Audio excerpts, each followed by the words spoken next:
I've set myself a goal to build the most insane steampunk city in Minecraft survival. For over 2 years I've been building crazy farms and epic builds. With 2 full movies already available for you to check out, I've now cut the next 7 regular episodes together and a very special world tour. Oh, it's definitely, I mean, he nailed the pose. The pose is just, this is you every time you get surprised by something.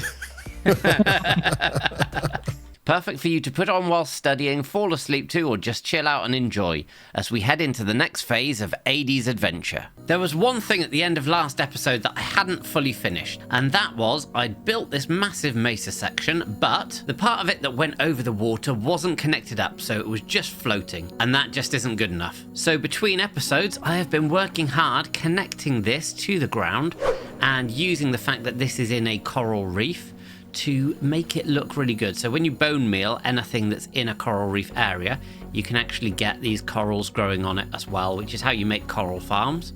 But yeah, really like how this is done, and when you swim through it's really colourful, but also in the spirit of having this giant archway over here, if we head this way, I've created a little swimway to come through here, which comes out on this side, and also if we swim round, has an exit just here as well on the edge of the reef. I do need to probably add some corals in manually to connect this up a little bit.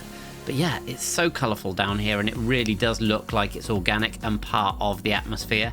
And what's more, I have got loads of space inside these, which is still flooded, but I might dry them out using some sponges at some point, that if I need to, I can build some things inside. So that gives a lot more realism to this build that I didn't quite have time to finish off. But it's all done, and I'm really happy with it. Something else that I'm really happy with is I've now decorated the entrance to my Amethyst geode. So we've just got a simple amethyst roof, simple floor, and I've taken all of the terracotta out that came through in the walls and just added the same pattern with the stone bricks and the andesite coming all the way down here. And in the geode itself, I've done the same. So I've tidied up all of the walls and just made it look a little bit more consistent here. I did take out 1 or 2 of these amethyst clusters. There were too many around, too many close to the roof, and I noticed that I've missed a couple of spots, so I'll tidy those up. But overall, this is much nicer to look at now and fits in far more with the base. And it's the next expansion of the base that we're going to start working on now. So I brought the road out through this far at the end of last episode, and I need to carry this road on, and it's going to go round and link up with the dock down there. But I've got a lot of unsightly sand and some other things that I need to shift around, like this beacon that is now no longer needed because there's one in here. And I also need to, because I clearly haven't forgotten about the canal, bring that through. So that's going to go through an underground tunnel eventually and come out in this pool before carrying on to the sea. So it's time for me to get digging.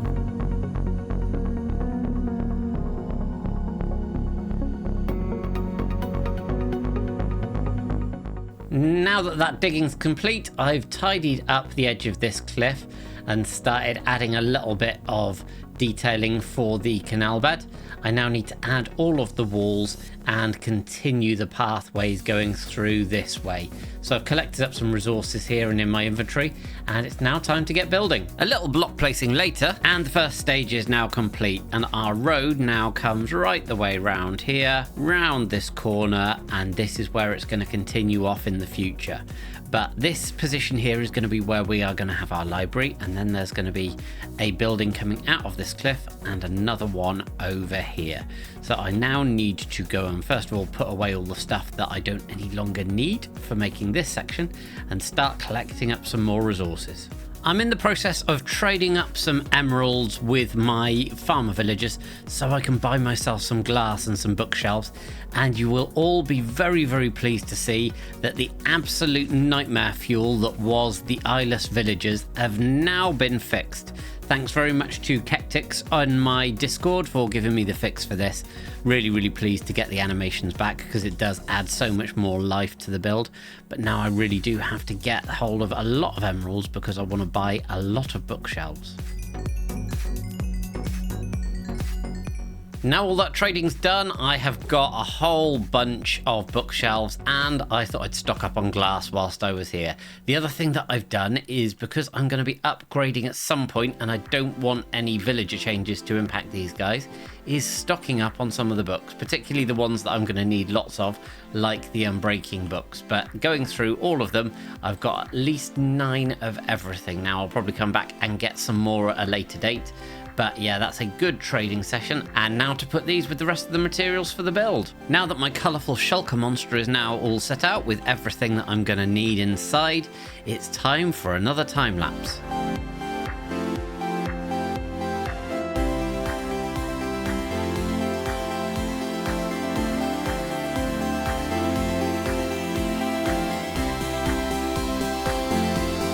And with that, the library is now complete, and as you will see, I've done a bit of decoration around and added this building down here as well, and that leads to something very, very special that I've also built. But first of all, let's check out the library. If we swing down here onto the dock side, we can come in and there's plenty of books. I've now decorated these just to cover up the sides, because obviously you can just see all sides of a bookshelf. So I've done that and added up these ladders so you can get to the top as well, and just put some decoration all around those. Plenty of books in here, plenty of bookshelves. And then you come through to a little reading area here and another little reading area here as well. And one thing that I'm going to start using a bit more that I haven't really been making the most of is candles. I kind of forget that there's some of the things in Minecraft because you've got so many cool lighting things now, like the lanterns and stuff. But yeah, candles are great for a bit of atmosphere. So we've got this section which has got a whole bunch of bookshelves, and then this lovely stairway that leads us up to another one where this is mainly just bookshelves all the way along here, but we've got this huge window at the front, so again we can look out, see up to the cathedral, see the bridge that we have over there, and that is probably going to stay as an uninterrupted view in the future. And we can see again across to this giant cog here as well. So one of the things that I do in this base is try and make sure that there is always a view from everything that is being built. And that can also be seen from coming out here on this little balcony section, so you can see all the way round, and we'll be able to see through into some of the new builds that are going to be round there and round into the base itself. So yeah, really, really pleased with how this has turned out. We've got, as I say, this little seated bit, but there is more to show you. If I head down this way and through here, that other building actually connects up to a little stairway, and what we have here is a little apartment. So this is the chief librarian's apartment for the library itself. As you can see, they've got a big desk here with a book on there and various different bits and pieces, some contraptions, and their very own bookcase. This is for the rare and special books. I will at some point come through and just add a whole bunch of books into some of these gaps just to make it look a little bit more filled up. And if we come through here, we've got a little bit of Amethyst in here and a lovely little bedroom here. But there's a downstairs as well. So this is a fully inclusive little apartment building. So you've got a little cooking area with some smelters and an oven and just some storage, some more machinery, some tools and things like that. And then coming round here into just a living room, very much in a similar style to what we have in the submarine and also in the storage area. And as you will see, we've got huge windows here, and this is going to look underwater. So we're going to have some corals, we're going to have some nice things around here, just some interest going on outside, and there are some windows that go all the way through this. So we come up here as well, and there's another one here, and then the top of this window. So yeah, this is going to be a really, really cool little area for people to explore. So if you are interested in checking out this world, I will be launching a new download for my patrons after this episode, so check out the link in the description if that's something that is of interest to you, and you will be able to check out this and all the other fantastic builds in Adie's Adventure. So this comes out here, and this is where the new builds are going to be. We're going to have one here and one just over here. The one here is going to be another factory, as is this, but they're going to be linked together in a slightly special way. So I will get building those in a little while. But up here on the cliff, we have something that does need to be talked about, and that is the cathedral. As you can see, it looks amazing, especially with the sun lining up just behind it. It's almost like I did that on purpose, but I assure you it was a complete coincidence. But if we head backwards in through this door, it is very empty now, and I am not a big fan of leaving any of my builds empty for too long. So I am going to be looking to get an interior in this, and this is a very, very big build. Has a lot to actually get put inside for this. So now I need to get hold of some resources. And partway through the collection, I am getting most of the stuff that I do need, but it is taking a long, long time because there's so many different things and things like candles that I've needed to craft up. But I've been getting very distracted by a few things as well in the base, just because when I'm here I look around and I'm like, oh, I could just change that. One of the things is I've changed this conveyor belt so it's much more colourful using some of the new woods, and I'm really, really much more pleased with how this has turned out. I also got very bored going down from this end of the base to this end of the base to actually get back up to the top level, which is the only quick way to do it in the bubble veta. So I have adjusted my design slightly. This slime container is now a bubble veta that takes me right the way up to the top of the base and brings me out here so that I can get stuff or just drop down to the other levels. And it also comes out down here, so it gives me a way from outside the actual storage system to get in as well. And I think it looks pretty cool now that that's there, just as an extra big pipe running into this.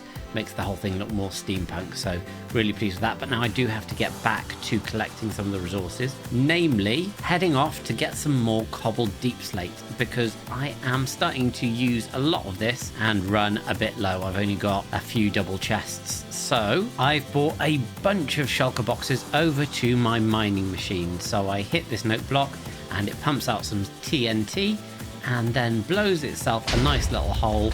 I just run around and pick up the resources. Job's a good one.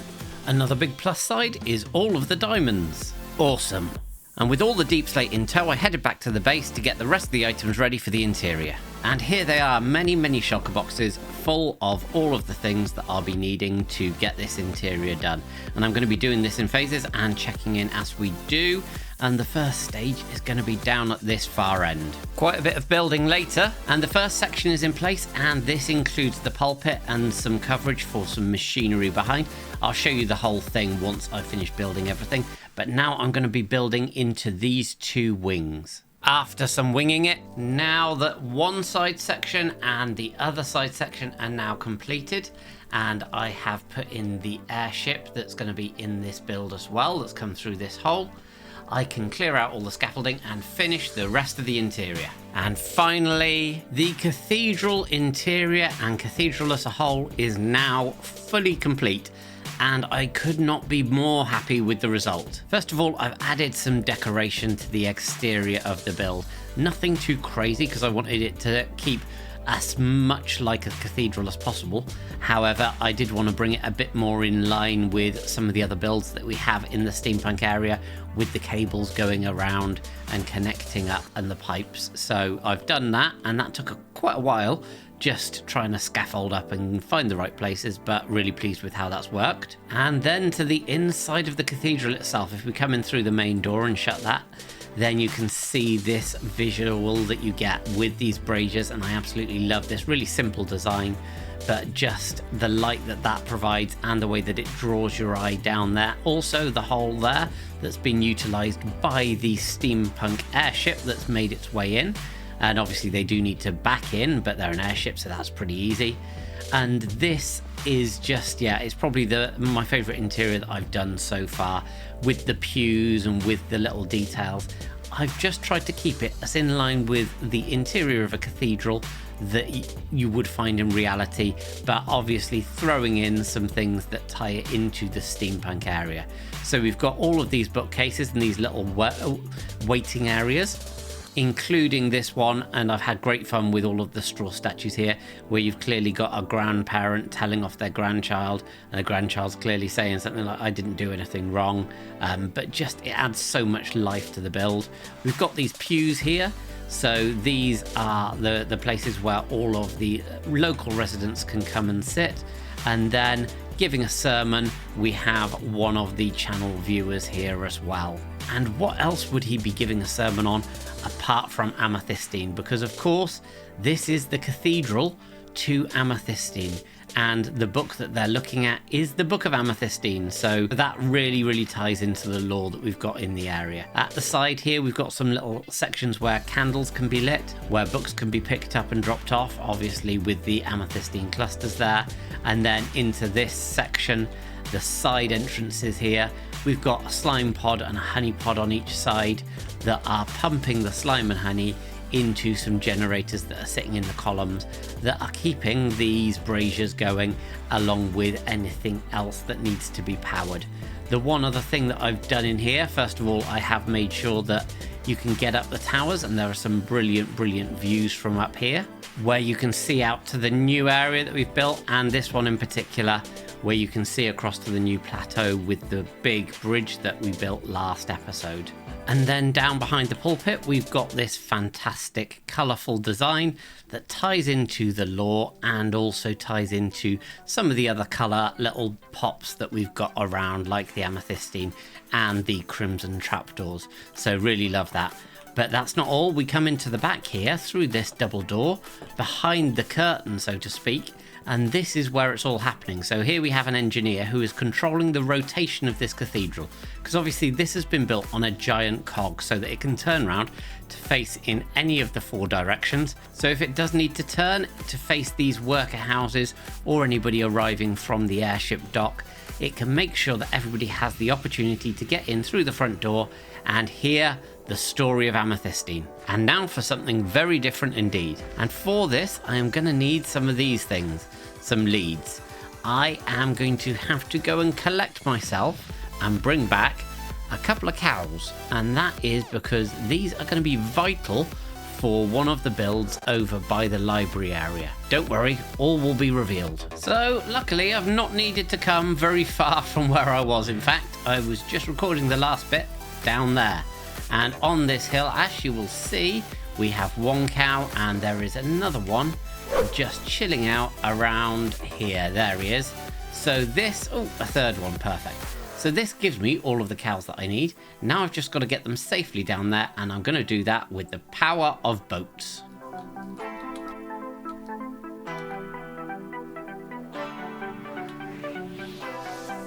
I repeated that a couple more times, and now all 3 cows are here. I need to get the rest of the resources so I can build them their forever home. Everything is set out and ready to go, so let's do this in the form of a time lapse.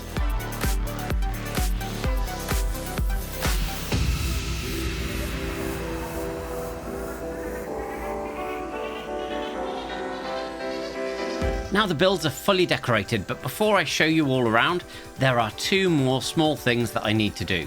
One of them is to get these cows into place, but before I do that, I need to get myself a couple of villagers here and turn them into leather workers and also get their trades down. So let's get going. And a quick shot with an arrow of weakness and a golden apple, and the same for this guy over here, gets the 2 of them healing up nicely.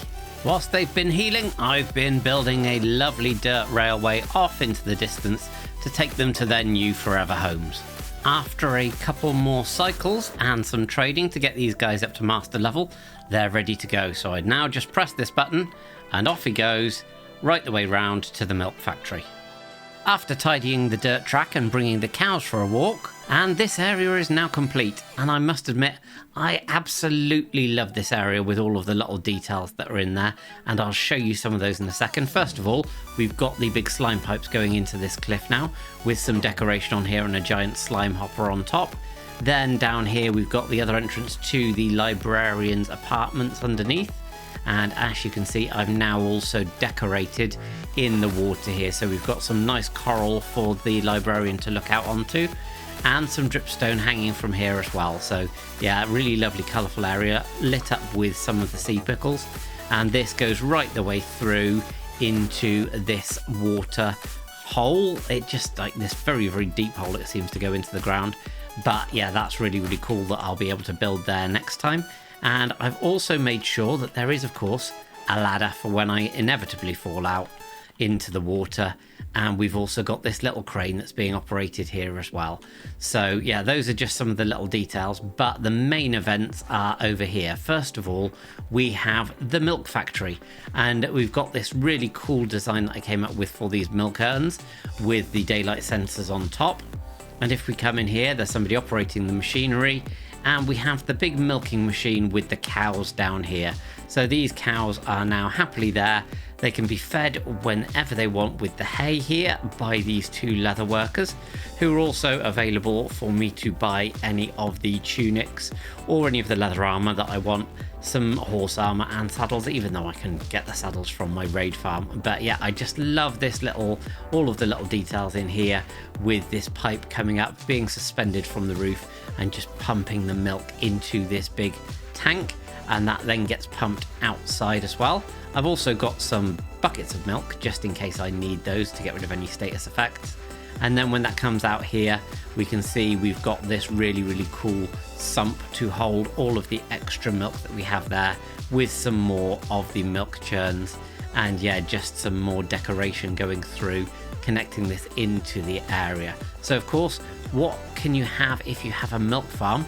Well, the obvious thing is a chocolate milk farm as well.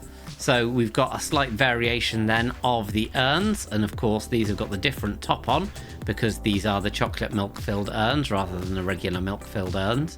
And yeah, the colour of this terracotta just works brilliantly as chocolate milk. As we come in here, we've got the machine that is pumping some of the milk in from the outside. There is another big sump of milk on the outside that is being drained to come in here, and that is then being mixed in with some cocoa beans, and you can see that the milk is turning chocolatey here and then gets stored in this giant vat outside. So that's really cool. I love that. And again, we've got lots of details in here, like the milk churns on the top, milk urns rather, on the top.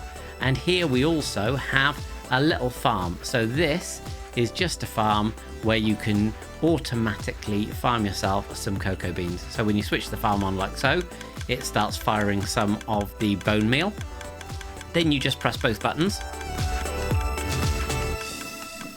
and it refills your inventory and drops any spare ones as they're being grown into the chest beneath. So this is a much better way than I had before, where I was manually farming these to just be able to get loads and loads of cocoa beans. So yeah, that is obviously then turned, because the cocoa beans are put into this chest, ground up through here into this, and then mixed in with the milk.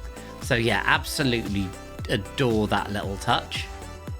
And there's loads of other things as well. My favorite being this person who is crying over spilt chocolate milk. So you can see that one of the milk urns has fallen over, the lid's come off, and we've got a spill of chocolate milk coming all the way around here.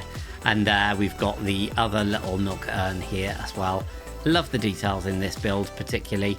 It did take a long time to decorate and come up with all of these ideas, but I really do like how that's turned out. And of course, it links up the road so we can head into the Amethyst cave as well. So I hope you've enjoyed the episode. If you have, hit that like button, hit that subscribe button and leave a comment. And I look for, wait a second. What's that noise? I can hear, can you hear that? There's definitely something coming from this direction. But why on earth would there be a noise coming from the Amethyst cave? I don't even know. What on earth is that noise? What is going on down here? To be honest, like there's your leg might be. Your leg looks really warm right now. What? Oh, both of them. well, it's pretty toasty. Hello. It's pretty Oh, well, look who it is. What on earth are you doing here? Getting warm. Yeah, Yeah. I can see that, but you seem to have appeared in this strange cave. It is quite strange. Yeah. It is strange, yeah, indeed. What about all these Hey. sharp purple flowers everywhere? These are amethystine. This cave just appeared, and these flowers have been causing some real weirdness upstairs. You've just spawned beneath my base. You're not going to believe it. Oh. But yeah, I mean, you don't want to stick down here. Come along with me. I'll give you a bit of a look around. This is a staircase. You might not have seen these before. Nicely done. Beautiful. You are changing the game. I know. I'm an innovator. What can I say? Stairs. Ooh. Wait, let's see it close again. Stairs. Nice.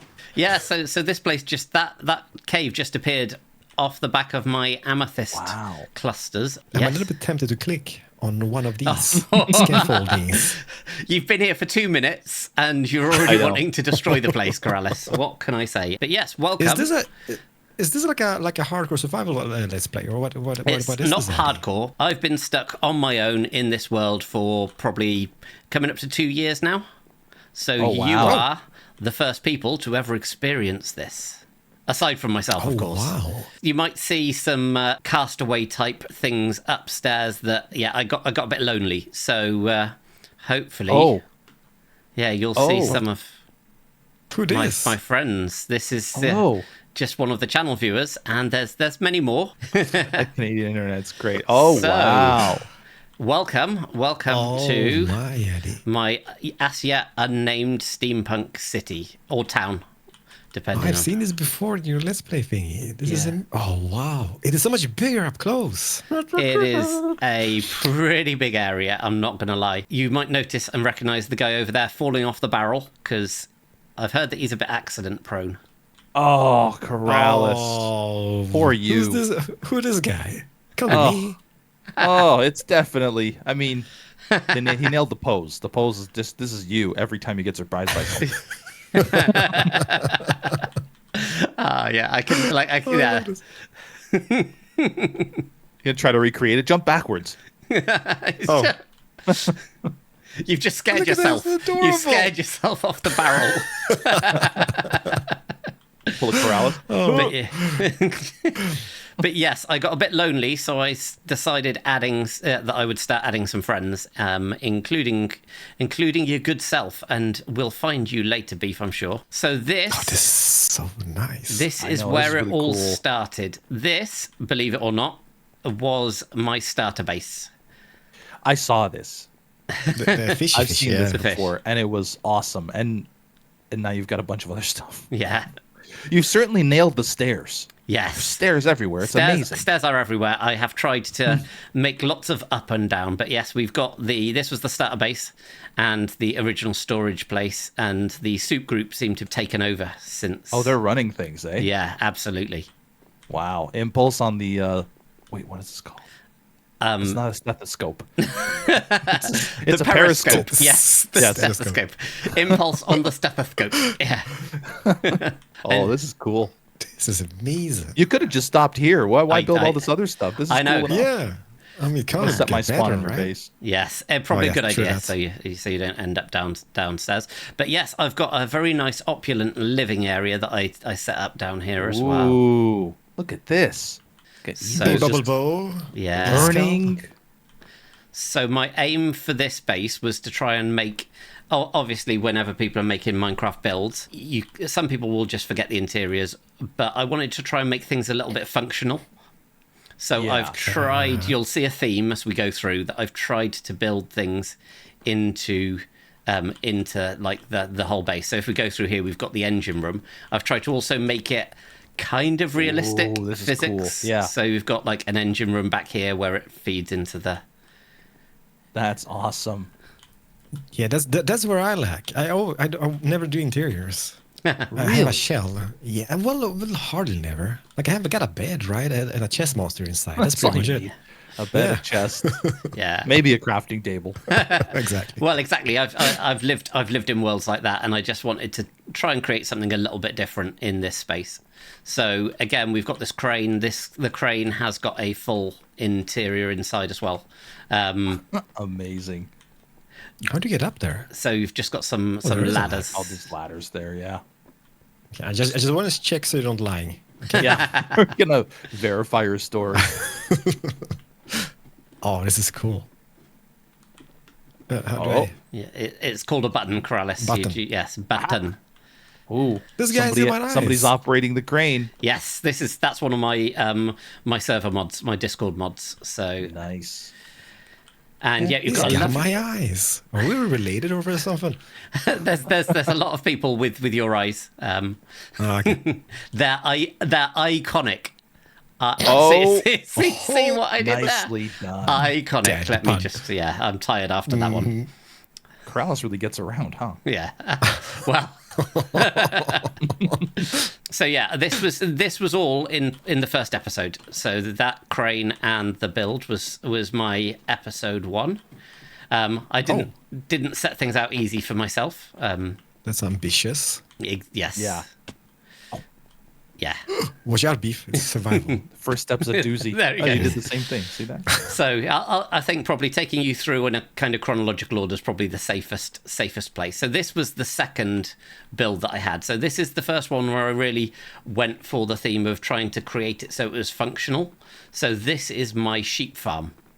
So similar to yourself, Beef, with the early game sheep farm, I wanted to make sure. friends in here. Yep, we've got this. In the first episode that I started using the straw statues, I didn't have any of the viewers who'd put their names forward, so I had to make do with hermits. Hence why you'll find quite a lot of the hermits quite early on. So, and how does the mod work? Is it like the one we got on Hermitcraft, where you can bop it up? It's similar in the fact that you can do all the same things, but you basically, if you right-click with an empty hand on the person, then you can actually go into a menu. Ooh. So it's actually menu based. You need to shift and right click, sorry. Too cool. There we go. Oh, wow. Okay, that is... Oh, wow. So it is interesting. Impressive. Like, I saw this on one of my friends' videos and I was just like, yep, what's that mod? I have to have it. That is That cool. wall is yours now, Corrales. Yes. Yep. Forever. So I've tried to bring in things like the steampunk machinery right the way through all of these things as well. And if I furnish you with one of these ender pearls, if you have to take a leap of faith through. Oh, I don't like this. You first. Oh. I'm in. So, okay. Yeah. All right. So now you're trapped in here unless I give you another. I was going to say, how do we get out? So there you go. But you have to stand back so that you don't actually get one of the gates. Is this like a anti-theft storage system? Yes. Or how does this? Oh, nifty. There you go. Did it? I did it. Amazing. Yes. The interiors on this whole place have taken quite some time. Stop pushing buttons. Sorry. Who do you think you are, Grian? So this was build number 2, and then we come on to the next stage. So this was the third build that I did, and at this point I started wanting to make a bit more life to the area because again, just trying to bring things in. Love the truck. Look at the vehicles, yeah. So where'd you come up with the whole idea, the steampunky idea? Well, I've always liked steampunk, and I just thought, let's give it a go. This was probably before things like Create Mod really kicked off as well, so I started just before that wave happened, and I've had so many people have come to me and say you should do a Create series, and I do have a plan at some point once I've finished this world or feel that I'm happy with it. I might create it and just come back and just upgrade things. Yeah, you should rebuild everything. Yeah. Everything from scratch, yeah. In Create, yeah. So this is my super smelter, just here. The other thing that I've tried to do is, and you'll see this a lot more, because these were the first builds, obviously it's just off the dock, but as I've tried to turn it into a town, I've tried to make lots of little pathways through. So I've got some little drop downs and bubble elevators from the storage system and things down here. So this was the main purpose of the base itself, was to have the super smelter, but these have got in this one we've got a set of blast furnaces, so there's another smelter inside here, so there's a door around here that you can just get into and use just an extra. Yep. Smelter without a smelter. Yeah. Smelter, I barely know her. And there's some smokers up in this big one as well, which you have to climb into. So you have to climb into the vat, much like Wells is doing. Yeah, exactly. Let him climb. Yeah. And you also need to be careful because it's also on magma blocks, so you have to make sure that you don't burn your feet. But yeah, you can just get in there. And I have to. yeah. Oh, George, be careful, beef. Cooked in the first wow. vat that we've got to. I guess I love the idea like having a purpose for everything you build. Yeah. That's something I need to start doing because I build a build without a purpose. It's kind of like and that's just a build. And that's the thing that's probably kept me motivated the most is just like they're not just fascias. They have actually got a little bit of story to them. And once the Amethystine, once I discovered that kind of added to the lore a little bit as well. This is the building that I've tweaked the most. So this was my storage system. So at this point we're in episode 4, and this is a fully automatic storage system that we've got going on here. Outside. Yes, and that was something that I tweaked. So those belts you'll see go down into. There's a massive underground for this as well. Here we've got. How did you have all these in episode 4? This is insane amount of materials. Well, this is the episodes are a month apart. Yes, that's exactly. That's the downside, is that the episodes are a month apart. So this is, I absolutely love this little section. If you come down here, I built this in the 5th episode, so this wasn't like in episode 4. But there's this underground because I ran out of space very quickly. So like I just expanded everything through, and this is then. This is nice. This is built. Yep, and things like we've got some turtle egg powered stuff. And some more machinery going on here. Very cool. Yeah, this is really nice, Sadie. And then I like it. I like the color combination as well. It's beautiful. That's the other thing that I've wanted to try and do a little bit here is just push the boundaries of the greys and browns that are Minecraft and just try and bring in some other pops of color. Like I say, this one's got a bit of an underground section that has a porthole. So this is kind of a nod to the first base. And you could just sit here and watch outside all day. Yes. Yeah, it's beautiful. Just watch the world go by. And yeah, I've built things. So I've tried to keep things. Because again, you can make a world that looks nice. But if it's not practical, if you're actually trying to play in the world, it can get very annoying. So there's lots of tweaks that I've made. Like this is literally in the last episode, I added this bubble vator because I was sick of running the entire length of the storage area just to be able to get to the top floor. So... Oh, he's swimming in the chest. How do you... You just go... Oh, you got to get in the water. Yeah. I didn't see the water. It's been a while, Carouse. Yeah. So you get some little views. The other thing I've tried to do is make it where you've got lots of little views in various different places and the bits that we'll be looking into in the future. Yeah. Yep. And this again, this is a cobblestone generator that I've got here. So again, in keeping things practical, I've not only got storage stealing all my resources. He's going to open every barrel. Yeah, all every the barrels barrel. are empty. You knew we were coming. You got rid of everything. You got a bunch of hoppers. He's just stealing the resources. You're going to make 80 hopping mad. Oh. I'm sorry. It was a stack. I'm not stealing anything, fine. Okay? It's fine. I can just put them into the automated storage system. It's joy. Oh, yeah. Show us. Where do you put it? Just into the box at the bottom. Yeah. There we go. Yeah. Had some wool as well.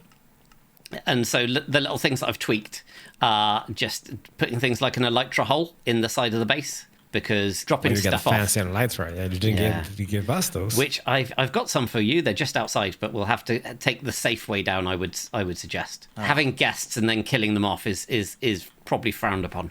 It's the worst. Wait a second.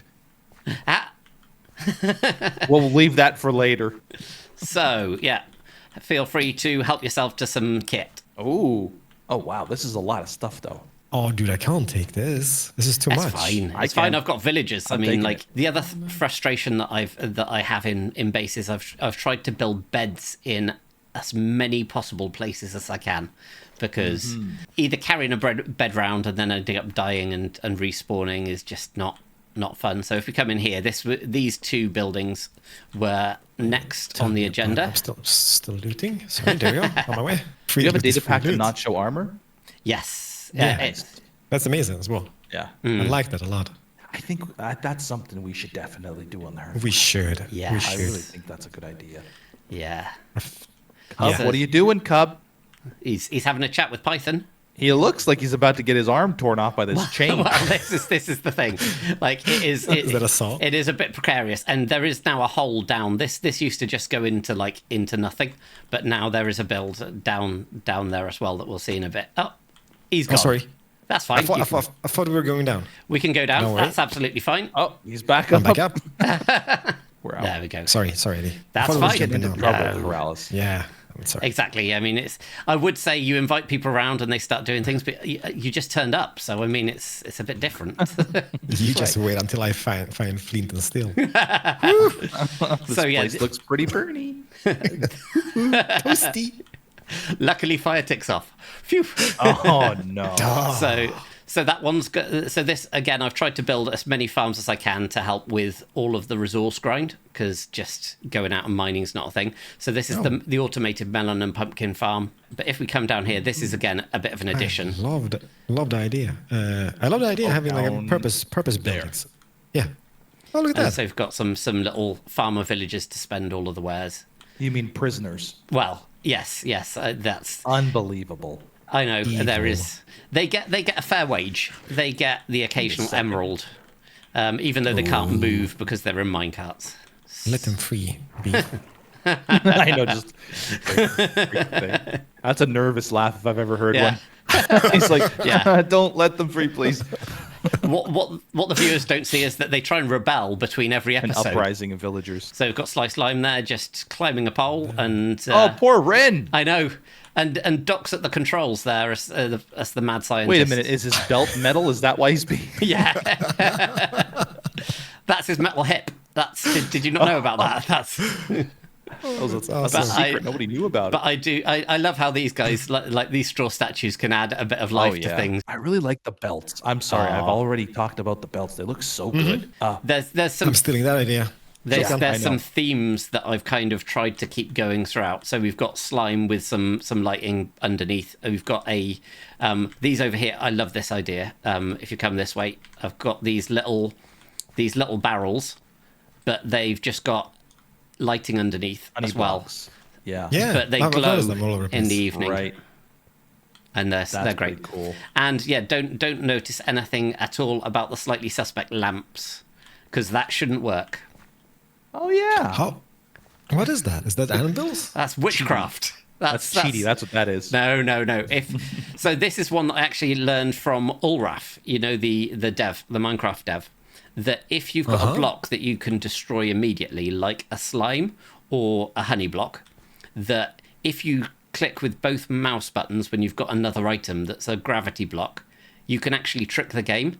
And so so this is like vanilla. This is 100% vanilla, and in one of my last episodes, like I had so many comments about it that I actually demonstrated it on camera, because there were so many people who were just like, "Yeah, that looks sus," and I'm like, "Yes, 100%, it does look sus, but it works." And yeah, it's just awesome.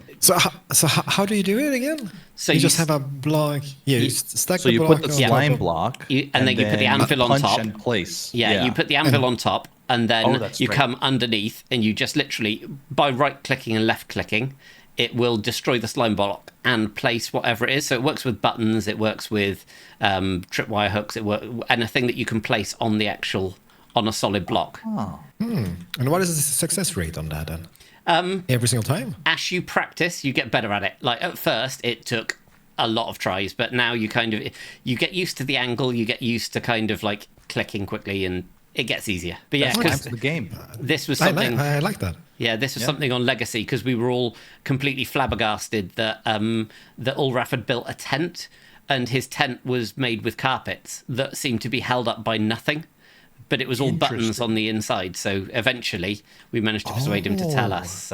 So if we come in here, we've got the boathouse. And this was, again, this was built on the episode that mud came out. So I went to like a mangrove swamp, got some mud, and this has got a mud generator, and it's also got a micro farm so that you can get the wheat in order to turn into the mud bricks. And you can also create clay. And it is so detailed, Eddie. That's the thing. So, well, like I say, this is as Beef says, each episode probably is sort of between 2 and 4 weeks to get them out. You got Joe on the end here. Yeah. Nice. Adventuring. He's just Yeah. pointing into the distance. Let's go. But again, That's awesome. I've tried to keep things. It is Minecraft, but tried to keep things as realistic as possible. So we've got the slipway here that goes into the water, and we've Ross got looking at the doors, isn't he? yeah. Yeah, they're I was beautiful looking at doors. them too. I like. But the little wheels on the boat, so in theory it could just roll down the slipway into the water. Right. Huh. Interesting. And I've tried to again tie some of the Still decoration a into good the idea. buildings. So we've got this is just the other side of the wool farm. Wool farm. Right. Wool storage for shipping. Yes, indeed. And some more of these trucks and vehicles coming through. So if we head up this way, the whole place is also completely mob proof, so that makes things a little bit easier as well. We have Gosh. Oh, this is a great idea. Growlers. I'm stealing that shotgun. Yep. That's awesome. and these slime. So slime and honey kind of power most of the things around here. So you'll see these big slime pipes coming into things and piles of slime coming up. So I wanted to also make sure that things weren't just on one level. So the fact that this was a mesa, I tried to make the most of the cliffs, and there's been a lot of digging, and you'll get to see a lot of terraforming in the future. But this was the first time that I was like, yep, it's been flat now. Let's make it not flat.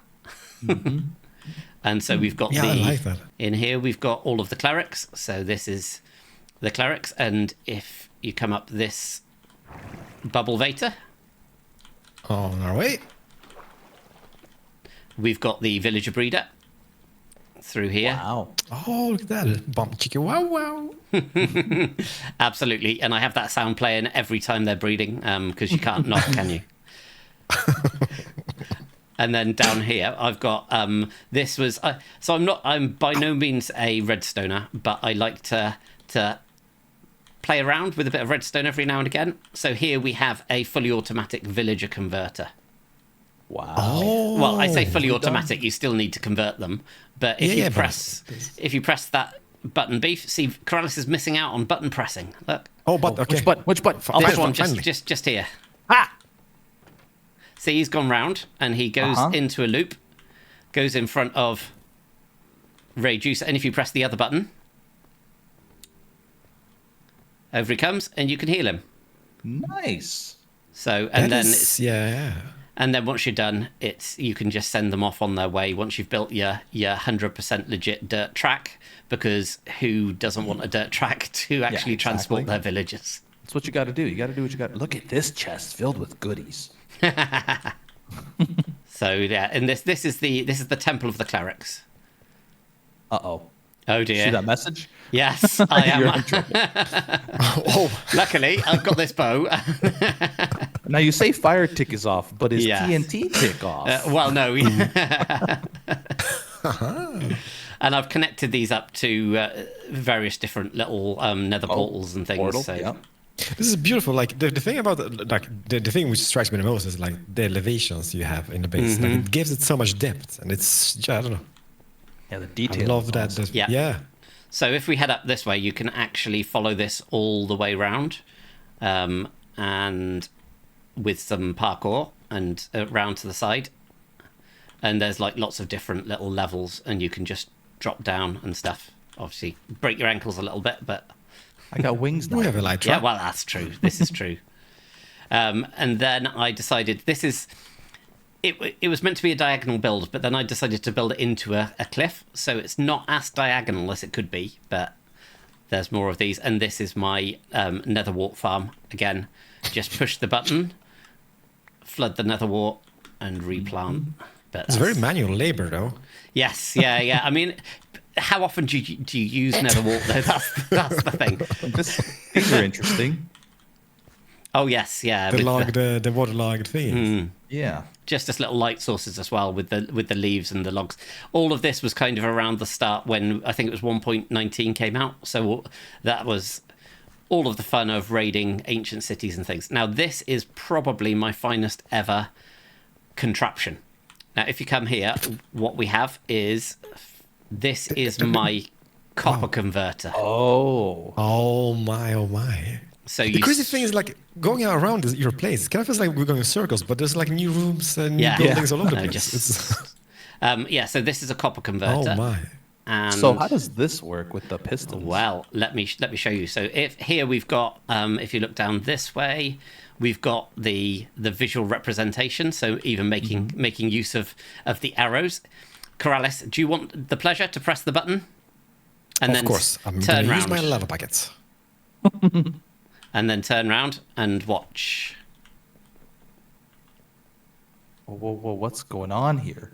So we've got flying machines that are then picking up all of the copper. So Be careful, Beef. Be careful. And then once they get to the end, and again, all of the redstone for this is underneath. So these are auto-returning flying machines. Nice. And then you get the next set of flying machines Oh wow! that then stack it all up at the end. So you've got a nice collection space. Oh, So that's just like your copper collection then. Yeah, and then you just come in here and mine it whenever you need. So you okay. just like reload it and then... Very cool. very very nice. You've probably done Do a you lot have of to that. I see manually- copper everywhere in this build. Yeah, the amount of copper that I've gone through. I have to say that I think I've got the same farm that Exuma Void built on there, the ENX04 copper farm, which is just absolutely insane. It really is. Now, Beef, you can come into this build, but I think it's a bit too dangerous for Corrales to come in here. Because this is my lava farm. Oh, This is the gold mine for Corrales. Yeah. So he's got stocked up to the eyeballs. Now this The buttons here are just for aesthetic. Yes, purposes. yeah. okay. Don't push any buttons, Corrales. No buttons, no buttons. buttons. So at this point, then this is when I started going a bit crazy. At this point, I'd run out of cliffs to build into, and this. I planted one of the amethystine. You saw those flowers at the start. Wow. And It this grows just beautifully. grew, and so I was like, interesting. But I've just harnessed this for some power. Now, all of this mesa section that you see before you here, this is all custom terrain. Oh boy. So this mountain here is... In survival, I'm Yeah. not jealous. You're jealous. Yeah, I think I've seen enough. I'm out of here. This is too much. This episode was like a year after the last episode. Well, no, this... There was one episode that I went a bit crazy for, and I'll explain. love those giant lamps. Oh, yes. Yeah, me too. Those are one of my Shotgun. favourite little design things. I'm stealing that idea.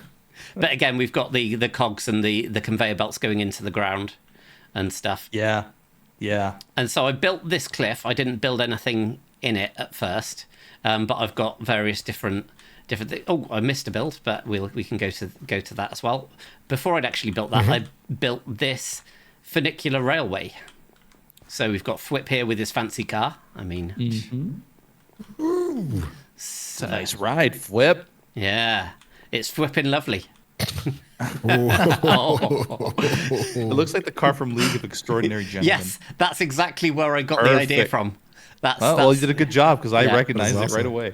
Yep, and this is just a real simple flower farm, but one of you can press that button. Me? Beef? What the? It's broken, Eddie. No, it's He not. disappeared. Yep. So Where'd you go? It's a teleporter. yes, it's a Nice. I've got a teleporter. So It won't work for you, Corrales. It only No. works. It's, So I've I also know got- how to make one. So I've got one that brings me back. It's as well. back. Yeah. Bathroom. So if you want to grab I'll show you the top in a second, and we can just teleport down. So if you want to all throw a pearl in there, and we can take the quick route back down later. You just throw it like that? No, you know, you like have to you're fire throwing it. it normally. Yeah. So you but you throw No, it you gotta- directly down. Yeah, you gotta aim down the elevator and then And throw then it throw down it. there. It's like as straight as you can. Yeah, so think Etho I've was done one it. of the first. So just Ow. stand on the corner and just literally aim down into the bottom of the bubble column and throw the pearl. There you go. Half an hour later.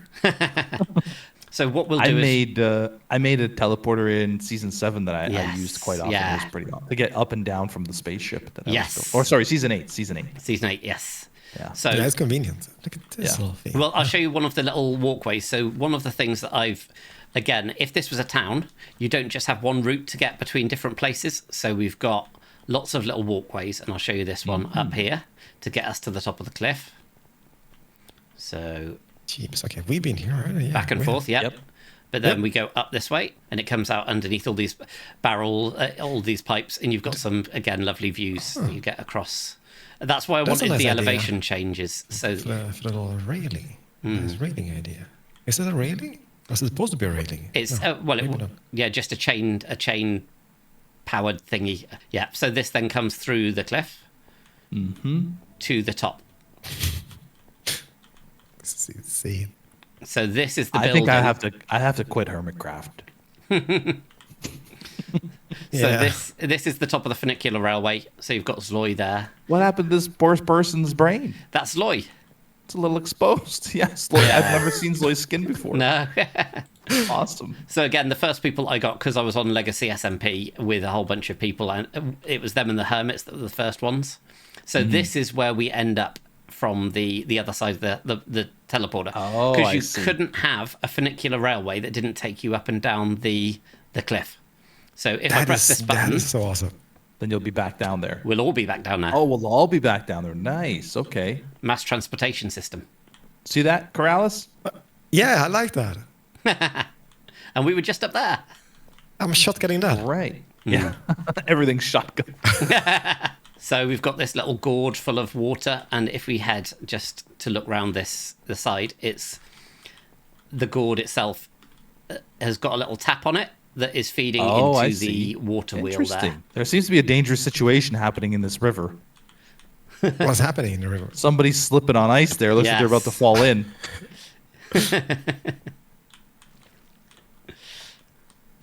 This is too good, Eddie. Like there's so much detail and decoration going into this. Yeah. Do you use shaders? I do, but only generally to showcase, because otherwise my computer's pretty decent, but if you put shaders on, particularly with the straw statues, because they're entities, it does slow things down quite a bit. Yeah. So this was the next one. This is a what they call propagule farm. So again, this is one of Ilmango's designs, and this is like ridiculous. 4 propagules a second. It's just more than you could ever need. And there's just like some upstairs, but I won't show you all of the upstairs because we've still got a chunk of stuff to look at. So coming through here, and again, I've tried to link up all of the roads. So you'll see the road goes round, so that you've got multiple ways to get to things. It also goes through a little place in the cliff down the side as well. Here we've got the stonemasons. So you mentioned about the materials. I've either got villagers or farms for most of the things. Yeah, rocket raccoon. It is smart. Oh, nice. So here we've got the just all of the basins, and this goes over 3 levels, because you can never have enough bricks when you're building steampunk, and you can never have enough quartz. Full stop. Oh, quartz is the best. You've already made a purchase? Nice. Clay. Yeah. This one here, though, is a paper mill. So what we have in here is a paper mill. So again, these are based on reference images with people running it, and this has been turned into my map room. So if you look down into the floor, that is the maps that we have so far. Yeah, if you just hop if you accidentally crouch, and then it gets rid of the thing. But they're also all on the walls. So this shows the not quite episode by episode progress, but sometimes there's more. Like episode 10 was the ridiculous one that I built the plateau, and then in the next episode I expanded the plateau, built a giant cog here. Sorry. And then built a cathedral on top of it. That was all that was just ridiculous. Oh, sorry. Sorry. This is amazing that you even had the forethought to do all this. Well, you'll notice that between episode 2 and episode 9 or 10, there is a Right. big gap, and I kind of like, but it's like so many of those things when you're like you probably had it a little bit when you were building your city in season 7 Corrales, that you kind of, you don't realize the progress that you've made until you kind of think about it. You just build stuff. So that's what I kind of did here. But then I thought, actually, I would have built more, but I had a terrible neighbor. Still land and such. I don't know what you're talking about. You literally blew up part of my island with a tank or whatever the heck it was. The boomers did. I didn't do it. Yeah. We all know the truth, Corrales. Yeah. Do you not have an army uniform sat in your closet somewhere? I mean, that's... Yeah. I might have. Yeah. Terribly sorry. That's okay. Your apology is accepted. For now. For now. Whoa. So, Addy, like, when building stuff like this, do you start off, like, let's say you're going to squeeze in a farm. Do you build the building first or the farm first, then surround that with the building? A little bit of both. So... Okay. Sometimes I will try and work a farm into something that I've already built. Other times I will have to, like with the copper aging farm, for example, like you have to have everything 4 blocks apart and you have to measure it all out. But size, exactly. So it's a mixture of both. But I am one of those people who I do like to plan things in creative first. So I might either do a shell and then do an interior freehand afterwards, or just plan the whole thing and then rebuild it. So if we go for a little float across here, I'll get there. We've got this, which is the windmill, and if we head up, you've got all of the machinery on the top floor. So again, I've fallen, and I can't get up. Right. So this tight quarters. Yes. Oh yeah. Well, I mean, it's a windmill. It's got lots of machinery. It's if you carefully fall onto the next floor down, this has got. Fall onto Yes. There you go. Did it. He did not. Yes, Corrales did not. Sorry. So this one is. There we go. Yeah, just a really simple glow lichen farm, but again, just trying to squeeze something in everywhere. There's so much to it. Like I'm getting tons of ideas because that's something I really want to do. What's up there on the top? What's that? That's the machinery for because again, like I said, I've tried to make it so all of the builds are kind of tied to reality. So like where you've got something that's being powered, you need some kind of a power source to actually power it. So if we then head through this tunnel. I'm kind of lost now. Yeah, it's a labyrinth. I'm gonna be hunting. Yeah, people. We've been here before. Yes, okay. Yeah, because we're back at where you've got the amethyst tree in the middle. It's quite a good thing. I don't know if either of you have actually looked up yet as well. Yeah. Oh yeah, I've looked up. I've been. Looking up. We'll get to those in a bit. So here, coming through, we've just got a little automated fly-in farm for some sugarcane. And we won't go down there because it's just we've got a glow squid farm down there as well. And here we've got a little street that comes through. So this is Librarian City, and each of these builds, they've all got interiors, by the way. If you come through, no, it's got all of these guys set out. So this is the trading area. Okay. So you just they're all connected. That is Gotcha. Yeah. So you can they're actually linked through all of these little buildings. There's also a bunch of them upstairs as well. So there's an upstairs here. I think all of these guides. Wow.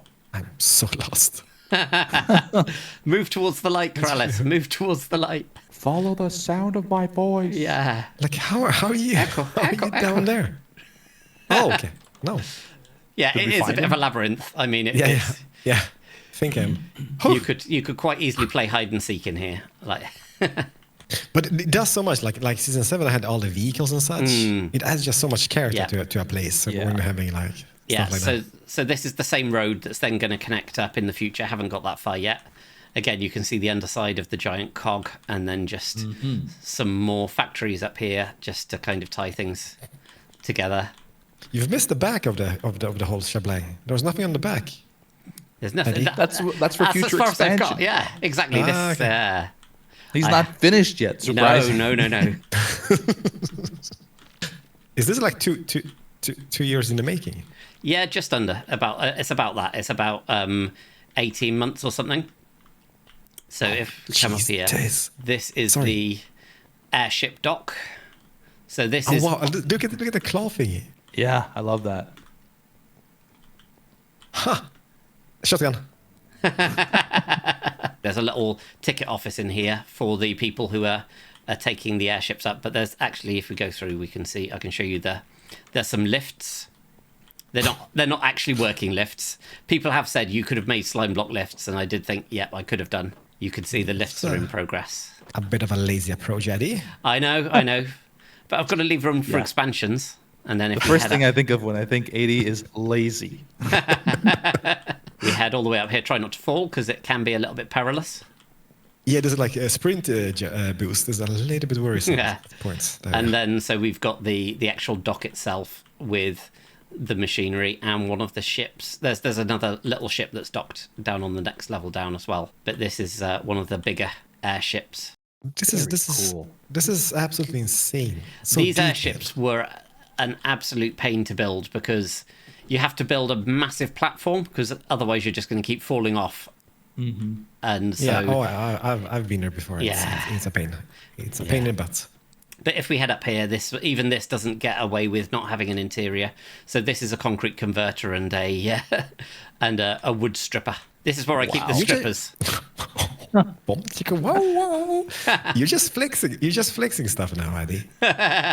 My proudest achievement is the one that we'll probably go and have a look at next, which will be a Elytra flight. So if you follow me down this way. Flying over it is crazy.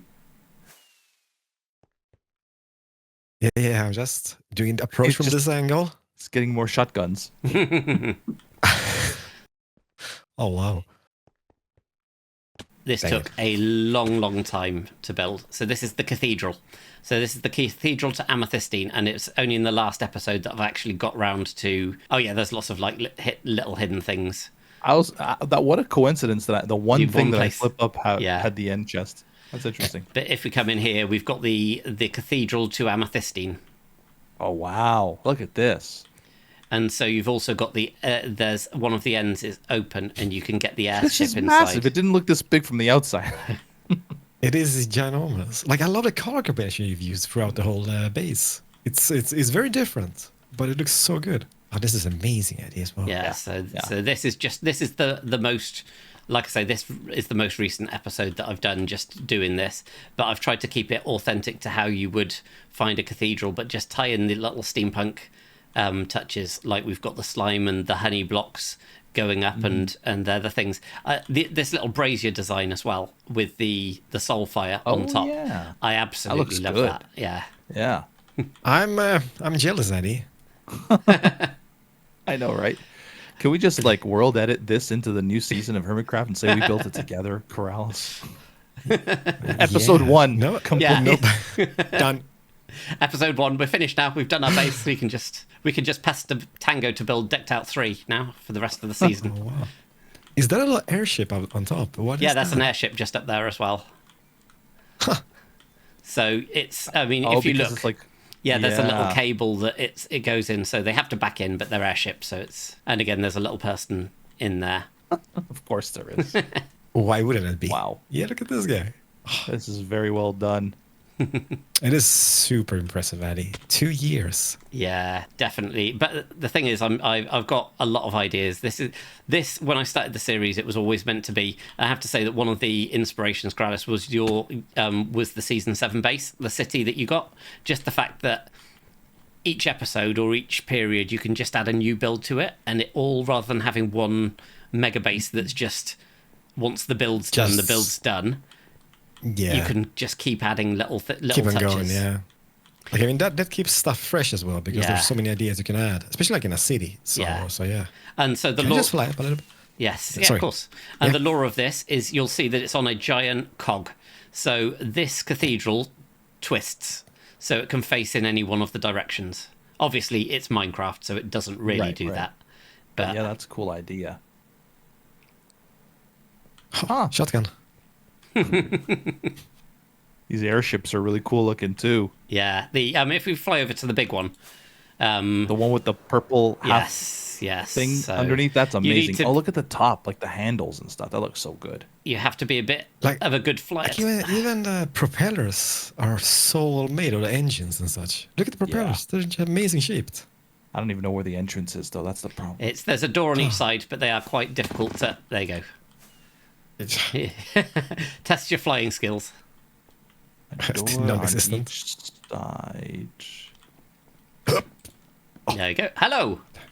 Hello. Where did the beef go? I don't know where the door is. Just under. Oh, I see it. I'm coming. Oh. He made it. So the view that you get of the actual city down there. That's the position that's why I chose this. I'll just sleep for a sec. This is I'm blown away. This is so. Who's in here laying about? Wow. Yeah. Very cool. Well, never playing Minecraft again. Thank you very much. So it's kind of like a 1 week project, I guess. Yeah. So if you just land down here, Corrales. The next airship, Corrales. The other terraforming project that I did that was again completely custom terrain is this chunk that we've got here. So again, this is all that was I think 40,000 blocks that I placed. 40,000. Yeah.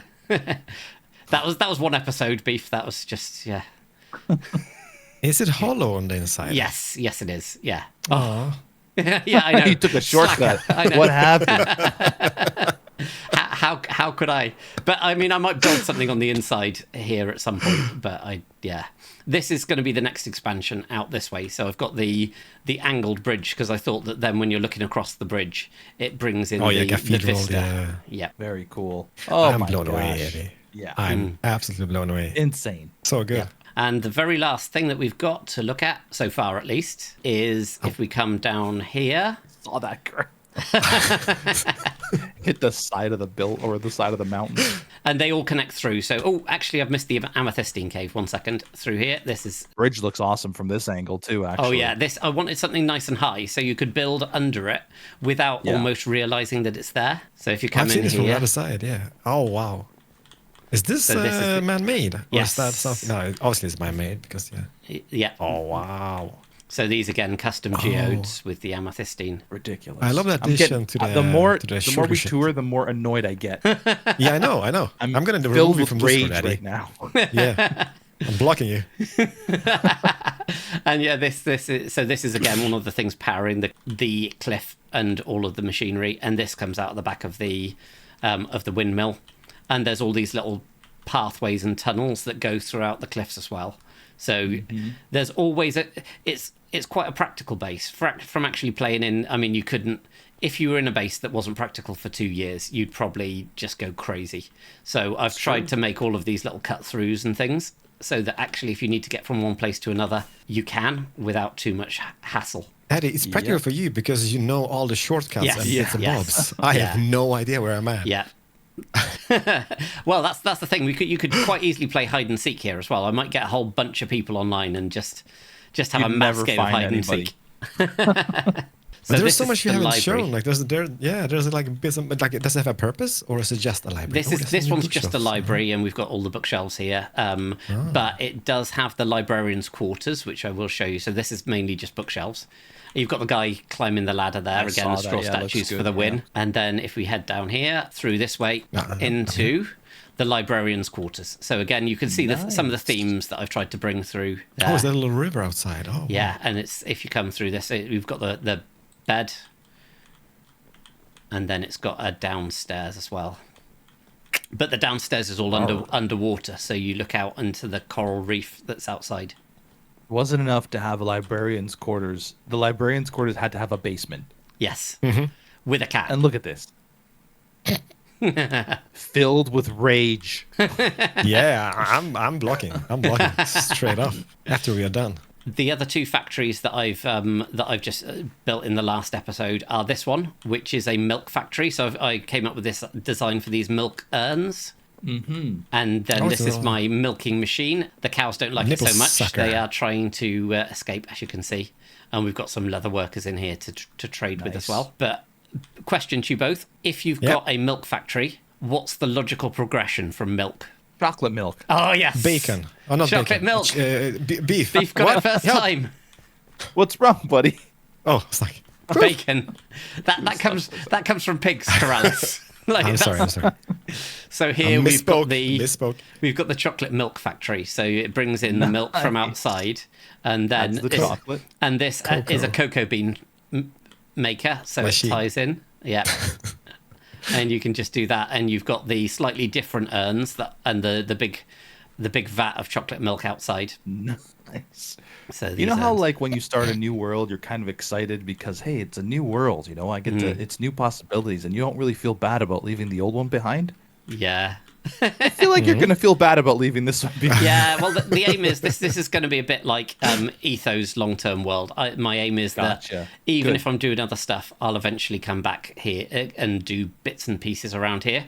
We can swim back through underneath. Oh, fancy. So where's the TNT factory? That's in a future build. Yes, that's a future build. Like, I'll bring you back for a collaboration, Corrales, to build the TNT factory. That's. Oh, I'm grateful. Thank you. Then we've just got like a little walkway through, but I'll just show you down into the one bit that we almost saw before. This just again a little pathway into the back of the labyrinth, into the back of oh my gosh! How do you storage know where system everything is? So this takes us back into the storage system here. Oh yeah, that is nifty. I need to do stuff more like that because usually I just waste so much time going around stuff. And there's little connections as well. You can get to the river just by going through this pipe. Like this is a Teenage Mutant Ninja Turtle pipe that just brings you out in the river. Teenage Mutant Ninja Turtles. But if you come back inside, if you can not get said. caught on the magma blocks. No, don't worry. You were professionals, right, Beef? Oh yeah, been doing this for years. This is another contraption that, well, I didn't. It's an Il Mango design, but I've decorated it and kind of made some changes to it. So if you come through the other side of this down here. Oh, this way. Through, and you might guess from the decoration where we what kind of factory this is. This is the chicken-powered skulk factory. Of course. Oh, it's chicken-powered. Obviously. So in here you get the skulk that gets pumped out. Here you've got the machinery. So the chickens grow up and they lay eggs. And the eggs get shot into a little section down here where you'll see some chickens growing up. When they get to a certain height, because of the daylight sensor, they burn, and that turns the skulk, this stone generator, into skulk. And so it then takes. I'll get a couple of blocks of skulk and show you because it's pretty cool. Oh, it's doing it already. Oh, so it's fully automated, and you can just then get all of the skulk from here. You just go through with a hoe. Amazing. And this is where you fell down before, Corrales. So this then connects up to the base above. So this is all on top of. It's all kind of on top with again the different levels of elevation. Okay. Consider yourself blocked. Alright, this is. And so this was the first part. If we just move through to the second, no, I'm joking. I am joking. There is no. Wait, where was I? I saw myself for a brief second. You were here. Yes, you are about to run over one of my Discord members. You deserved it, I'm sure. Yes. Nice. That's awesome. Oh, that's awesome. Yeah. This has been a labour of love, to say the least, and no kidding. Really, really pleased with how it's gone though. So just gonna fly. Just gonna hide in here. Shame. Nah, this is a wonderful idea. Yeah, it was awesome. Good job. It's so beautiful. There's so many colors involved as well. I like that. Can't wait to see another 2 years worth of progress. Yeah, well, exactly. I'll don't worry. I'll be inviting you both back if by that point you've unblocked me again. That's the question. All depends. All depends, Eddie. All depends how good of a job you do. You better not do a great job. Suddenly blocked and then see some familiar builds turning up on Hermitcraft. I mean, that's it. Yeah, exactly. Whoopsie. Yeah, whoops. What happened there? So yeah, this is this is beautiful. So yeah, I'm pretty pleased with how it's come together. Zombie pigmen. This doesn't fit the theme. I don't know. No, I don't. That's what maybe bring. See, this is the thing. I'm not sure whether I have it. So you go into the Nether and you move into maybe a cyberpunk theme, or something like that. That might be the next thing, but maybe put a giant dome or something over the top of this. That's fine. I'm gonna screenshot this, and I'm gonna just tweet it out as disappointment. There we go. A lot of farms. Yeah, well, exactly. You said where did the resources come from? The resources come from me being able to farm them. If it wasn't for these farms, particularly with things like the Piglin trading, getting hold of some of the things like Blackstone and getting hold of some of the things like bricks Nether bricks would just be an absolute nightmare. And I've got a leaving present for both of you that I've specially prepared in these chests as well. So, to have you on your way. Okay. Yeah, these chests. In case you're hungry for the journey back, I mean, just do help yourself. No thanks. I can take some. I'm sure you take everything. Oh, he's got the stink bubbles and everything. It's perfect. Let me see. So awesome. A big stomach. A big shout goes out to those people who make the farms, the people like Logical Geek Boy and Ian X04, because again, on my own, without any other kind of infrastructure, I couldn't get all the resources for it without them. Definitely helps. Yeah, this is my humble home. Yeah, humble. Nice job. Wink. It's amazing. Mm. It is amazing, Eddie. It well is done. Like we've been playing on Hermitcraft for quite a few years, right? And I mean the seasons are not as long. And this is like I'm surprised, because I would be I felt sad about leaving season 7 in the city. I left mostly because of the neighbor. Yeah. But I mean, I just can't imagine you leaving this world. Yeah. Well, yeah. I mean, I will one day, because again, I think every world needs an endpoint. But once I've built the steampunk area, there's no reason I can't go and find somewhere else and build, say, something that's cyberpunk or anything but medieval. Oh, that'd be cool. That's a great idea. Yeah. Yep. Yeah. So this will be something that I do try and keep going for a long period of time. But the slight challenge is obviously it's trying to fit this around work is also a bit of a struggle. But yeah, I can imagine. He built this and he has a full-time employment somewhere else. I know. I was going to say, what? Embarrassing. That's it. I've had enough. Yeah. Bye, my beef. Well, it's been a pleasure having both of you come into. Yeah. Thanks, Corrales. Thanks. I'm trying to log back in now. It's don't worry, Eddie. Oh! I'm finally back. He tries to. Did you see what he did? Did you see what he did? He's firing rockets. Yes. There's not a chance. Oh, I've slept somewhere. I did sleep in the submarine. This is Corrales. Get him! Yes! I died. This wasn't hardcore, right? No, I've lost the world now. I mean, that's it. Can you imagine? That would be terrible. No. Wow. I didn't think about that even. You had a lot of stuff. You had a lot of stuff in your inventory. That's fine. Oh man. Sorry. Yeah. Well, it was you get some people in your server and suddenly you were impaled by a drown. How did that even? Yes. Outside a submarine. Sorry, I was just outside a submarine. Yeah. I'll put all your stuff in this chest next. It's okay. I'm right next to the Nether portal now, so I'll be back. Gotcha. I'm sorry, it wasn't me. It wasn't me. It's you, absolutely fine. Thank you. I did it in the name of Corrales. You did indeed. And now we just block him. Yes. Now that was crazy. That is incredible. Stuff. Yeah, thanks so much for the tour. That was awesome. Yeah, thank you so much. More stuff that I couldn't fit in that chest. Well, thank you both. I don't even know how you have this much stuff on you. I have to be honest. I had a full inventory as well, by the way. Yeah. Oh, yeah. I've been stealing stuff. Has been stealing stuff the entire time that he's been going round. So. I'll take my stuff off my body too. And I now have a Corrales and an 80 head, so that is perfect. And hey, if you kill me right now, you can have a beef head. Get him. You're welcome. Yes, a beef head. All right. All right. Thank you so much, Eddie, for that was awesome. Thank you for both taking the time to come and have a look. No problem. No problem at all, Eddie. Good luck with the next 2 years. Thank you very much. Yeah. We'll be back in 2 years. Yes. Yeah, exactly.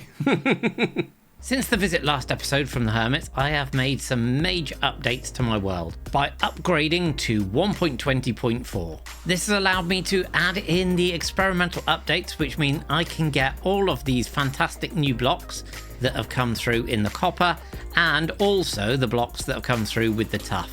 So I'm really excited about getting to use all of these, though it has given me one problem, and that is that I don't have anywhere near as much Tuff as I'm going to need. So I'm back over at where the mining machine is, or should I say was, because if I come over here and I break a couple of blocks, you will see that we've got all the way from the starter village to the steampunk area, so I can't go any further this way.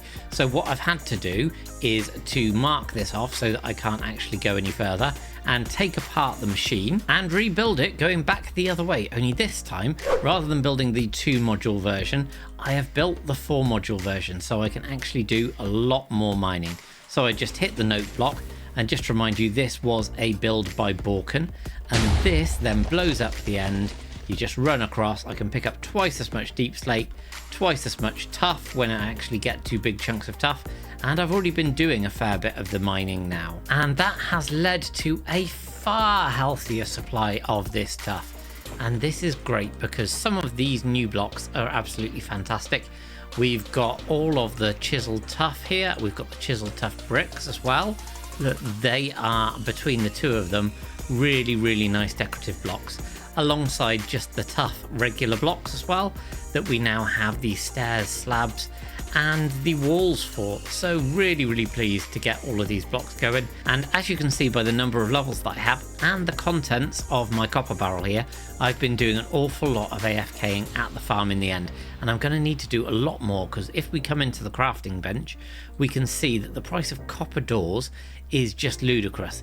Each one of these copper doors, given that you get 3 for 6 copper blocks, will cost you 18 ingots, which is crazy. But it gets even worse when you look at the copper trapdoors.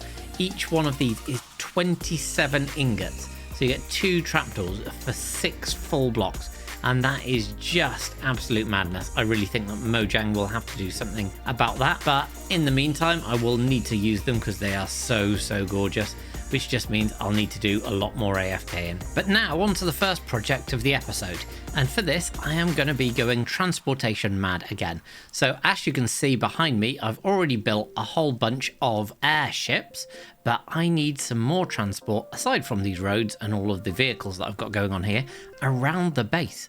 And the way that I'm going to do that is by coming over here and use this space next to the boathouse and to do a little bit of terraforming. And you know me, when I say a little bit of terraforming, I don't mean a little bit of terraforming. So this is going to be built up as a new cliff, and on top of that I am going to build a monorail station, with the plan that the train is going to go all the way from here across this building, over this big open space next to the Amethystine bell jar, to another station that's going to be here before going off round into the new terraformed area, ready to be linked up wherever I want in the future.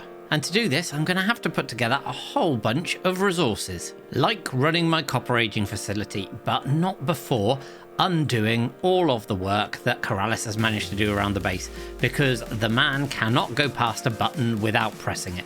Speaking of buttons, very satisfying.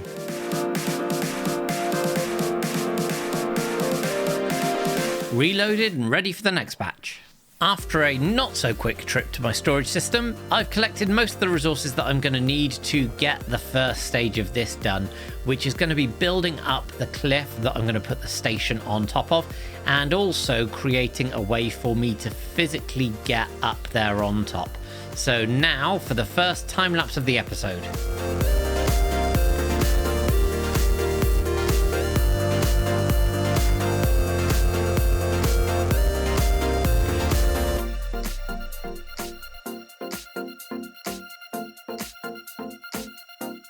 And step 1 of the monorail project is now complete, and we have a cliff in place. It's not as significant as the ones over there, but it definitely does the trick and will elevate the station above the builds that we've got. So in terms of getting up here, you could parkour up this. I've designed this so it is parkourable, if that's even a word. But I have added some stairs. One of the things that I noticed when I was showing Corellis and Beef around was there was no way to transition between these 2 levels. But we've now got stairs that connect up right the way through to the build, and including this staircase that goes in through the cliff and comes round and up here. And I have absolutely no idea. I will need to do something in here because we've got this big flat wall and quite a long passageway. But I don't know what I'm going to do here, so I'll need to have a think about that. But if we come up, we do get some lovely views here right the way across on this paved section. You can just about see the edge of the cathedral there. And this is the section that I'm going to be building the actual station and the platform with, again, some decoration here. And this is the starting point, basically, for where the rail is going to go. And it's going to wind across through the area above things and then just over into the distance past that windmill that we just sits at the edge of the fog. So yeah, this is good. This is a good platform to work from. One of the things that I'm going to need and I want for the decoration is actually something that I've not used so far. I want to get some kelp blocks and actually decorate using them, just as a different tone, but I haven't had any so far. And that means time for a new farm. Back at the storage system, I've had a fantastic idea. Something that kills 2 birds with 1 stone, if you will. The first stage is to pick up a couple of resources, take them back over to the new mountain, and tell you about my plan. And that is going to be to replace this big wall here, and probably one of these walls as well, with some of the kelp farms that I actually need. Now, I've got these big spaces, I didn't have anything to do with them, and it just hit me, why don't I put the kelp in here and you'll be able to see it growing up through this wall, and then I can put some collection either on one of these 2 sides and decorate around them as they are machined, a little bit like we've got the bamboo farm in the other tunnel. And that gives me another opportunity as well, which is to show you some of the creative process that goes into decorating some of my builds. The first thing I'm going to need to do is clear out the space for the farms. I'm loosely using a tutorial that I'll put in the description by UForced with a simple and lossless automatic kelp farm, but I will be making some changes to it so that it fits in with my aesthetic. With a big space dug out here for one of the farms and another one just there, which is pretty much the same, it's now time to start thinking about what I'm going to be putting in them. And first of all, I'm going to be using some of the new Tuff blocks. So we've got these nice wavy ones because they've got a fantastic texture on the bottom and on the top. And also these other decorative ones equally because they've got a brilliant bottom and top texture. And I'm going to obviously be supplementing those where necessary with the regular Tuff. So the first thing will be to set out the surround for them and then actually build the redstone in just behind. And the mechanics for these kelp farms are pretty simple. You plant the kelp along the bottom in the water, grows up past the piston, and as soon as it triggers the observer, that then activates this redstone line that then pumps the pistons and breaks it, and it floats up, gets pushed across and down into the chests. So I've done all the redstone, like I say, for this first one. It's really simple. I've now got to actually box it in and get it filled up with water. That first of the kelp farms is now complete, so as I am building in the other area, I can be collecting some kelp as that potentially grows up, which would be great. Next thing is to get this one in here. I may make some tweaks as I go to this, but basically it's just going to be a case of recreating exactly the same in this space here. Those are both now finished, and it's on to the rest of the decoration. There is one thing that I've noticed, that when the pistons pump, it destroys the water source in there. So sometimes you will get some kelp that sits at the top of the block beneath until the kelp in there grows up and turns it back to a water source. But it's all fine, it is working away, and it is giving me some kelp. So that's all that I need really. I don't need a massive amount of kelp. You can see an example here, but as soon as this grows up, that will then float up to the top and get picked up. But I now need to find a place, and I'm thinking probably here, because the kelp in itself isn't really as much use as the dried kelp. So I need to set myself up a little smelting array somewhere in this wall, and that is now done. It's a pretty simple setup for the smokers in the sense that you've just got the input in the top and the input in the side for the fuel as well, and then it comes out into this chest. But what I have done is used a couple of the new copper bulbs in the back, and I absolutely love those. I can get through this wall, and if anything happens and they glitch off, turn them back on, so that's not too much of a problem. Then just a little bit of decoration around, but I do love the fact that these, as you move through, just gives that extra element of depth. And I have put some fuel in these now, so now it's just to stick a stack of the kelp in here and watch these go in, and this will give us the dried kelp that we can turn into the blocks that we're going to need later. Next, I need to decorate this area here. Now, this is going to be a bit of a control panel, I think. I'm going to be using a similar kind of copper-based machine that I've used in the past. So first of all, this is going to be where some of the cables are going to come out later, and then I think we will use one of these copper bulbs here and a couple of blocks of copper here and here. I did have an idea that I came up with the other day, which I think I'll use, which is actually to put a copper grate in here and to waterlog it, and then this probably needs to be switched out for a piece of copper as well. Pick that up, and then it's just a case of connecting some things up. Another trick that I use quite often is if I take a smoker here and I pop this in the ground like so, then it gives a hole, and then using some of the chains and some of the levers and finally connecting up with some of the lightning rods, we can shift click and get these connected up and get this one done. If I do that, it starts the copper bulb as well. So then we have this connecting in like this, and then we want one of these like so and one like this. Let's turn that one the other way round, I think. So just come down into the hole, get rid of this one and put it the other orientation so it's down like that. Excellent. And then one final one here, just like so, and then we fill that back in. I think that that's pretty much there. Just a couple more bits, maybe a button here and a button here, and probably just some kind of a readout, and one of the most dynamic ones I find is a clock, just to put in there like this because it moves throughout the day. I might change the backing out for this polished deep slate just to give it a bit more contrast, but I really like the shape and how that looks like it's controlling these two machines. And with some final tweaks, this area is now done, and if I have a look around, I've added some of these cables going through between the different areas, so this now feeds into the furnace array. We've got these cables coming down into the ground. We have got an ender chest, which is always useful, but it comes in and it powers the outputs and it powers the input from the machine. I did change this out for the polished deep slate, and I also put a light in behind this waterlogged block.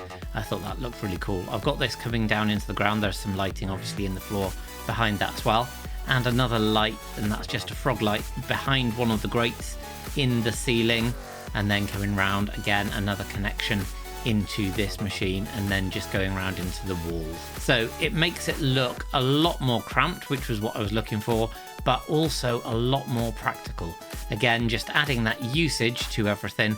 I've left this kind of blank because this is going to be connected up to the decoration outside when this flows in, and I won't need both of these lights. After a little bit of collection, now that I have a sufficiently colourful shulker monster set up, I'm ready to time-lapse the station.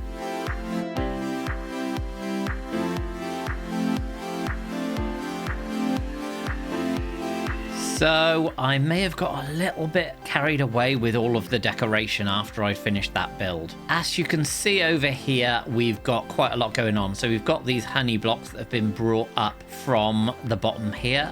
This is using a crane. This crane has got two counterweights because it's obviously got a much longer reach that it's going to need. Lots of amethyst, a lovely little view through here. Again, keeping an idea of the sight lines. Here, this is something that I've put in. So rather than using all of the slime blocks and the honey blocks, I've got one here that is blue ice, and that is mainly because I absolutely love how the blue ice looks through these holes in the mangrove trapdoors, and also used a fair few of these copper bulbs as well. These are amazing. And so there's some on the other side. So this has got some little pipes that go into the mountain on this side. It's got, if I come through here, pipes that go in on this side as well. If we head up, there's one right above there, and obviously one over here as well that you might have caught a glimpse of when I was showing you the other side. So yeah, absolutely love those in terms of the contrast. And then I've used some of the emerald blocks. I haven't really used any emerald blocks because I just haven't really had enough emeralds. I've been spending them all. But now I've got some emeralds in reserve, then these look great, especially against the red, the contrast it gives there. Coming in, we've got the platform up here. And we've got all of the kelp blocks ready to be picked up, looking a bit like parcels, which was why I wanted these. And we've got these, which are the movable back and forth little platform entrances to allow people to get onto the trains. And on this platform, the rail is going to go across here and then round and off into that distance. So let's head into the station itself. So heading over here, we have got a ticket machine over here and then a little queuing section by the checkout, obviously a bed just because that's essential, and then some more machinery around here. We've got the little barrier as well with these copper bulbs. Absolutely love this. We need some conveniences, much as we have with the funicular railway. Obviously, if there's people waiting at the stations, they need somewhere to relieve themselves. And then in here, I've gone for some waiting areas and then a little dousing of amethystine. So love how this looks. This is not the most complicated, but still quite a functional interior. This is now ready for us to add in the rails that are going to go through to the next station. Though there is one problem I have before that, and that is all of the copper bulbs that I've been using. These are actually quite expensive, not necessarily in the copper itself or in the redstone, but each one of these requires a blaze rod, and I haven't got any blaze rods left. I've used all of them up to craft these, so I need to head into the Nether and do a bit of blaze farming. As OGs from the series will know, luckily we have a Nether fortress about 150 blocks away from the Nether hub, so I set out to work on the blaze rods. There were some insanely epic PvE skills on display. One incredibly close call. Some Hawkeye level bow action. And the most ridiculous piece of luck with a couple of wither skeletons that I've ever seen. So with nearly 3.5 stacks of blaze rods, I think my work here is done. One thing I definitely need to do now, though, is repair my bow. Much better. For the next stage in the Monorail project, I am going to have to add some pillars that are going to support the rail. So I'll probably have to put the first one on top of this roof, and then they're going to be relatively evenly spaced throughout here and curling round off towards that windmill. I am going to have to move some of the decoration, but I have got a really, really cool design that I've been working on. So time to get those in place. And now those are done, I absolutely love how these look stretching off into the distance, but they're not going to be like that for long. If we just go into free cam a little bit, we can take a look at this. And yeah, I've just tried to use some of the darker blocks so that when you do look at them, it's got a bit of a contrast to some of the other builds in place. So now I've got all of the resources that I'm going to be using, and I'm going to be using an awful lot of this lovely, lovely polished tuff that we've got now in the game, and loads of trapdoors to be able to actually build the track going out this way. So for this, I think it's going to be best to do a little bit of a time lapse.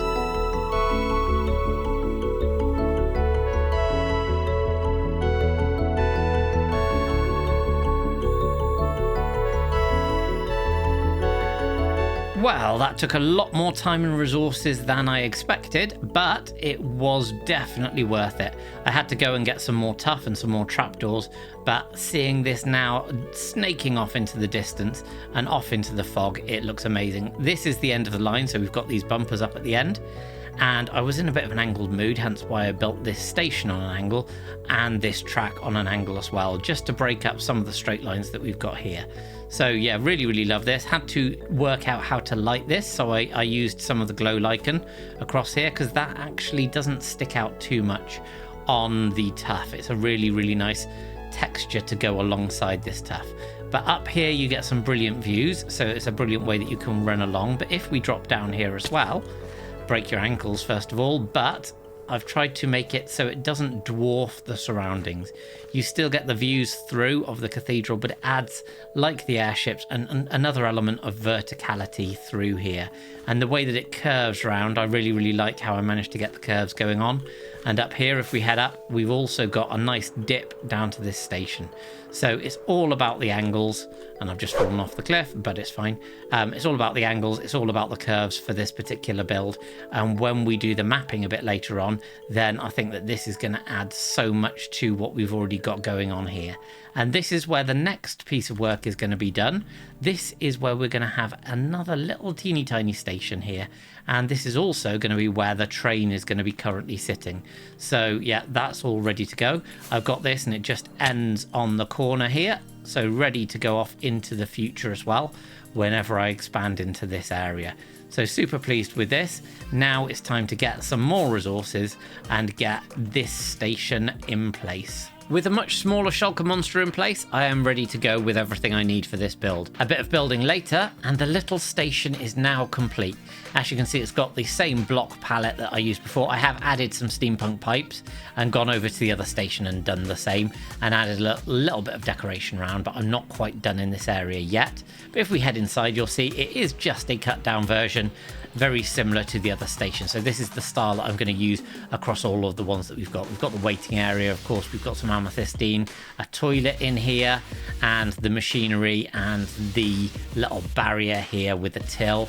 And if we come out onto this, we've just got a smaller platform with, again, some waiting areas. But here, just in front of this little platform, is where I'm going to build the little monorail train. So this is going to be quite a small train, because it just goes on this relatively small track. But if I do this, we end up in the train itself. I absolutely love this little design.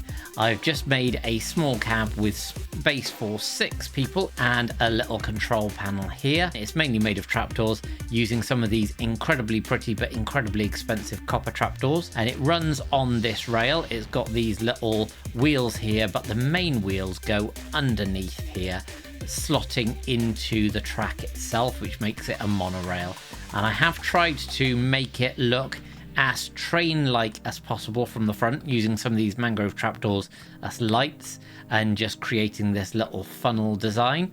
Unfortunately, with this funnel design, I couldn't really add smoke coming out of it, but I may fiddle around with that and try and work out a way to do that in the future. But yeah, really, really pleased with this. Now that I've updated all of the maps, I think that this looks absolutely great. It adds a new dimension to the base, which was quite squared off before, but with the build here of the station and then the angles and curves going through the base here with the monorail itself and coming around the corner, I think it just, yeah, it makes a big difference to the base itself. And that isn't all. If we go back over to where I built the second station, we will find an awesome new crane that I've built. Now this one is on an angle because that's kind of been the theme for this episode, but I absolutely love how this looks. And it did take a while to do the angles going diagonally and also up as well, but I'm really, really pleased with the result. So I've been using some of the newer blocks like the copper bulbs in there and some of the decorative copper blocks. And if we head inside, not only do we see one of the viewers driving this thing, but I've also used some more details like these awesome crafters. And Scar is right, these are one of the best decorative blocks, especially when you consider the bottom of those. I've also used a whole bunch of these copper grates here, and these are brilliant for any industrial builds. The fact that you can see through them is just absolutely amazing. And if we look out here, we can see that we've got a 4-prong claw ready to pick up the items and to move them right the way over from this side here across above the building, and to deposit them either on the platform here ready to be loaded into the monorail or to be taken down to the dock area as well. So yeah, really, really love this. As you can see, I've also added a whole bunch more of the straw statues throughout the place. If you are interested in being a straw statue, do come along to my Discord and let me know your in-game username, and I will get you added in on the next episode.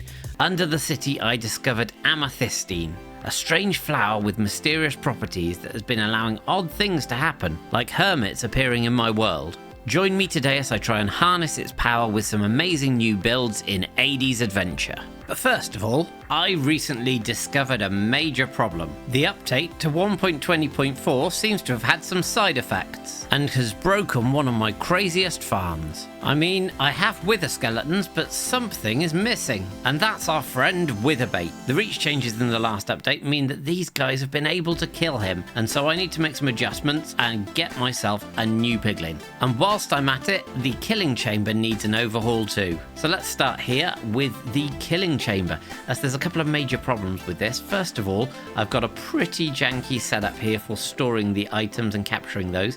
It's not filtered, and I keep getting it filled up with these stupid stone swords, so I want to put a filter system in place to actually deal with all of that. The biggest problem though is that in order to not block spawns on the platform above, I actually need to stand all the way down here. Now I do have a little bit of space. The skeletons themselves have got a couple more blocks that they can actually fall before they kill themselves. So I want to drop the whole thing here down at least a couple of blocks so that I can actually get a much more efficient way to just sit here and click away in AFK without needing to run up and down these stairs all the time to actually spawn in the skeletons themselves. And the final thing is I've just grown a little bit bored of this decoration scheme. It's very nethery, but it's also a little bit bland and I'm not loving it. So I really want to change this up a bit. So the first thing to do is going to be to clear out this and a whole bunch of extra space. A little bit of digging later and this space is all cleared out. I've put in a roof of just some sea lanterns, and I've put in just where I want the items to go for the sorting system. I may actually need to push that wall back a little bit, but that's going to be the next thing, is getting some basics in here like a floor and the sorting system, so I know how much space I've got before I start to decorate the walls. After getting carried away with the decorating, I've now finished this area. So this is the upstairs where I can come here and get as low as I possibly can in order to swipe away at the wither skeletons. But the main business side of things is down here. So again, slightly different decoration, but of a similar theme. And we've got all of the chests here. So I've got 2 for bones, 2 for coal, and 1 for wither skeleton skulls. And here I have a lovely disposal system, one that's from about a decade ago that Impulse designed, but I'll put the link in the description because it's really, really cool. Simply as soon as the items come through here, they get dispensed into the lava, so I can get rid of all those annoying swords. But now there's still a problem to deal with, and that is I need to get myself a new piglin. So I've taken out a layer of blocks on the roof and moved this up and added another level, and this should mean that the wither skeletons can't reach the piglin when I do get him up here, but will be able to see him. So now I've come back out to the main part of the Nether, and it always reminds me quite how much work this was. When I set this up, you can still see some of the scaffolding to get all of these pressure plates in place and to place all of this lava to block as many spawns as possible. But now, as you can see over here, we do have a section where piglins will spawn. So I now need to go through and actually get probably this guy with the sword to follow me back into the fortress. And as you can see, he's now chasing me. All we've got to do is get him inside now without him dying in lava. Keep him coming. Keep him coming. I've had to temporarily put him in a boat because a couple of wither skeletons had spawned, but hopefully now I can get him into the place that he needs to be. Make sure I take out the boat and not the piglin. And here we are. And he should now be trapped for all eternity. All I need to do now is first of all eat, give him his name tag, witherbait, and clear up some of these blocks and finish putting back all of the wither roses. The wither skeletons are now spawning like crazy again, and as he's 1 block higher, they can't actually get to witherbait. So this is now working absolutely perfectly. Whilst these guys were spawning like crazy, I was making a couple of updates. So the layout down here has changed a bit. I've dropped my standing spot by half a block here. I've added some extra hoppers in as well, as some of the resources were coming out to the sides. So now when I come down, I can stand here, I can look over this trapdoor and just swipe away and kill all of those guys in one go as they continue to just drop down the chute. And the result of that is that I've got absolutely loads of coal now. I've got loads of bones and all of these wither skeleton skulls as well. So I'm going to swipe away for a bit longer and see what I can get. And what I've got is literally crazy. As you can see, I've got an entire row of wither skeleton skulls here. These are all blocks of coal, and then I've got so much bone meal, and I'll take some bones back as well. And there's still loads of stuff in all of these chests as well. So I'm going to leave this here in case I need to restock at any point, but get these back to the base. And with those put away, it's time for the next project, which is going to be over here next to the library. And I've not made it easy for myself because I'm going to be extending it all the way to the dock here as well. So the first thing to do is going to be clearing out this mountain here, which is very much bigger than it looks. So I'm going to get digging and do that in the form of a time lapse.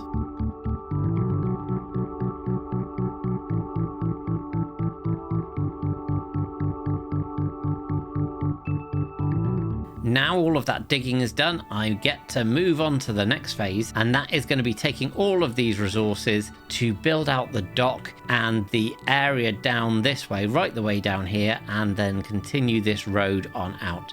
And what we're going to have here is, as you can see, I've put the beacon back. There's going to be another small mountain, and this time it really is a small mountain just to cover that up. There's going to be a couple of builds here, and then there's going to be a massive factory just about over here. So now I'm going to get all of that done, and this is going to take a long time. But the end result is pretty cool, and this is now ready for building.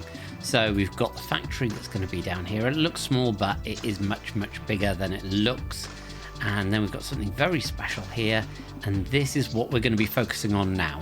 This is going to be a little mountain, really just mainly to cover up this beacon, but there's going to be a cool factory here as well. So now I need to go and get the resources and get ready to build. One very full inventory later, and all of the resources are gathered and ready to go. So I'm going to get building this little mountain and this little factory, and the best way to do that is going to be a small time lapse.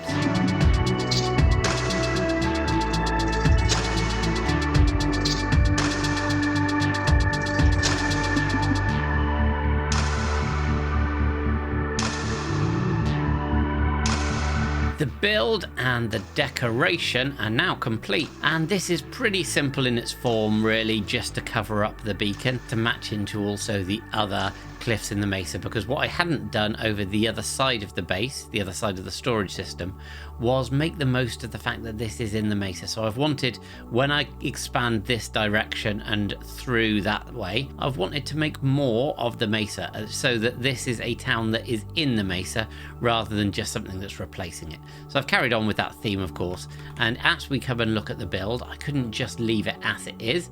There has to be a slightly deeper lore reason for it, and that is going to tie into these next two buildings. So these, all three of them, kind of fit towards a single narrative. This here has a big machine, and this lava is a bit of a clue as to what is going to be happening next. So we've got the machinery here to actually power everything, and all of the cables and all of the cogs and everything connected up. So in theory, in Minecraft at least, it would all be able to work and function. But the next thing I'm going to be building is in this hole, and it relates to this, one of the original builds from the series. So people who've been watching for a long time will recognize this, and of course Python standing there on the barrel. But this is where I built my sugarcane farm, and possibly the world's smallest cactus farm. And in the entirety of the series, since this has been built, which is a lot of days, this is all of the cactus that I've managed to put together. Now that is still quite a bit of cactus, however, I think that I could do better. So in this space, I am going to be building a much bigger cactus farm, and I'm going to be wrapping that inside a giant cauldron. And the process starts with a relatively simple collection system.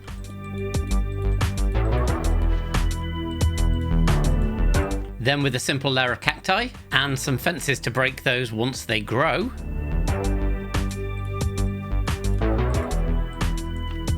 And a second layer of exactly the same. Finished off with a roof and some campfires for some smoke, we're done. Now just to add the cauldron. And I'm really pleased with the result now that this is done. So this building down beneath is pumping the lava out of the ground. That is coming through these pipes and into this giant vat as a storage device, ready for us to use in the next build.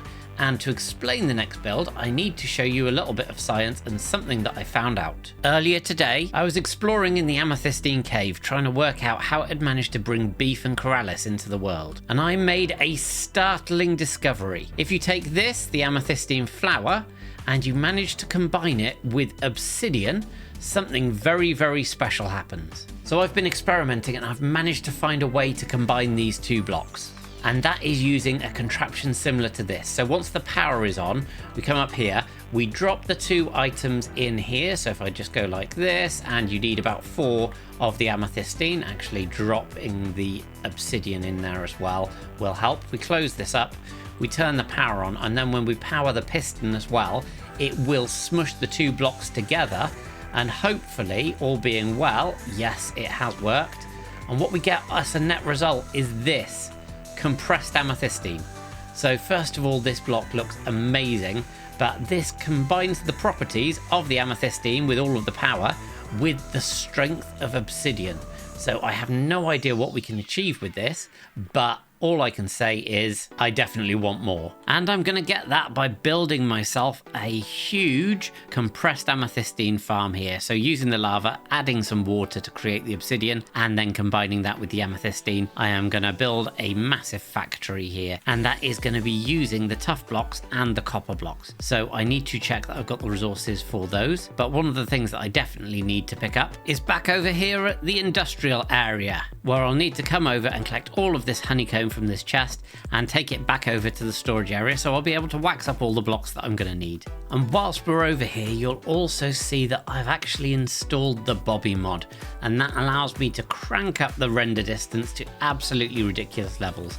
So as you can see from here, the entirety of the steampunk area can be seen, and it looks absolutely amazing. And if I just switch to shaders, we can see everything in its true glory. And as I fly in, all of the builds just look absolutely amazing. The whole area is huge, and this is a view of the place that I've never had before. So being able to see all of this at once is just mind-blowing. Back collecting the resources, I realized I needed a lot more copper than I have, thanks to the ridiculous cost of copper trapdoors. So I've raided my supply of mined copper, and it's given me quite a lot of raw copper that is going to help. And now I've just got to put this through the smelter and then see where I stand. But this is one super expensive build. With all of the copper supplies that I have crafted up, I am still 10 stacks of copper blocks short for where I need to be. And it's these trapdoors that have been the pain point. These have just been so expensive, and Mojang really do need to do something about that. So now I am heading back to my copper farm in the end to stock back up. Same position, but a whole lot more levels, which also means a whole lot more copper. And as you can see, I've filled this shulker box, and this is just the copper that we're going to need for the build, and managed to get myself a chunk of extra copper that can go back into the storage. So I won't be completely empty, but I probably will need to be doing a whole bunch more AFKing between episodes. Those trapdoors, man. Those trapdoors. Trapdoor PTSD aside, I now have everything that I need for the next build. And it is a lot of stuff. This is going to be quite a complicated build, but I'm really looking forward to it. But before I do that, there's something that I want to do, and that is down here at the amethystine portal. I want to take some of this compressed amethystine and sprinkle it liberally around to see if I can't supercharge its power. A little bit of placing later, and that is so much better. I love what it's done to the place, and hopefully that will help this portal a little bit, but we'll have to see. But now that that is done, I'm heading back to the storage system because I fancy a bop. And what better bop than Other Side by Lana Rain?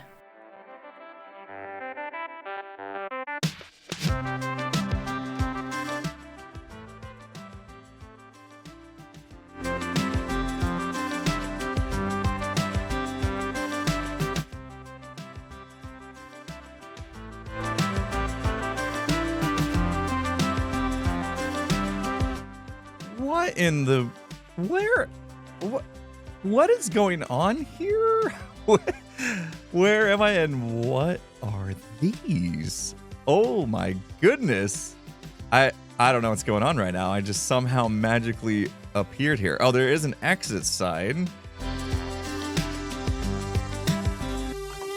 Doesn't seem to be anybody around. Hello? Hello? Where am I? Oh, there's a amethyst cluster over here. Oh, these are cool though. What are those? I've never seen these in Minecraft before. Hello? Anyone home? Anyone want around? Want to tell me what's going on here? Okay, it said the exit was this way. Don't see anyone though. Just follow these stairs? Who's Chekhov? Uh-huh. Still doesn't seem to be anyone around. Hello?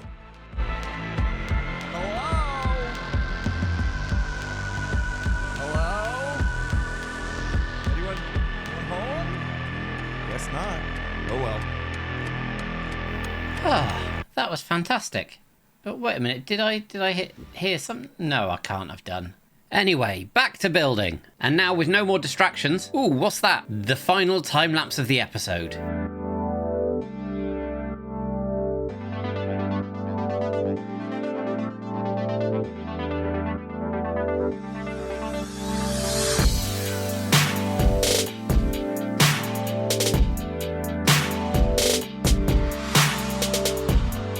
The build is now done, and here I am in the map area where I have updated the map to include the giant cauldron, the extra little mountain, and the brand new build, which I'll show you in a second.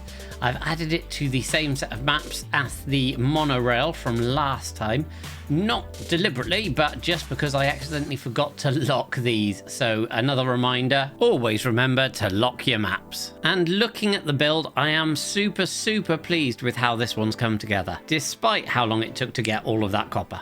But it's definitely worth it because the copper and these tough bricks go so well together. And then I've transitioned through the mossy stone bricks to the mud. And you can also see that I've used some walls to inlay the mud so it looks like the external fascia has been broken off over time to give it that kind of worn down steampunky look. And then combining that with these copper grates to make some brilliant walkways, and there's some outside and there's also one on the inside of the building.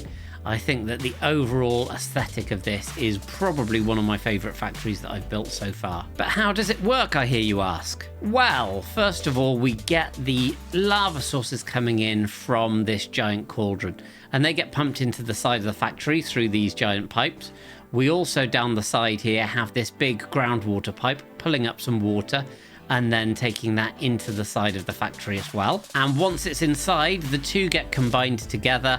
Lava sources and water, of course, give us the obsidian that we need, which then gets pushed across this conveyor belt, goes up and across in this machine here, which also holds the amethystine, which is growing, and gets smushed together by these sets of pistons to give us an industrial supply of the compressed amethystine. So this should give us more than enough for anything that we need to do in the steampunk town in the future. And believe me, I've got some really big ideas coming up. So that can then be picked up by this crane and put to the side ready to just be taken out. And if you want to get hold of this world and explore it for yourself and look at all of the Easter eggs that are around, after this episode, I am going to be releasing a world download to my patrons. So if you're interested in that, then please do check out the link in the description.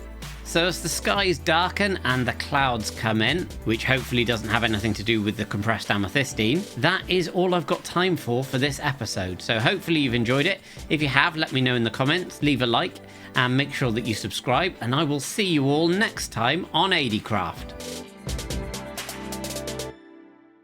Welcome to my Steampunk City, the survival world I've been building for over a year and a half. Last time I built this incredible street complete with a factory for compressed amethystine. But what is amethystine? I discovered this mysterious flower beneath the foundations of the city. It flows with a mystical energy that powers the citizens' steampunk machines. It also opened a portal that seems to randomly let Minecrafters into my world. But now, a couple of episodes back, I built this custom terrain with this giant bridge connecting to the cathedral. And now I think it's time to start linking it in to the rest of the base. And I'm going to do that out in this area first, where we open up this giant tunnel through to the base itself and down here.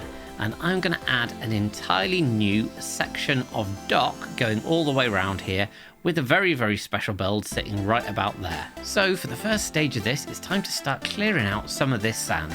And you know what that means? It's time-lapse time. But this time-lapse is a little different, as I just wanted to say a huge thank you to all you amazing people who watch these videos and support the channel. Whether you're new or you've been around for a while, I appreciate you. That took a surprisingly long time, and I did get quite a few resources from there as well. So I'm going to collect these up, get those back to the storage area, and fix up my tools because they are a little bit the worse for wear. I love villagers. With my tools and armor now repaired, it's time for me to tell you about a big new project. First of all, for this, I need to head right the way through the Nether and fly over to the end portal, because I found something that's inspired me. As it stands, I've not done very much with the main end island at all. As you can see, we've got the copper farm over here, and the Wither and Wither Rose farm just down here under the end gateway itself. But aside from that, I've only beaten the Ender Dragon once and opened up a single end gateway. So AD, what's inspired you, I hear you ask? And that's a very good question. I was surfing the interwebs, as Minecrafters do, and I came across something very, very special. If I do this, you'll see a massive planet that spawned behind me, and if I look forward, you can see this absolutely amazing black hole that's just here in front of me. And this is a brand new shader pack that I found. And as soon as I saw this, I knew I had to get a hold of a copy, which I managed to do. It's called Iteration T, and it's version 3, and I absolutely love how this makes the end look. The end has always been, for me, something that's been a little bit boring, a little bit dull, and very, very grainy. So having something like this has made me think, what can I do with this island that is gonna show off the kind of space theme that we've got here? And as many of you all know, I am partial to a futuristic build every now and again. So my plan is going to be to get hold of a whole load of Ghast tears, fight the Ender Dragon the other 19 times, and then start doing something with this island. I'm not quite sure exactly what yet, but I can tell you one thing. It's going to be fitting in with the theme from these shaders for sure. And I'm probably going to need to mine a lot of obsidian. But that project is going to be very much for another day. Not least of all because I've got no Ghast tears whatsoever. Anyway, back to the base. And now that I'm back here, I need to start collecting the resources that I'm going to need to build a dock very similar to this one over in the other area. So back to the storage area, and time to start filling some shulker boxes with copious amounts of stone. But then a strange thing happened. Ooh, what is this? Hello? Is anyone here? This is crazy. Oh, I hear someone. Wait a second. I can hear someone. 1 sec. Hello. Can you hear me? Yeah, I hear. Where are you? I'm just coming down the stairs. What is that? Is that Ray? Yeah, this is Ray. How do you know? I recognize the voice. Hello. Hey, how you doing? Hey, long time no see. How are you long doing? Time no see. Doing well. What is this place? This is the Amethystine portal, and yeah, since I discovered this place, there's some weird things that have been happening, and people keep showing up in my world. So welcome to my solo survival world, and yeah, nice to have you here. I don't quite know how all this works yet, but as you're here, why don't you come up and I will give you a quick look around the place. Place looks really cool. Like I say, I discovered this. These are amethystine, and these are trouble. I tell you to pick one, but you never know what might happen to your pocket if you did.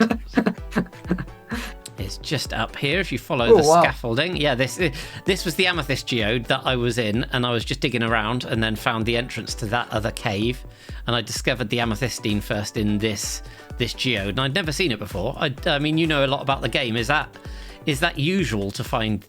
Like, no. Have you seen that before? I mean, no, it sounds very magical. It's funny you should say that, because since I found it, weird stuff has been happening more often than I would care to to tell you about. But here we go. This is it comes out unfortunately in the sewer, but the sewer.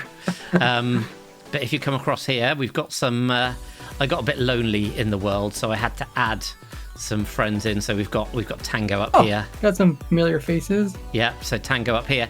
And if you come this way, Ray, then you will actually, you might see somebody who's even more familiar this way. I don't know if you know who this fine gentleman here is. What? Wait. I wouldn't touch him. I mean, an interdimensional rift may open. Yeah. Probably not the best thing. Feel free to grab some kit from this barrel. This is my guest box. I started this because, like I say, people started showing up in the base. If you plant the amethystine, it turns into something like this, which is... Oh, wow. Probably a good thing you have glass around it. Yeah, well, I built the bell jar first, because when I found the plant, I was a little bit worried what might happen. I've been powering a lot of the steampunk machines from this place, and it's been fantastic. It saved me loads in electricity bills. So there's some benefits to it, I guess. Oh, yeah. I mean, it's not without its benefits for sure. But yeah, this is my world. Please do make yourself at home. Wow. I definitely see there's a lot of like steampunk theme. That's really cool. Yeah. This world's been going for about 18 months that I've been building in it. It's getting pretty big. I've tried to build farms because I know obviously farms are your thing.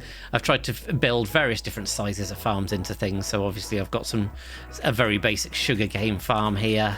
Well, that's well integrated. Whoa! Did you fall down the hole? Yes, I'll come down with you. Pipe. Yep. If you come down here, this is one of my more recent things. I think you might actually appreciate this. This is my chicken-powered skulk farm. Oh wow! So I will just switch it on. So if we've just got a simple etho hopper clock, these chickens drop their eggs through, which obviously gets shot out, and then once they grow up, they hit the lava. And I just figured it was a more interesting way to get hold of skulk than quite a few of the regular ones. That is cool. So you have it like kind of getting all stored up so you can use it whenever you want. Absolutely, yeah. The downside is that it's not... I have to be careful that I make sure I turn it off. You'll see all these immovable blocks that I've over time been adding, because every time I forget, then things start to break once this fills up. And so over time, I've just about managed to completely stop it from breaking until it gets to this point. So, but it's trying to spread and take over your world. Well, yeah, that's the problem with skulk. It is not quite as dangerous as amethystine, but still pretty dangerous. I really like how you got super like packed of all sorts of things. Yes. Either like wiring or steampunk or farms. Yeah. I've tried to kind of stick with the steampunk feeling right the way through this place, and I see steampunk as pretty crowded. You get a lot of people who have like the bases that are pretty well spread out. So this is the basement of my storage system. There's a building on top that's also got like 3 floors worth of auto storers. I haven't gone into the multi-item storer yet. I'm still quite a basic Minecrafter, just the regular old impulse driven storage systems, but it's pretty much got, I think it's got 120, 130 bays, something like that, so it gives me a decent amount of stuff. That's pretty good. Yeah. Wow, it looks like you got a pretty sophisticated base going on. Yeah. I mean, like I say, this is what happens when you are stuck in the same place. To be honest, the reason I added some of these folk is because I was a little bit lonely. I'm not going to lie, Ray. I was in this world for over a year before I had anybody come and visit me, and I got a bit lonely. So it's nice to have company, I have to say.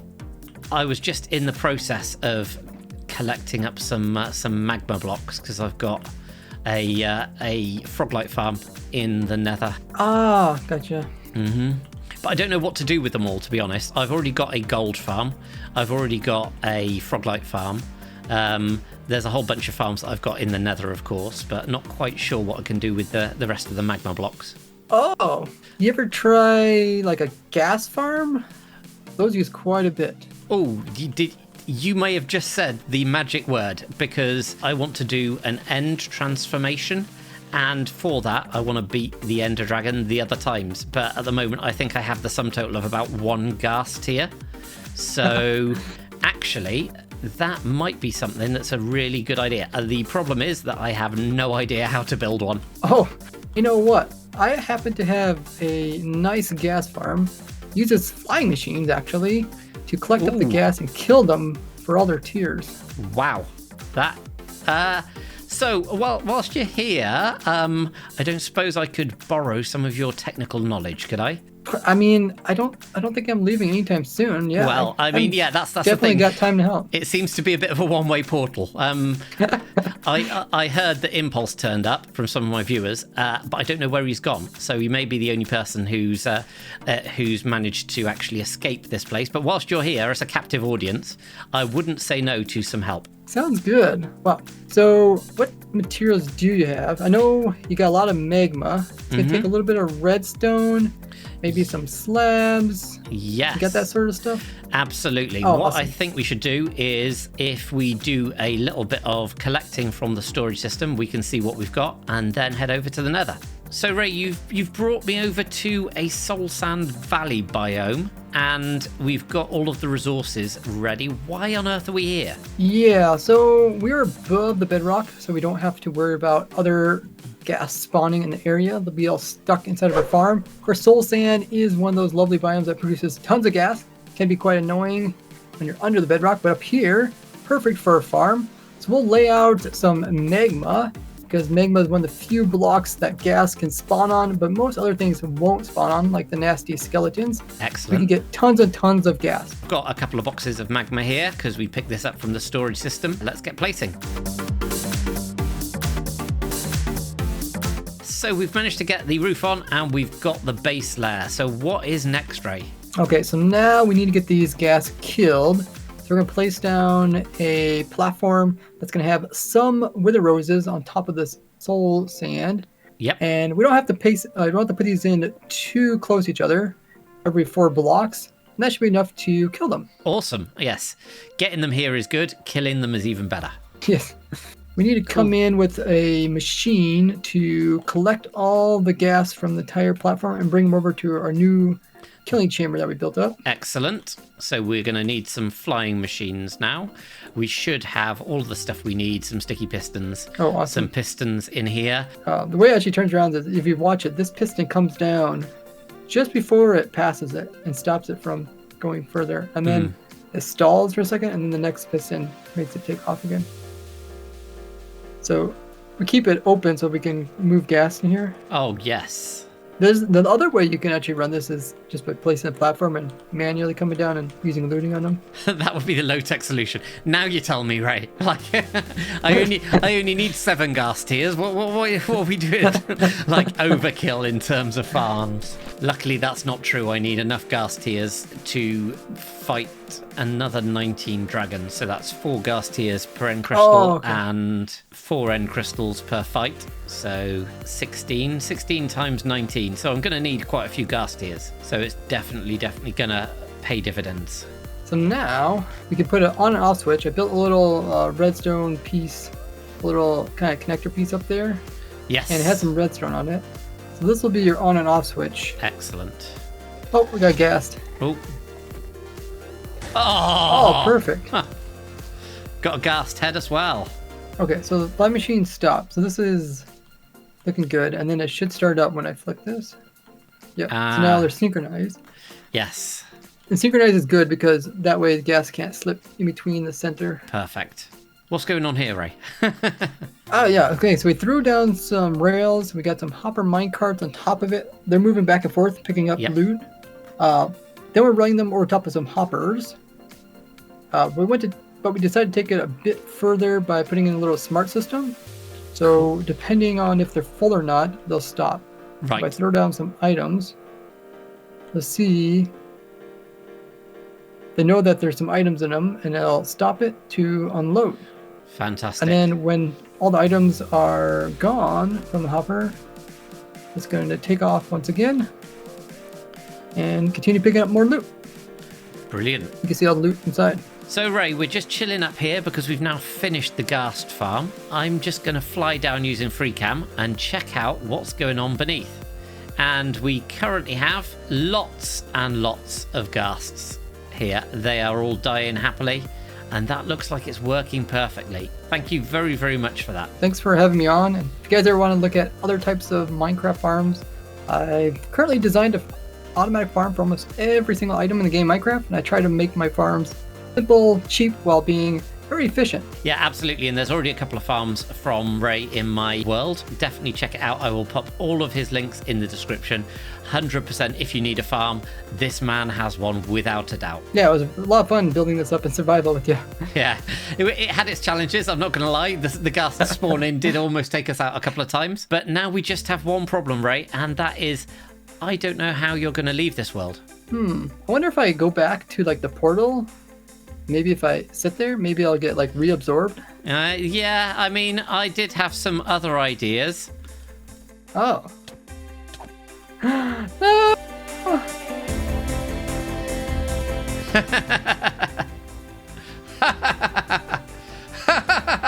Anyway, I've got to go and pick up the stuff now. I had an absolute blast catching up with Ray. We had so much fun, and this farm is absolutely brilliant.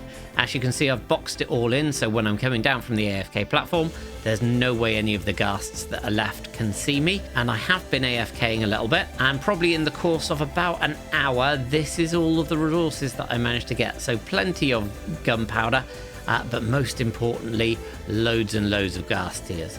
So I'm going to pick these up and take these back to the storage area, where I'm going to collect up all of the resources that I'm going to need for the first part of the dock. After a little collecting, I have everything I need. So now for another time lapse.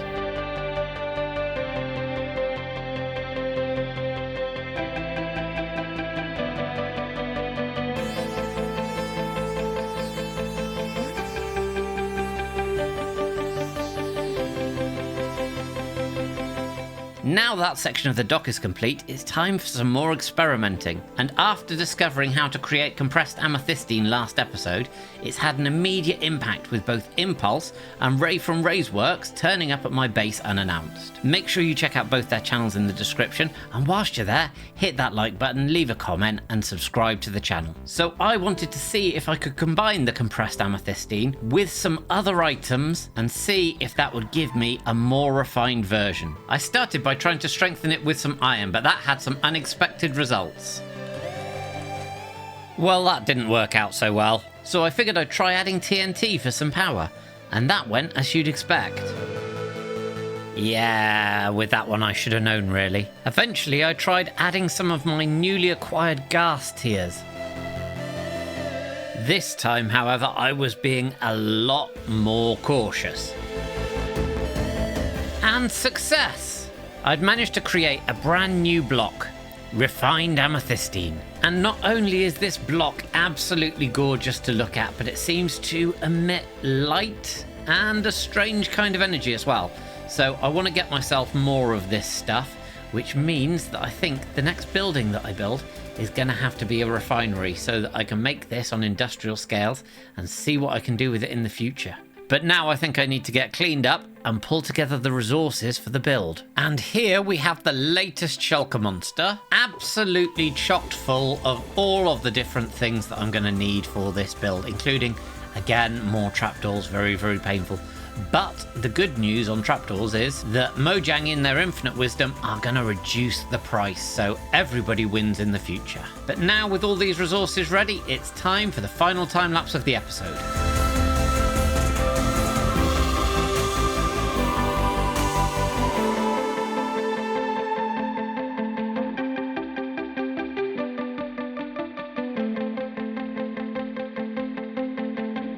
And the refinery is now complete. But we can't have a refinery without anything to refine. So off the back of building the compressed amethystine factory last time, I've built these fantastic little barges to take some of this across to the refinery that's over there. So we've got one that's docked up here, one that's currently going through this channel, and two extra special diagonal ones over by the refinery itself. And I've now decorated the area as well. And believe me when I say that this took a long, long time, but it is completely worth it. First of all, we've got this awesome crane that rotates on these grindstones so that we can unload the barges And we've also got a truck bringing some supplies away from the refinery once they're complete. Go around this corner, we have some storage of the compressed amethystine underground ready to be used. And that gets pulled up by this conveyor belt of buckets, which then travels above the roof into these furnaces. And I absolutely love all the little design features here. First of all, we've got the machine that pumps in the gas tiers here. We've got various different machines. We've got these huge furnaces, and I love the different colors that go on in these.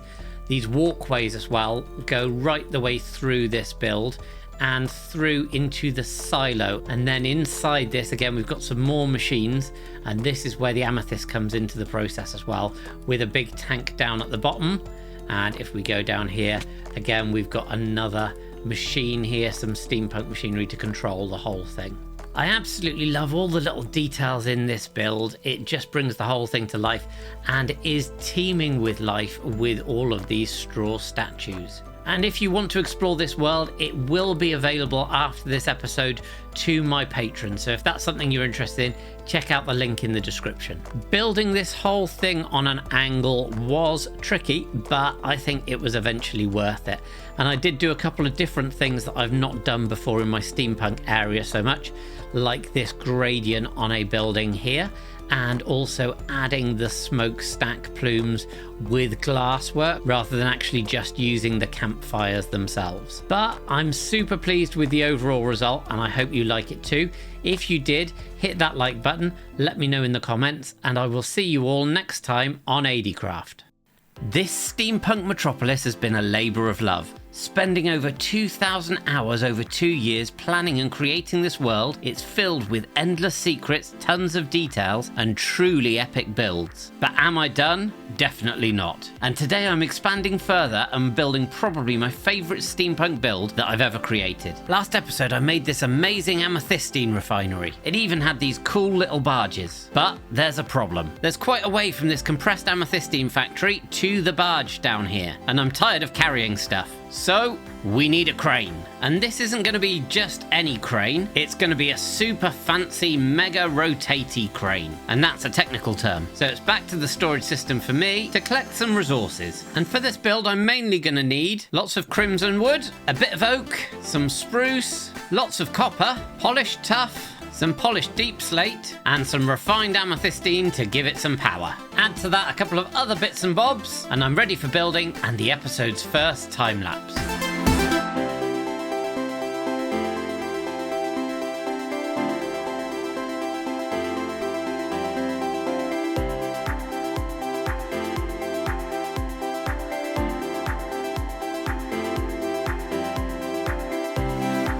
Now that's finished, and whilst the leftover items go back into my storage system, let's take a look at the crane. Isn't it a beauty? It's so chunky. And I've done just some very basic decoration on the dock around here just to tie it into the environment.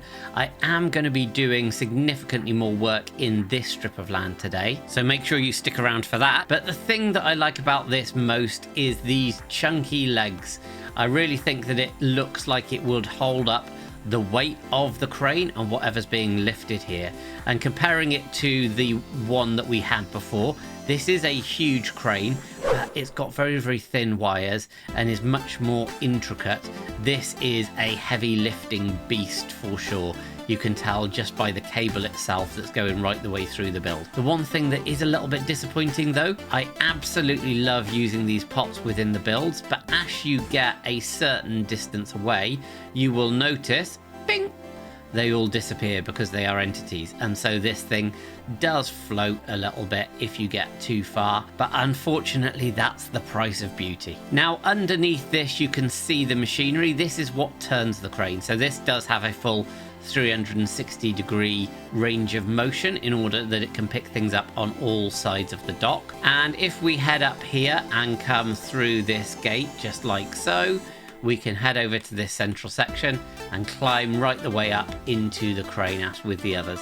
Now this is a very small interior for the crane, so there wasn't much room for me to put much in because this is a smaller cab, but you do get that great visual of the claw itself ready to pick stuff up and move stuff around. And from the sky, as the legs finally render in just about there, I love how this looks. I love the angle on the crane itself up here, and I really do love the chunky nature, and particularly this big bulbous tank here that is holding all of the refined amethystine. But now, before it gets too dark, time to sleep, and as the sun rises behind me, it's time to talk about the plans for this area. Now, one thing that I felt was missing, even though I do have a couple dotted throughout the base, is a standalone nether portal that ties in with the steampunk look of the rest of the builds. And if you've been watching the channel for any period of time, you'll know that I can't just leave it at that. So I'm going to be using this custom mountain and building into it with a steampunk motor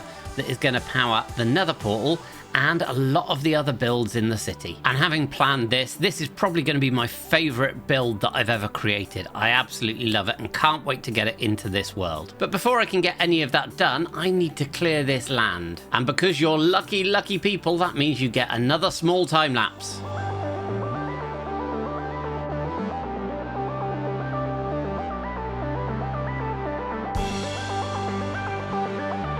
I now have a very big hole and some very dead tools. And that got me thinking, I haven't actually upgraded any of my tools or armor to netherite ever since they added the crafting templates for these. And I really need to get some more of these because I think I only have one netherite shovel. So that means that at some point, probably in this episode, I need to go on an adventure to the nether. But before I do that, I need to move this beacon about 10 blocks that away. Otherwise, it is going to be slap bang in the middle of the build, and that just won't do. And as if by magic, that has now been moved, and that took a little bit longer than I expected because I had to move the hole, I had to dig out some of this space here, but now I have my wonderful, wonderful beacon effects there. And if I come down this way as well, I had put a beacon in this space. I moved it along a little bit because I realized that the beacon was now directly underneath the crane, which wouldn't do as well. So I've now moved that into the space. Obviously, I've got the beacon beams turned off, which is done through one of the sodium mods that I use, which I think is a great addition because nobody wants all the beacon beams in their base unless maybe they've got a futuristic base. Maybe that would be a good look. But for me in the steampunk world, yeah, not so good. However, I have put glass on all of these right the way through the base, depending on where they are. So the ones that are in the mesa itself have got, say, an orange glass. So those will give the orange beams. So even if when you download the world, you're not using sodium and you can't turn off the beam, it'll still look pretty cool. Speaking of which, if you do want to get hold of this world, it is available to my patrons. So there's a link for that in the description if that's something that interests you. Now, back to this space, which looks absolutely terrible. So I am going to collect up some more resources and carry on this dock right the way along. And now with all the materials collected, including an awful lot of stone for this, I am going to magically go 1, 2, 3, and that looks so much better now. I'm super pleased with this now that I've filled the area in, and you will see here I have even given myself a lovely little road that takes us down to just a little beach area, just again to try and tie the actual city itself into the terrain so that it goes with the terrain rather than just replacing it all the time. So that is absolutely awesome. But now to think about that smithing template and how I can get hold of that. But the Nether can be a dangerous place and I don't really want to go there on my own and potentially lose all of my stuff. That would not be fun. So I need to take advantage of the amethystine portal and try and work out a way that I can actually activate this myself, rather than just having somebody random turn up. So I've been brainstorming some ideas. First of all, I thought maybe I could get some TNT, but then I saw sense and thought no. Definitely not. Then I thought maybe a seance or something like that with some candles. But again, I considered the consequences and decided, yeah, that would probably end badly. But then it hit me. Obviously, refined amethystine's the key. And after a little bit of tinkering, I have created this. the comfortably operating, literally logical assistance bringer device. And what this should do is plug into the power of the Amethyst steam portal here, and when I switch this lever, you will hear it starts up, the lights go on, and hopefully this will pump some of the refined amethystine power into the ground near this portal and can actually bring somebody here. So I'm going to leave this chugging away and head back up to my base to do a little bit of tidying up, just in case I get some company. And after a short while... What in the world? How did I get here?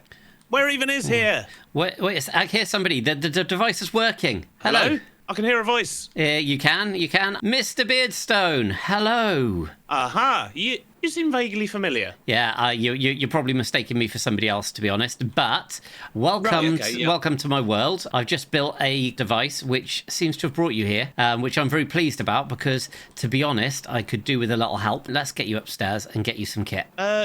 Yeah, I mean, this is all very confusing, but yeah, fine. I'll just follow a random stranger in a dark cave. A very pretty dark cave, but still a dark cave. Okay, lead the way. That sounds legit. Nothing could possibly go wrong with that kind of a plan. Oh, don't say nothing could possibly go wrong. That's how things go wrong. Here we are. Welcome to my world that you seem to have been transported to. Thanks for coming, even though you probably didn't have much choice in the matter. No, I was standing in my chip shop, and now suddenly I'm here. You didn't bring any chips with you, did you?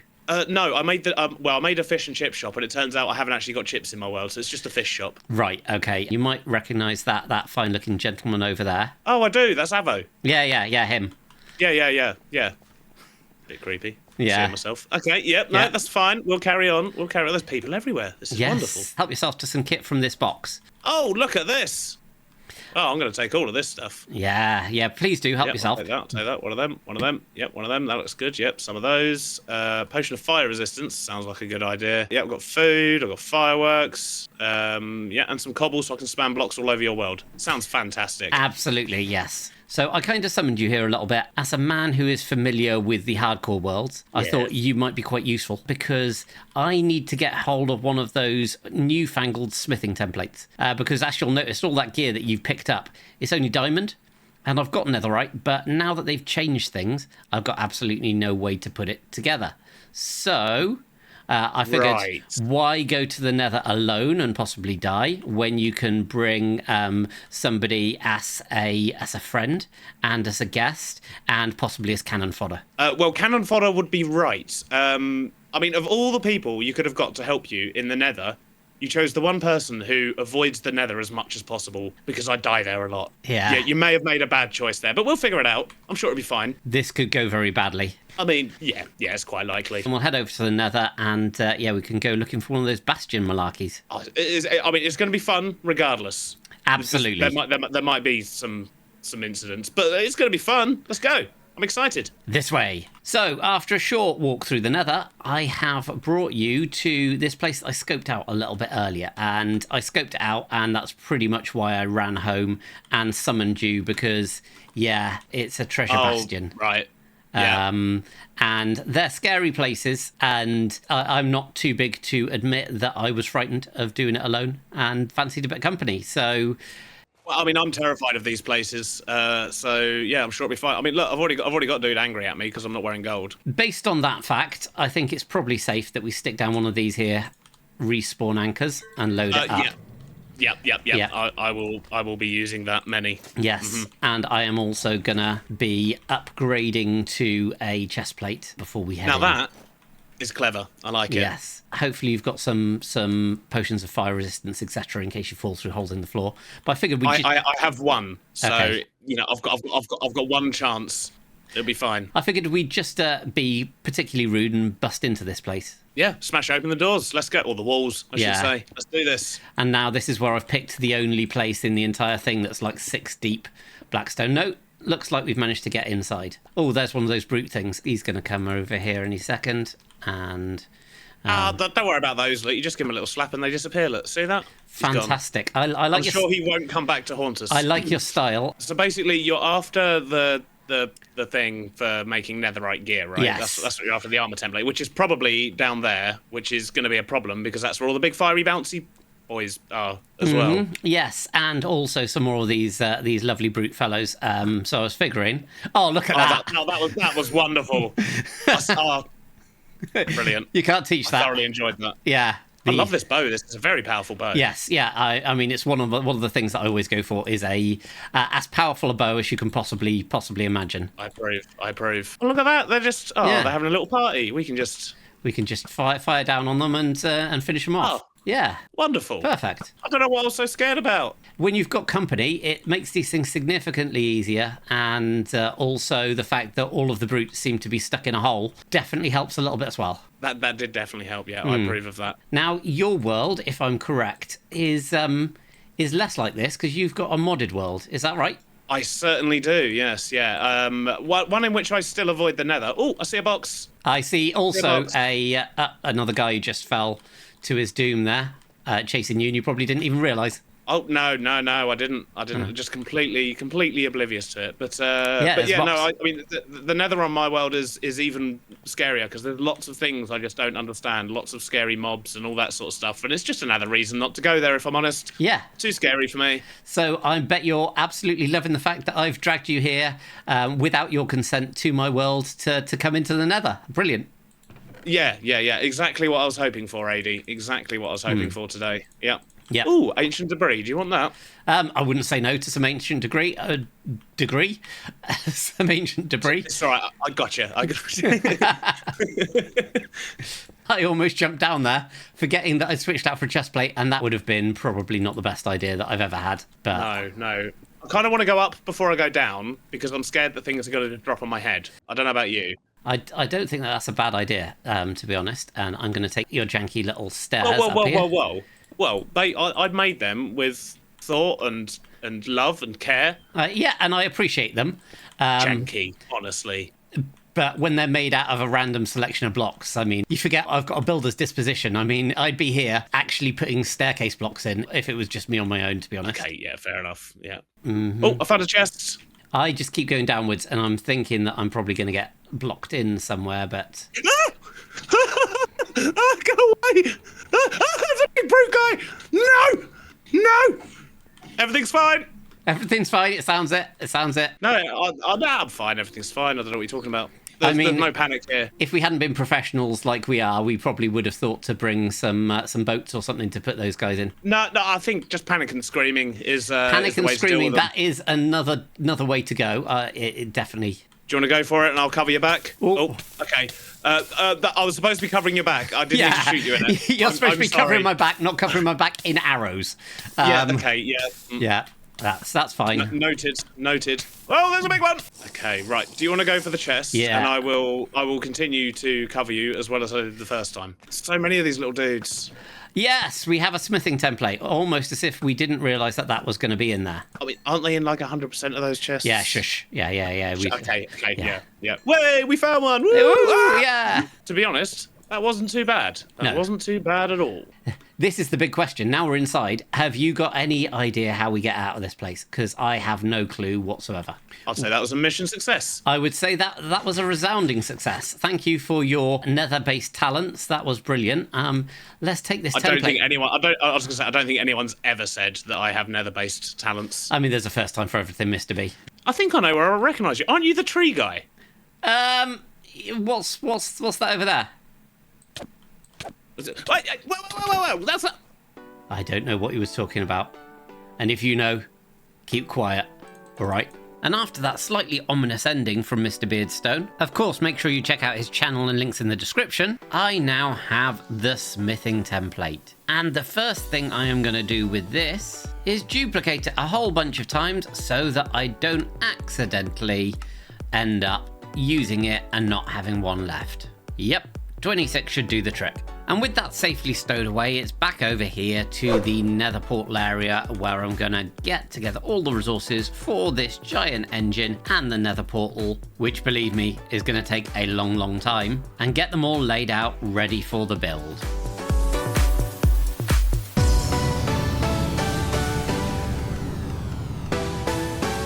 And many hours later, I have got boxes and boxes full of stuff ready to build this absolutely huge build that's going to be here. So all that's left is for me to kick off the final time lapse of the episode.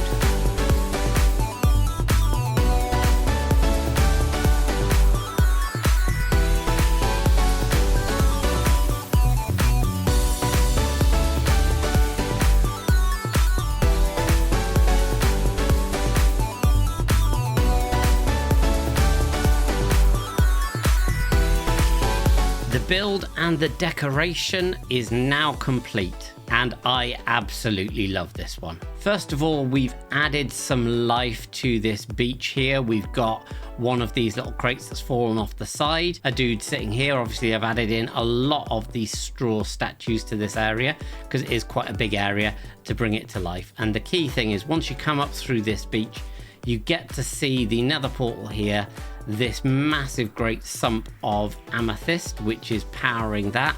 And behind that, my favorite bit of all, which is this motor. And you can just see through there as you move. I've got layers and layers of the glass to kind of create the foggy effect, but loads and loads of gears in here as well. Coming up past here, I've added another one of these little trucks, and this is just opposite here, the portal itself. I do love how this looks with the giant cog. And this cog itself can turn. We've got these little engines that are powering things and the wheels as well, which are these grindstones. So this entire thing would be able to rotate here. And this is all just beneath our giant airship. But this is the main event. We've got all of these different cogs and all of this pink glass and concrete that I crafted up. And as we come round here, it goes really far back, and at the back we've got some of the pearlescent frog lights there as well. So at night this whole thing glows with an eerie glow from the inside of the engine, which itself is in this giant copper cog. But the machine itself is even more than that. If I come across here, we've got this exterior. So we've got the two different types. We've got the copper here, fading and using the gradients from the different types of copper. And then we've got this clean portion, which is, again, a really nice mix with the acacia in here. And you can see the parts of the machine through the glass. So we've got this two-tone, two-tier effect, and the blue really sets off this copper. This is one of my favorite builds, and this whole thing is built into this mountain with all of these, a different design of the pipes coming out and connecting it across to this cliff over here to tie it into the builds that had already been done. And round the other side we've got more of the same, except we've got a really big gear up here as well. And just the little touches like these trapdoors just to add some extra depth. So as you move past, you do get that feeling of movement inside here, and you can really get the feeling that this is a very powerful engine that is driving a lot of the steampunk machinery.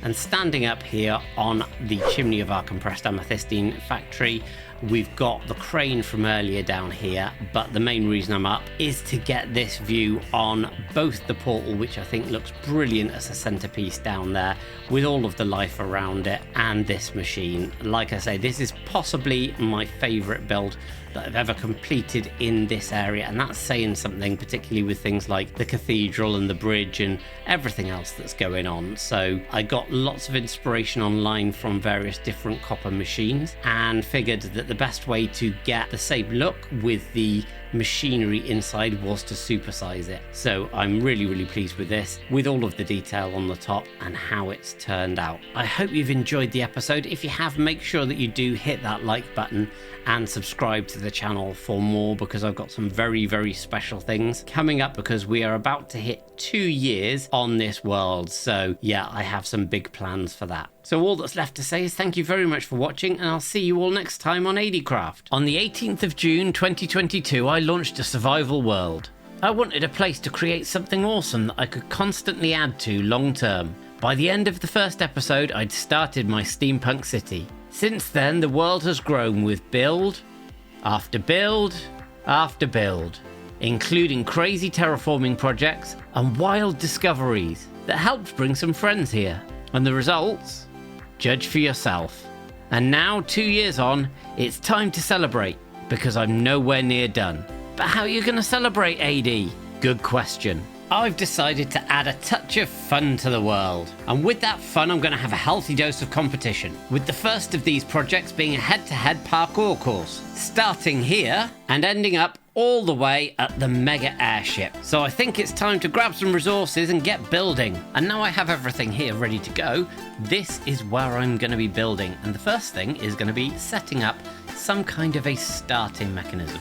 So this is going to be a head-to-head with one side going off this way and another side going off this way, but we need a way to start people at the same time. So I need to get my redstone head on and work out how to do that. And with these two buttons, I now have a solution.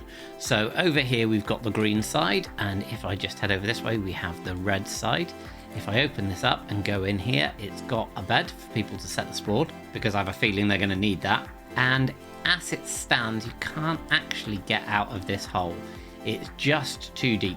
So I will need to fly and land back down here, close this up. And when I press this button here, after about 5 seconds, I'll show you on this side, you will see that a piston will raise a block and this will open up, thus letting people be able to get in and out at their will. And there's going to be some golden carrots in there as well to give them some food to take on their merry way.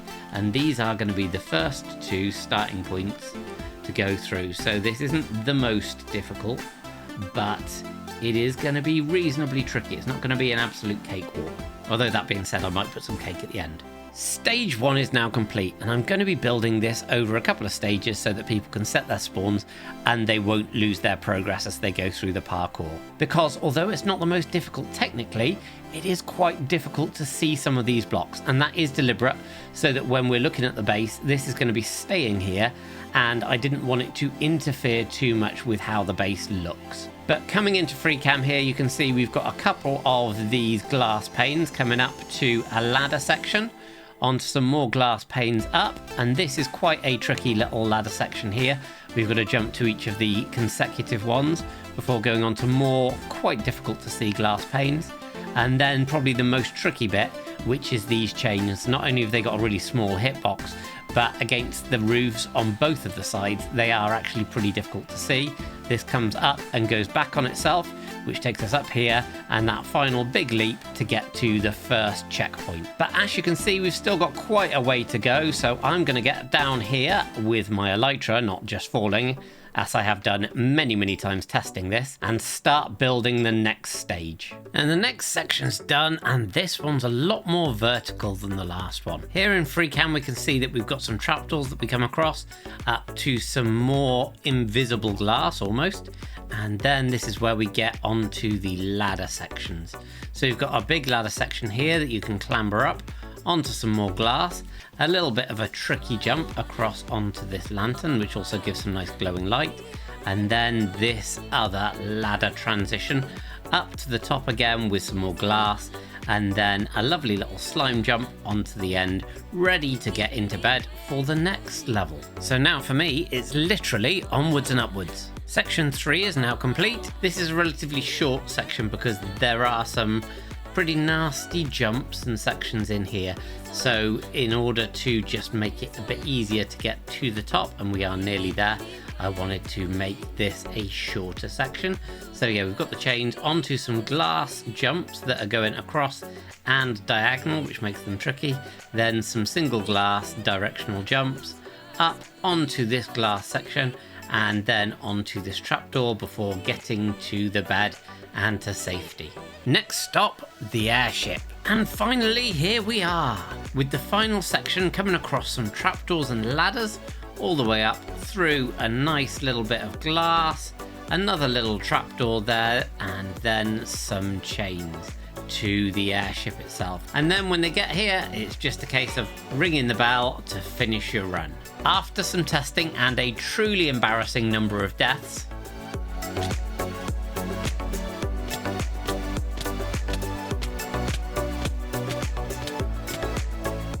I've made some tweaks to the course. Most importantly, up between those end rods, there's actually a bed to break up that middle section, because for how difficult it was far too long. So I've added that in, and that should make the course much, much more achievable. So what I need to do now is hit that button, head into the hole, set my spawn down there as well, and then when the trapdoor opens, I can start setting my first official time.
And the first official run is complete, and my final time for that was 23 minutes and 15 seconds. Yeah, I got caught in a pretty severe death loop, but I'm here now, and I will be posting a private video that you can link through in the description of the full uncut run. And of course, if you'd like to give this parkour a go yourself, you can download the world from my Patreon, so the link for that is in the description as well.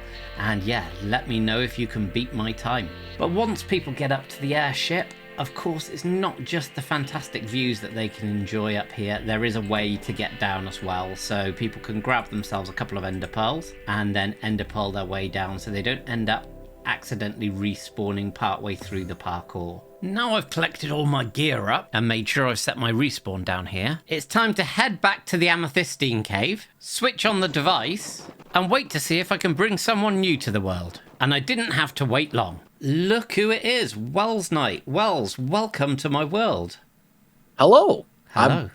I think I took a wrong turn at Albuquerque. Yeah, that might be my fault a little bit. This machine here has a habit of bringing people into the world, and you've been the latest person who's actually arrived, so I'm really pleased to have you here. Well, thanks for having me. This was unscheduled, but it's okay. It's fine. This is a beautiful place. This is an amethystine cave I found underneath the base. It's been doing some weird things, so I thought I'd do my best to make the most of it, really. And since then, loads of people have been turning up, so I can't complain too much. Well, guests are always fun. Absolutely. You can never complain about having company. Your timing has been fantastic for arriving in the world, because it's actually the 2-year anniversary of this world itself. Oh, cool. Well, Yeah. Happy anniversary. Thank you kindly, sir. Thank you kindly. And welcome to the sewer. Again, I apologise for where it brings you in. It's a very nice sewer as sewers go. It is. Can you do something about the smell? Yeah, I'm going to blame that one on Corrales again, but we'll see. Okay, fair enough. Also sounds like Corrales, you know. Yes. So here we are, and welcome to my world. This is my Steampunk City. It's gorgeous. Who's over here? We got Corrales. Yep. Okay. Yeah. Yeah, this is gorgeous. Let's see. It kind of goes off a little bit in that direction, but not much. Yeah, this is nice. The question. Yes. Oh, do you have food? I do have food. And I think it's only fair that I give you some armor as well, just in case anything happens. I don't think my insurance covers people having injuries. Yeah, you didn't even make me sign like a liability form or anything. Yeah, that's probably something that I should look into, to be fair. I started out with just that boat and that crane over there. That was my, if you'll believe it, that was my starter base. It's grown over the course of 2 years. You don't say. Yeah, I mean, it's funny that. What a shock. Yes. a Minecraft player building things. I don't think it'll ever catch on. No, never. Well, why don't you give me the guided tour? Show me what the stuff is. Tell me the lore if you've got it. Yeah, absolutely. All that kind of good stuff. What's worth seeing? Because everything looks beautiful. So where should we go? What should we see? Well, let's have a quick look at the starter base first of all, because like I say, this was the first thing. There was nothing else apart from this. Obviously, I built a crane first, because otherwise that would have just fallen into the water. Except Minecraft physics, so probably not. Well, of course. Plus the crane, having the crane makes it easy to build everything else because you got to move all the materials. Exactly. And this one's on runners, as you can see, it goes along the dock, so it's quite useful for shifting stuff. And if you Trident drowned guy, leave him alone. Yeah. It's very rude. Good job I gave you that armor. Just wow, I do not feel welcome. Yeah. So yeah, this was the starter base that I built. I built this just as a husk first of all, and then filled it with stuff afterwards. I'm just checking your organization levels. Well, this has now been superseded by my new storage system, and that's probably something that we'll have a look at in a second. Downstairs, I wanted to build myself somewhere that I could just have a nice little relax, apart from the slightly sharp and pointy teeth. Hey, it works. I mean, it's a view. It's a view. It's not a view of much apart from a sandbank, but you can't have everything, can you? It was cheap. So it's a beachfront property. Yes, you can't complain too much. That's a good point. I'll put that in the listing if I ever put it up for sale. Precisely. It's all about how you spin stuff. Absolutely, yeah. I mean, you've got to say whether it's cozy, not small. Cozy is definitely the wording that you want to be using. Always cozy. You never say cheap. You always say budget conscious. Oh yes, absolutely. Or great value for money. Yep, exactly. So yeah, this was the first build that I did. And then across the course of the next couple of episodes, I went a little bit factory mad. I mean, this is pretty much an industrial steampunk area, as you can probably tell. So there's going to be factories galore. And what I have tried to do, Wells, is build in some functionality. I'm not a big fan of people just building a build and then it just sitting there pretty much empty. So I've tried my best, touch wood, to at least put in some functions. So this one is actually my sheep farm in here. Automatic? Yeah, automatic. Yes. Nice. Automatic. And I think some of these definitely need emptying by now, because this area, the one downside is this area gets loaded an awful lot. I mean, can we back up for a second and to the part where you say you don't like it when people make empty builds? Yeah. I just want to go on the record as to say that could never be me. No, never. Nope, never. I would never build just a beautiful exterior and then leave it completely empty on the inside. I would never do that. Nope. The only reason that I've actually said that I do that is because I used to do exactly the thing that I just said, and I had endless tutorials on the channel where I have an empty shell of a build and people are like, can you do an interior? Can you do an interior? And I thought, this time round, I will at least endeavor to build some stuff. Well, excellent. Mm-hmm. That's progress for those people like you who don't do interiors sometimes. No, exactly. I talk a good game, but in the past, if you look at my back catalogue, you will see lots and lots of shells of builds, but they're very pretty, I like to think, at least. Well, shame on you for that. Indeed. Just shame. The dishonor on you. Dishonor on your cow. Your whole... I might as well just jump off the dock. But luckily I've got a slipway here. I'll join you because I totally do that all the time. Anyway.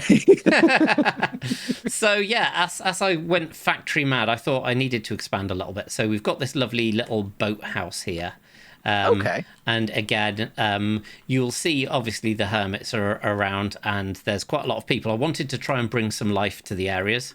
So I use a pretty light mod, which is a little bit like the armor stance that you have on Hermitcraft. It's called straw statues, and you can actually just put the skins on people as well. So I thought that was a nice way to make it a bit more active, a bit more animate. Is Hypno attempting to drive a boat while it is currently in dry dock? I think he is. He's getting a little bit carried away, as is Joe up at the front here. I think the two of them are trying to get something going here. The other thing that you might notice here, which nobody in the comments actually picked up on, but I thought was a good observation, is Hypno has absolutely no way to see where he's going. So this is very true. Even when he gets outside, he's going to be in a little bit of trouble. So I think he is going to be relying on Joe's communication skills somewhat. Well, you know, the good news is that Joe is a great communicator. Yes. Yeah. So it'll be fine. Yeah. That was. I'm sure. That was what I was thinking. I thought if you're going to have somebody giving you directions, then you can't go far wrong with Joe, can you? Oh, I just noticed the wheels on the boat. Yes, it's a amphibious vehicle. We're fine. Never mind. Yeah, those are just temporary. I think they would fall off in the water, but it's Minecraft. What can you do? The grindstones make very nice wheels, so I figured you'd need something to roll it down this slipway at least. It's true. I mean, usually what they would do is they would have water. Well, and then they would, drive the boat in and then drain the water. Yes. That's usually how a dry dock would work. Yeah. At least I think so. Yeah, I'm not exactly a nautical expert. No, and this is something that I have got a big build that I'm going to be working on in the future, which will need a huge dry dock. And that's one for people who are watching to look out for. But yeah, this one was more, I think, based on a kind of a lifeboat station. So where you can get the quick launch down into the water. Again, health and safety is very big here. We don't like the thoughts of people struggling and getting tridented. So I don't actually know why Joe and Hypno didn't come to your rescue earlier. I'll have a word with them later. That's a good plan. Just give them what for. Yes. So coming around here, you'll see, obviously, I've built this all into a mesa, and quite a lot of this is custom terrain, because Minecraft terrain is great, but why have Minecraft terrain when you can go Minecraft terrain on steroids? This is true. This is true. Plus, the mesas always look a little funky. Yes. When it's just the vanilla generation, they're good sometimes, and then sometimes they just look a little off. I guess you would say, just a little something not quite right about them. Yeah, But you, having jumped up here, actually, you will be able to see, if you just look behind you, actually, you've managed to pick quite a nice view of the cathedral, which we will definitely get to in the future. So all of that, everything that cathedral is built on, that is all custom terrain. So I built the entire mountain around that. I did go a little bit crazy. I believe it. Oh, that's cool. I just noticed the little detail on I guess you'd call it the decorative window up there in the center, or whatever where you're using the wheels coming out of the glowstone like that to make a little cross. That's actually really clever. I might steal that at some point. You mentioned about lore, and you noticed earlier the purple plants that you saw down there.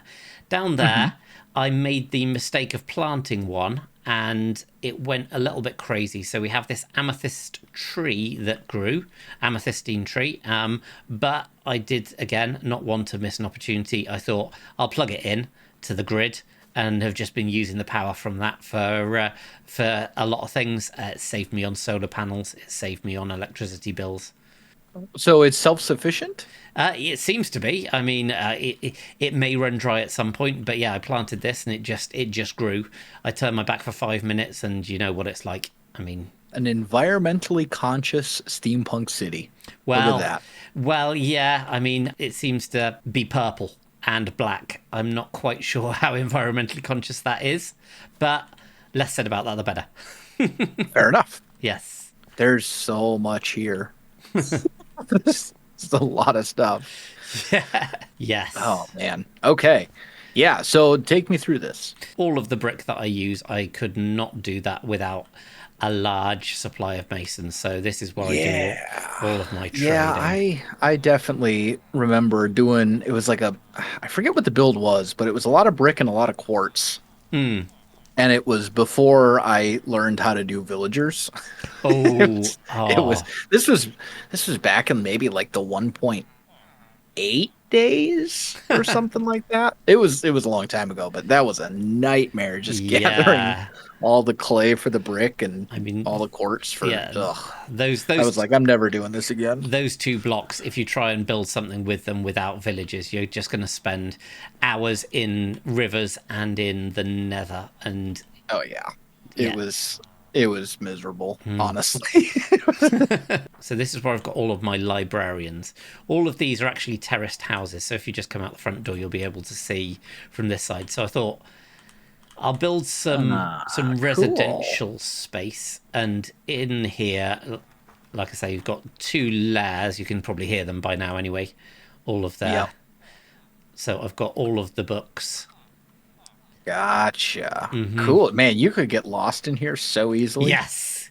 If you just open random doors and I do have an idea at some point of doing a hide and seek event, because I think that there's so many little cut throughs and so many little places that could be quite fun, just to get like dozens of people just hiding out in there and literally just do it old school playground style, where as soon as you get found, you help finding more people. Sure.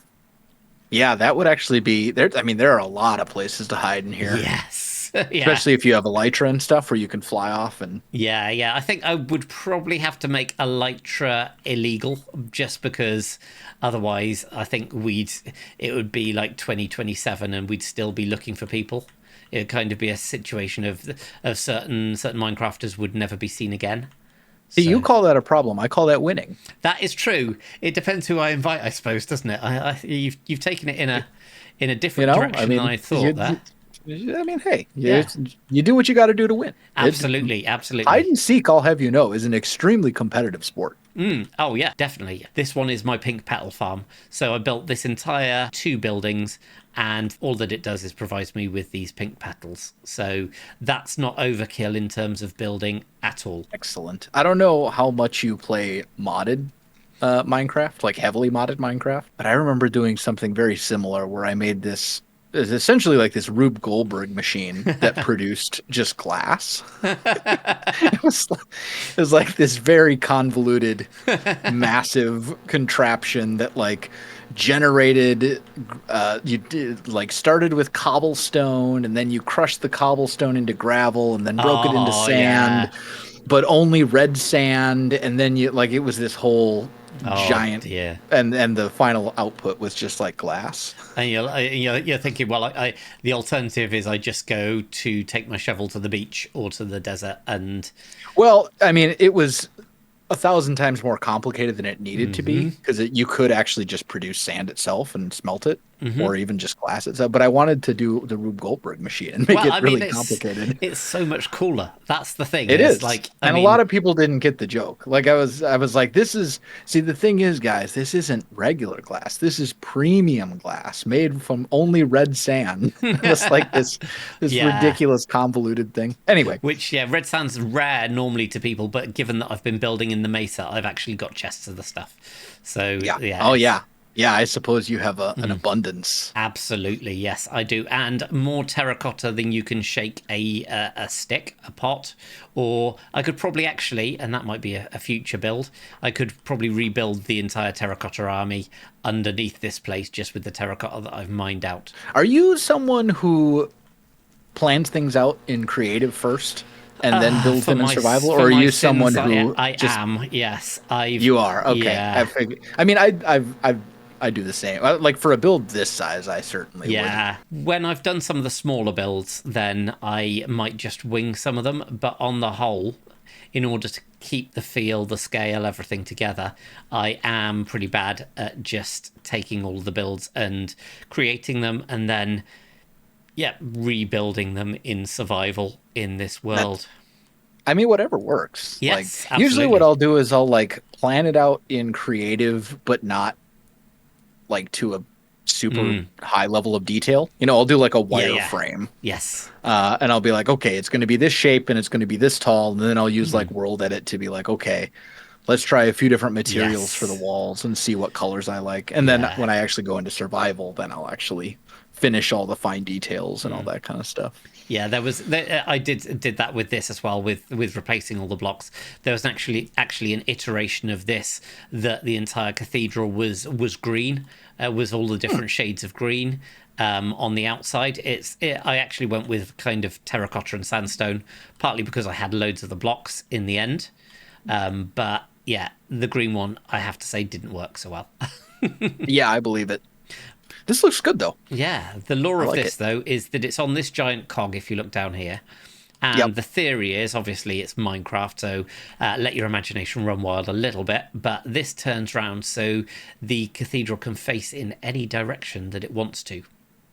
Gotcha. There is a lot of wood here. Believe me, I've got a wood farm over in an industrial area. Otherwise, I would be crying every night in the amount of wood that's gone into these trapdoors. And Trapdoors are just stupid expensive. know. I feel like you should get more than 2 trapdoors Yes. for the recipe. yes. Like, a single trapdoor is what? Like a core, an eighth of a block? Yes. I think? Yeah, a quarter or yeah, I think it is, yeah. Like, and you're spending 6 blocks to get 2 you should at least get 6 trapdoors. Absolutely. I mean, Realistically, more like, I don't know, 12 or something. what you need is kind of like another workstation, like a lumber table. So we've got we've got a lot of the workstations, but there's nothing for wood. And we've got what's that one called that you can cut? The stone cutter. Stone cutter. What's Yep. that one called that you can cut stone? Stone cutter. I mean, I should have known really. But yeah, we need one that's the equivalent, but for wood. So Yeah, I agree. That would be, or just to have the stone cutter work. Because let's work, be yeah. honest, the stone cutter kind of looks like a table saw. it does. Like, It does. That's exactly what I was thinking. Like it just make it work for all blocks. It would be fine. Absolutely. So here we've got a chocolate milk factory. So this is where I get my cocoa beans, basically. Gotcha. That makes sense. What about milkshakes though? Milkshakes, that is probably an expansion build that I really need to think about, because you could have a very nice milkshake bar. Just think of all the guests that you would have if you had milkshakes. Are you trying to tell me that I'm not popular because I'm not offering enough snacks? No, I'm telling you that there's a time revered saying, the milkshakes bring all the boys to the yard. That is true. I will definitely factor that in, because who doesn't want more boys in their yard? Exactly. Although at this point we're like old men. So the purpose of bringing boys to my yard is so I can yell at them and tell them to get off my lawn. Yeah, and to actually get them to cut that lawn and maybe wash the car. I think that's a good use. Exactly. Kids these days, I'll tell you. I know. Oh, I tell you, they don't know how easy they have it, Wells. They don't know how easy they have it. It was funny. Before we started this tour, we were reminiscing about the old days of dial-up internet. Oh, yes. And that sound that you can tell a certain age of people just by playing that dial-up internet sound. 100%. Oh, and just the reaction to that. It's crazy. And the thing is that like a lot of the kids these days, they don't know like that if you were on the internet, you couldn't be on the phone. No, the struggle was real. You had to plan your internet. You were like, does anybody need the phone for the next half an hour? I want to play a game. Yeah, and in that half an hour, you'd be able to load like 4 whole pages. Exactly. But do you know what, Wells? It built character. It did. It's true. It did. It did. I definitely was able to pull myself up by my bootstraps because I lived and grew up in a day of dial-up internet. Yes, exactly. I mean, we wouldn't be the people we are today without it's true. that struggle. It forged me. Iron sharpens iron or something like that. Yeah. These youngsters today, they don't know how easy they have it. Oh, we're doing the old man voices, huh? Oh dear. I think we should probably stop that before it gets out of hand. I'm sorry, what? Sorry, I can't hear you very well. Okay. So this could be a whole video on its own. Yeah, So exactly. So before we go on too many non sequiturs, this is the librarian's quarters. So we've got this here, and they've got a very nice looking study that looks out over some coral down here. Okay. Oh, is this all underwater then? This is Is this the canal right here? Yeah, the canal goes this way, and if we head downstairs, is the underwater section. So we've got one little window here in the little kitchen area, and then coming through here, again, a very decadent living area. With the librarian must be held in very high regards here. Well, yeah, I mean, they're the one who gives us all the lore and to be honest, the education system. I haven't built a school here, so they're pretty much the only person who can read. Oh, gotcha. I think I might need to fix that at some point. But yeah, that's probably not good for the younger generation. This is why the kids these days don't have their stuff figured out. Exactly. It's all about the audiobooks and the Spotifys and all. Oh dear. Yeah, exactly. And also the fact that there's no school system, so they don't have to actually go to school. They don't learn responsibility. They just wander around and do whatever they want, listening to their Spotifys and their Tac Talks. I know, and their attention span, it's just so terrible these days. And these people, they're looking for books. They don't actually know what any of the words mean. They're looking for the ones who've got pictures in. These are all just coloring books on all of these bookshelves, is what you're saying. Absolutely, yeah. And dot to dots. Ah, yes. You can't go wrong with a dot to dot, that's what I say. But no crosswords. No. Only happy, friendly words. No crosswords at all.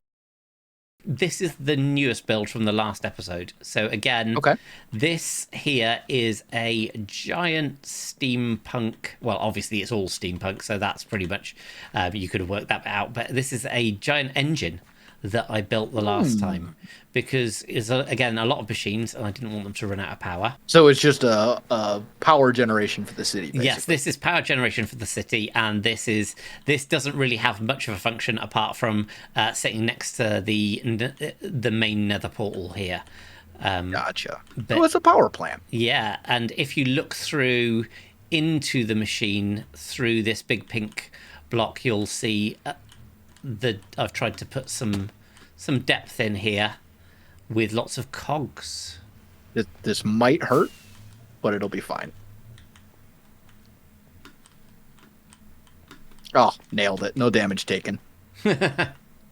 Yeah. Okay, I see the cogs. There are quite a few of them. Yes, and again, more pink glass. I need your Rube Goldberg machine, to be honest, because the amount of pink glass I got through here. Yeah, I'll send you the recipe. Brilliant, perfect. And also like the 20 different mods you'll need to create it. Yeah, that will help. And if you've got a mod that can build it for me as well. But that's probably taking it too far. There definitely exists such mods. There do, yes. And I think that's one for a future series, probably. Yeah, I feel like, there's if it's like quality of life mods, mouse tweaks or the armor standy types, like that's fine to do, but if you're gonna do more than that, it should be separate from your. Exactly, it's a different series. You want your shaders, you want your nice rendering of things, but at the point where it starts firing off builds from a cannon, then you're probably thinking about something completely different. Yeah, for me the line is basically like, does it add content? Does it add blocks or terrain generation or any of that kind of stuff? And that is the one thing that I would be tempted with as a builder, obviously. Even though we've now got so many more blocks than when I started playing the game. And I'm a relative newbie to Minecraft, I must admit. Not one of these people who started back in 2013. I think I started probably in 2019, 2018, something like that. But even since then, there's so many more blocks to play with. But I need more wells. I need more blocks. I know the feeling. Yeah. I know the feeling. It's true. I find, it's funny, when I play modded, I find myself not actually using the modded blocks. Like, I use them, but I don't use them that much. More of what I like about modded is like the automation type stuff. Yes.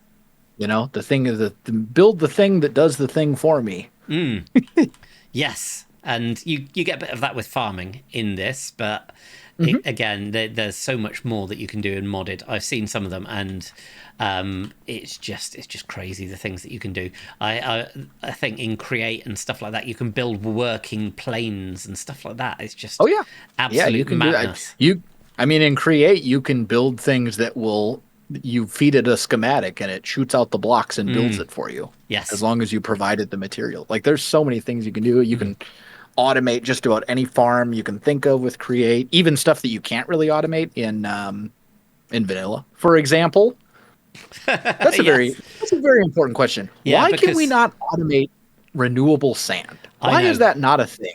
Well, yeah, you probably best not speak to Doc about that. I think that's still probably a sore point in terms of renewable sand. I mean, ever since he brought it up, I can't.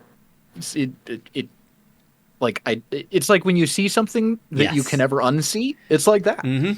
He's right. Why can you not automate sand? It's such a simple resource, and it would be so easy to say, hey, when I don't know, when cobblestone is exploded with TNT, it had to drop sand instead of cobblestone, or whatever, right? Yeah, exactly. There's got to be some other block that is renewable that can be broken down into sand.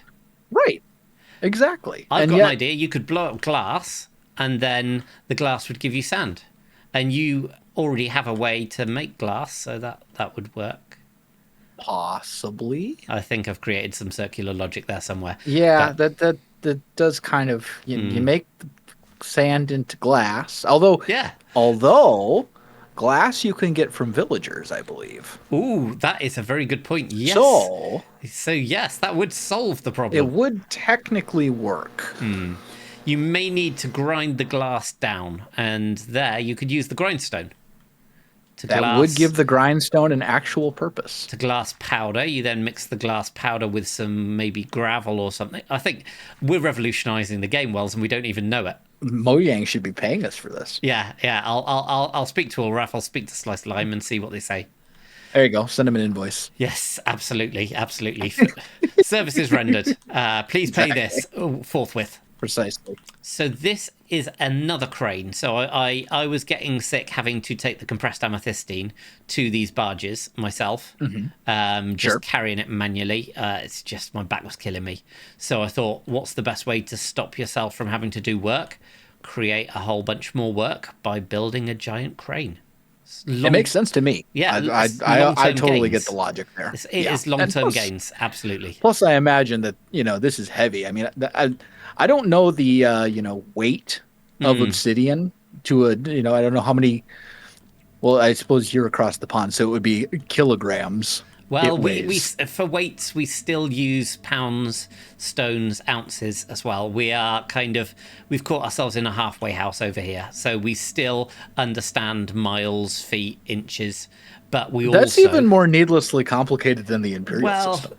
Yeah, it is. Some of it does make sense. Some of it does. When it comes to liquids and things, then we don't have quartz, and we still use pints. Actually, I'm just digging myself into a hole here.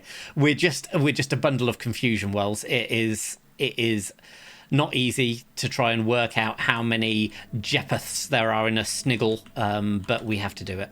Well, whatever works, I guess. Well, my point was that I imagine obsidian is probably one of the heavier, jiggles to inch ratios in Minecraft. Yeah, I think that would be my guess. I think the weight of obsidian's about 4 minutes.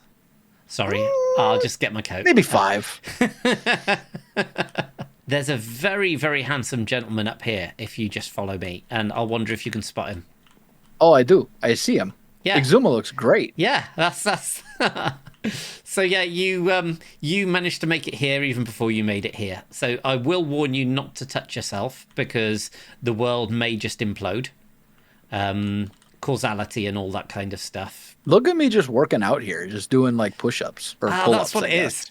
So that's definitely what it is. He's not hanging on for dear life. That is now law, because before I thought that X was trying to catch you in case you were falling, but actually he's encouraging you, and you've got a workout going on there.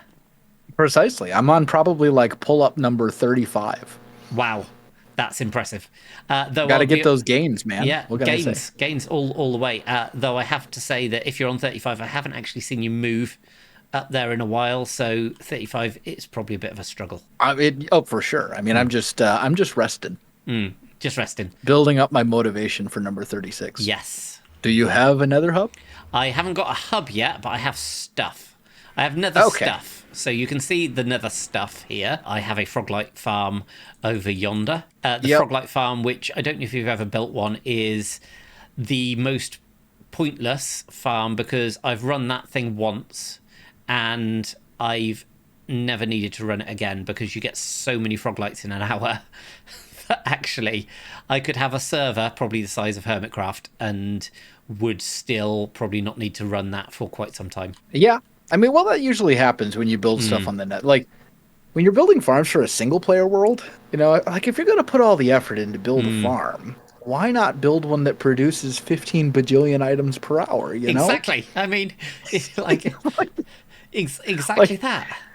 If I'm going to build it anyway, why not just build it a little bit bigger? Like, I mean, there's a lot to be said for overkill. Yes, this will give you a double chest in 3.5 seconds. And you're like, okay, brilliant. But the thing is, my friend, yes, Minecraft is a game of overkill. It is. This is true. You know, think about the city that we were just wandering around in. You don't need all that. All you'd really need is a bed and, you know, like a chest or something. Crafting table, a little bit of food. Bed. Exactly. I mean, yeah, it's to be honest, I've overdone it. It's a game of overkill. That's the whole point of the game.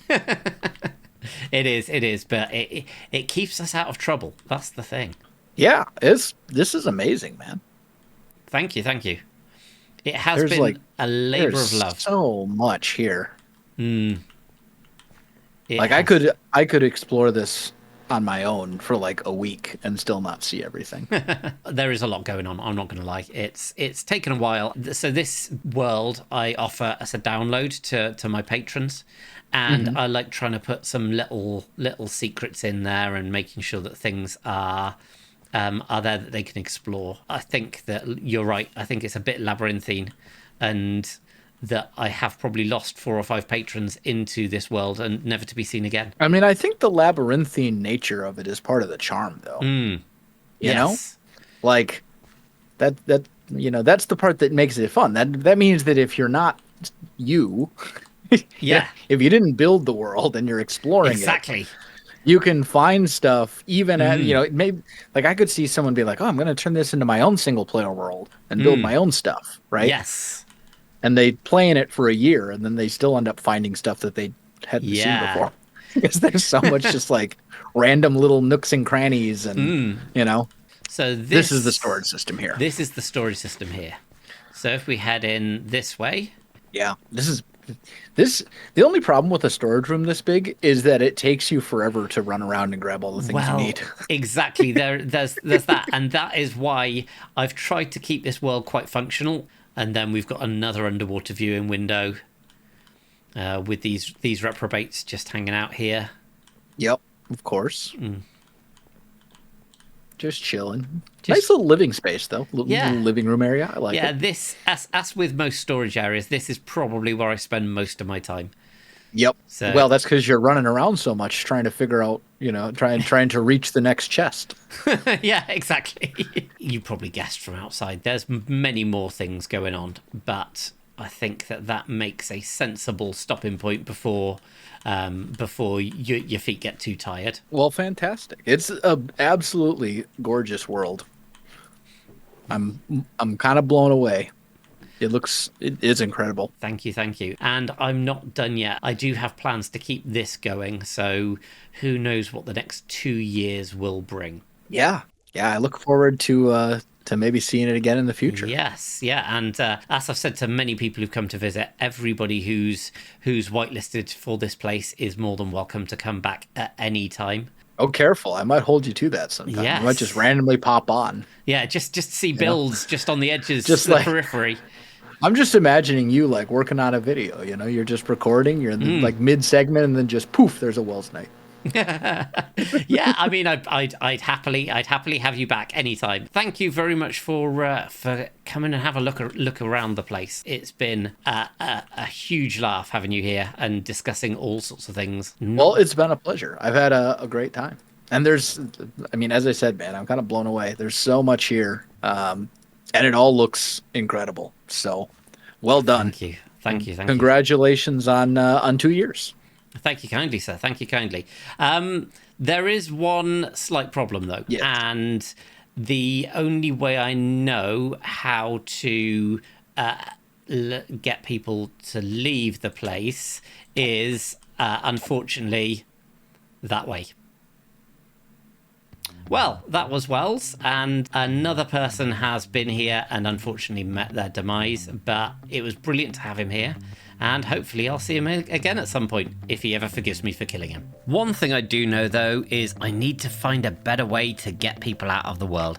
I can't just be taking their heads every time. But now, I've collected up a whole bunch of copper resources, because I have the next stage in the funification of my base. It's a word, alright? And that's going to be building an elytra course from my submarine all the way around the base. And to show you how it's going to look, I've already put the first of the gates in place. I figured that I'd build something like this so it's easy to see, but it also fits into the steampunk theme and is a sensible size to be able to fly through. So the next stage for me is to get the rest of these built. Many copper blocks later, all of the loops are in place, and I'm not gonna lie, it's pretty tricky. But if I show you the route now, first of all we head underneath this crane down to the canal, and we go under the first of the bridges, under the second of the bridges, avoid the ice, and then go underneath this tunnel before popping out here and heading round the side of the new terraforming project, through those archways under there, coming through this section,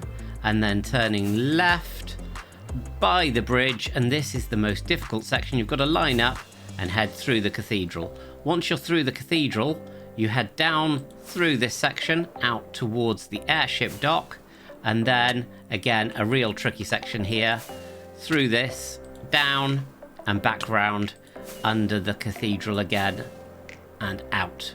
And then you just zip around here, again trying not to hit the edge, out this way, round and into this tunnel, follow the big arrow, and then it's basically a straight shot back to the end. And of course, you finish by hitting the bell. And as you can see, it's not easy.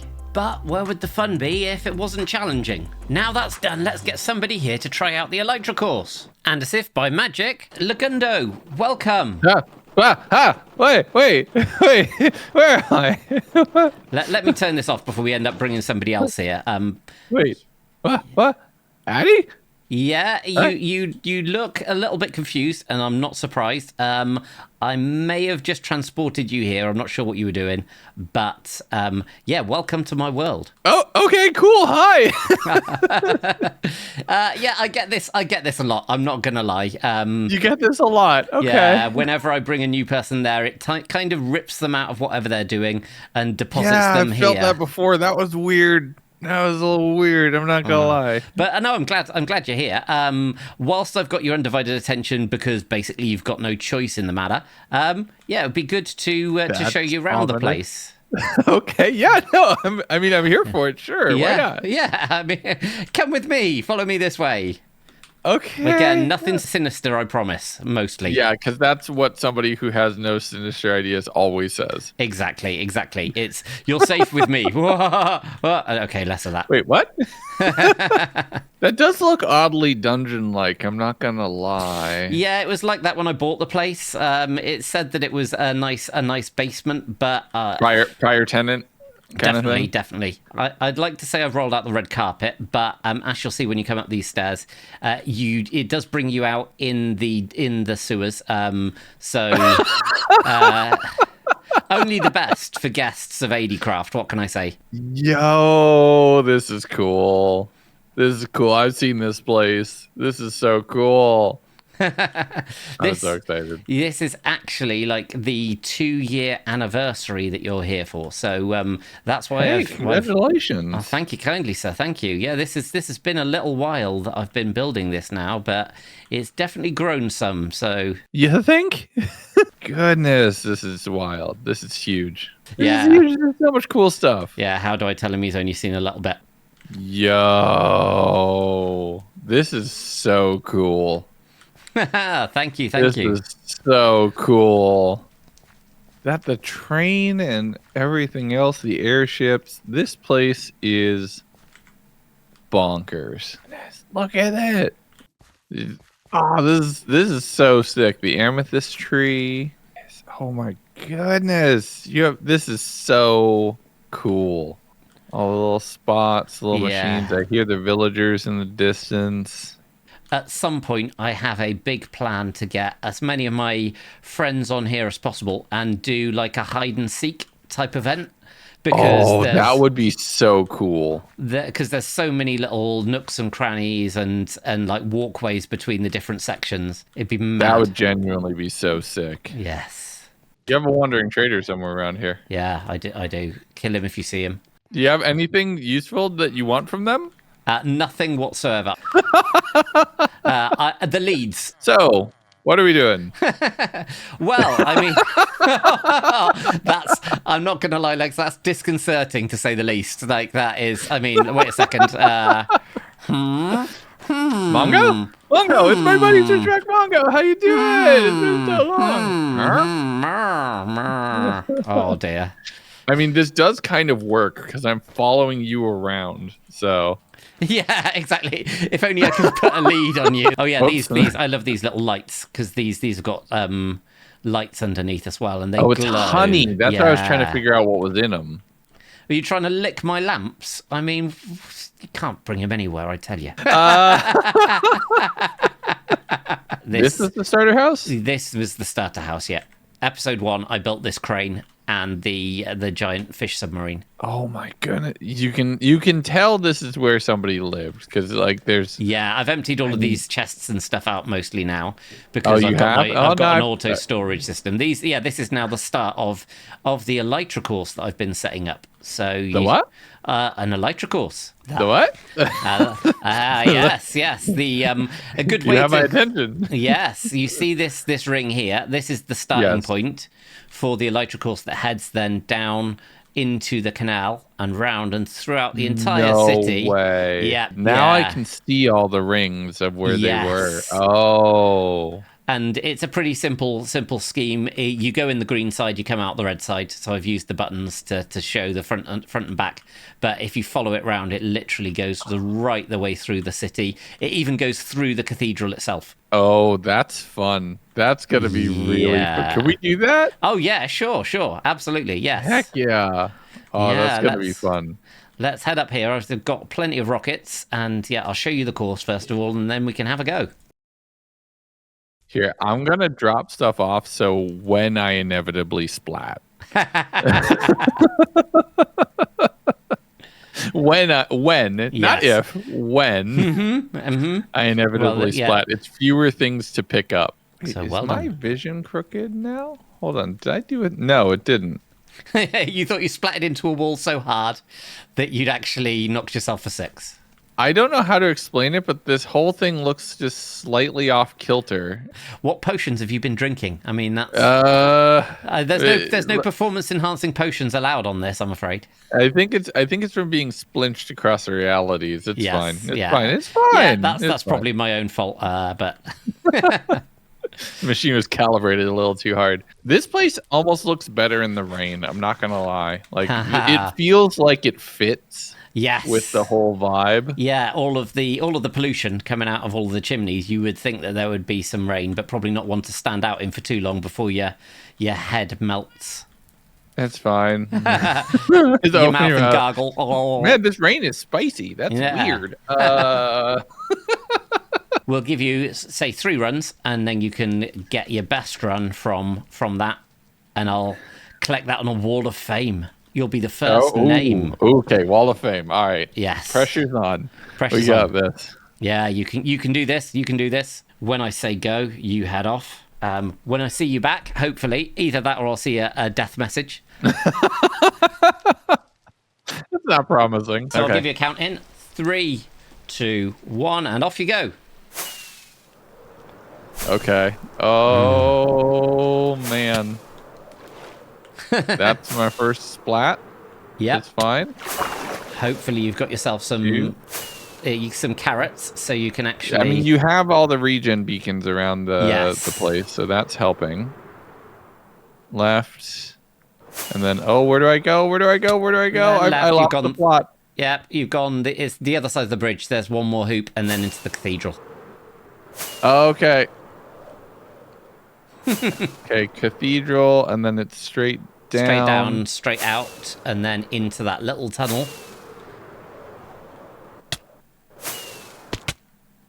Out. No.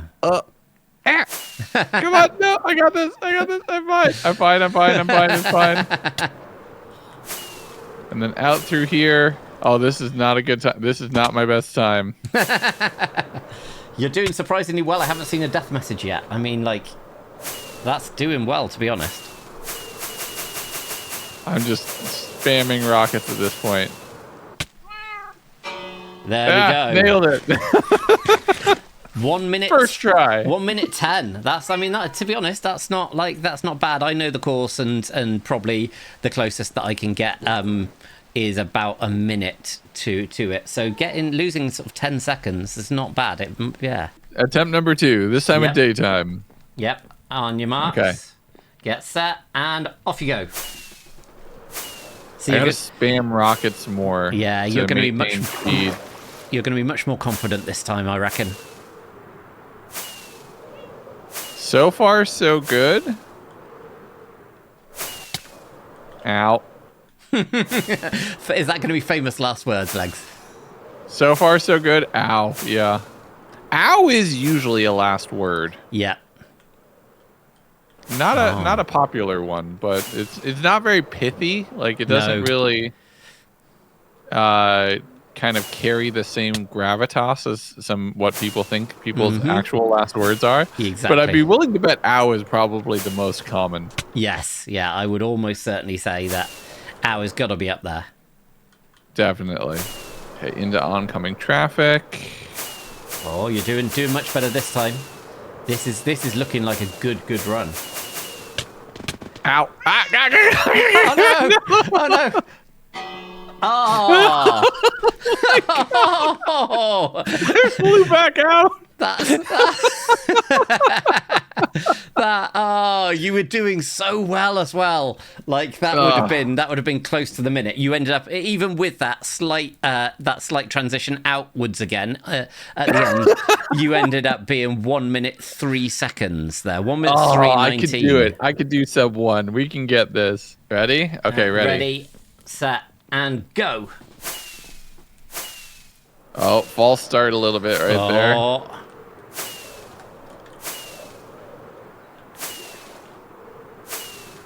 I can see you.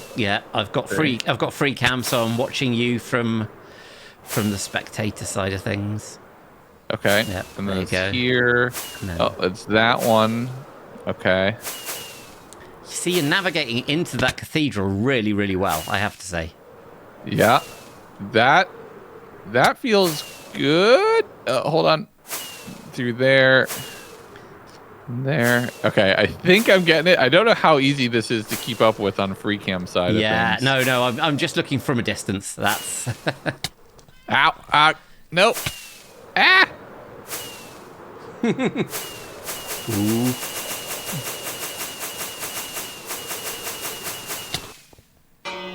Oh! Got it. 58-22. Yeah, let's go. Oh, let's go. That was awesome. That was... I love it. I love flying in this game. Yeah, it's so I know good. it's a thing that like sometimes makes other exploration not so good, but I love flying in this game. It is so satisfying. Yeah, and that's that. And I figured with all of the little ins and outs of the base, and particularly like being able to go through the cathedral, that this place did lend itself pretty well to. It's beautiful for a parkour, or not a parkour, for an Elytra course. Yes. Like, oh my goodness, it's so perfect. Oh my god, yeah, that's so good. Honestly, probably the best way to see the city is just by flying zooming randomly past, through it. yeah, Like it is so cool. This whole place is like mental. You put so much together, and it's so dense. Like I've seen other bases where they build this huge structure, but like. You use one tiny room in the middle, and the rest of it is just blocks that are just there. And that's exactly the aim that I've tried to have for this base. I wanted it to... So for me, Steampunk is kind of quite cluttered and quite busy. So I've tried to make everything busy in that way. Yeah, it genuinely is just like, I haven't seen a single thing that doesn't feel in some way functional. Even the big cathedral, it is just decorative. but it feels functional because of like the big cog underneath it and everything else that you've made. I'm glad that it's working because like I say, I've got no plans on stopping this base. Hopefully, I will be able to look back at this place in like 10 years' time. I'm genuinely just like exploring. Yeah. And looking around and building everything. Like, I'd expect to see something this detailed and like a massive, like a big video. Like, I'm almost expecting the BioShock logo to pop up somewhere. I'm not going to lie. This is so cool. Thank you. Oh, speaking of, giant airship. So yeah, this is the big airship, and I built it with an observation bubble, so you can basically come up here and you can look down at the progress on the city. That's so cool. It's genuinely so cool. Like, all of this just looks amazing. So yeah, genuinely, this is just really like you've really set the bar on this. This is wild. Obsession's probably too strong a word, but it has been a labor of love to kind of just to pull it all together. And this is the custom terrain just down here that I've built. So I plan on extending everything out to cover this entire peninsula. So the other side of the cathedral. So this is just as far as I've got now. So the cathedral is just going to be central of the city instead of kind of off to the back. Exactly. It's wild because when you look at it from up here, right? It's not covering a ton of area. It's just you build something so intensely dense that it's just like, I mean, not to knock it, right? There's a ton of area covered at the same time too. You're talking like 9 maps of space. But when you're in it, it feels like even more because it's not just one layer of everything. It's just layer after layer after layer after layer of what you've built. So it's again the similar theme. It's got the bubble to be able to observe. So I've tried to keep things looking similar but being different enough. So cool. It is so cool. I know I'm just repeating myself at this point. Oh no! Away I go. But it's just so sick. Yeah, everything you built here, even these little ones too. I over 2 episodes I built all of the airships, and the number of times that I fell off. So for some of them, the big ones, I built like a big dirt platform because all of this is obviously survival builds. But these little ones, I was like, oh yeah, no, I'll be able to build these. I won't fall off them. The number of times that I fell off these little airships was just ridiculous. And it probably took me 3 times as long just from the number of times that I had to like either scaffold back up or to fly up to get onto to replace on the small ones. Oh my god, this is genuinely so cool. Like this is so exciting to be able to finally like see. This place is sick. You've done amazing. 2 years well spent, my friend. Oh, thank you kindly, sir. Thank you kindly, and thank you for taking the time to come and see the place. I really appreciate it. Like I said, I do get lonely, so the more guests, the better. I mean, so the one thing that is slightly unfortunate. So that machine that we came by, if I can just show you something, just about over here. That machine that we came in. It's a one-way machine, so there's only one way to help you leave this place. Yeah. So sorry about this. Shouldn't have stopped recording. No.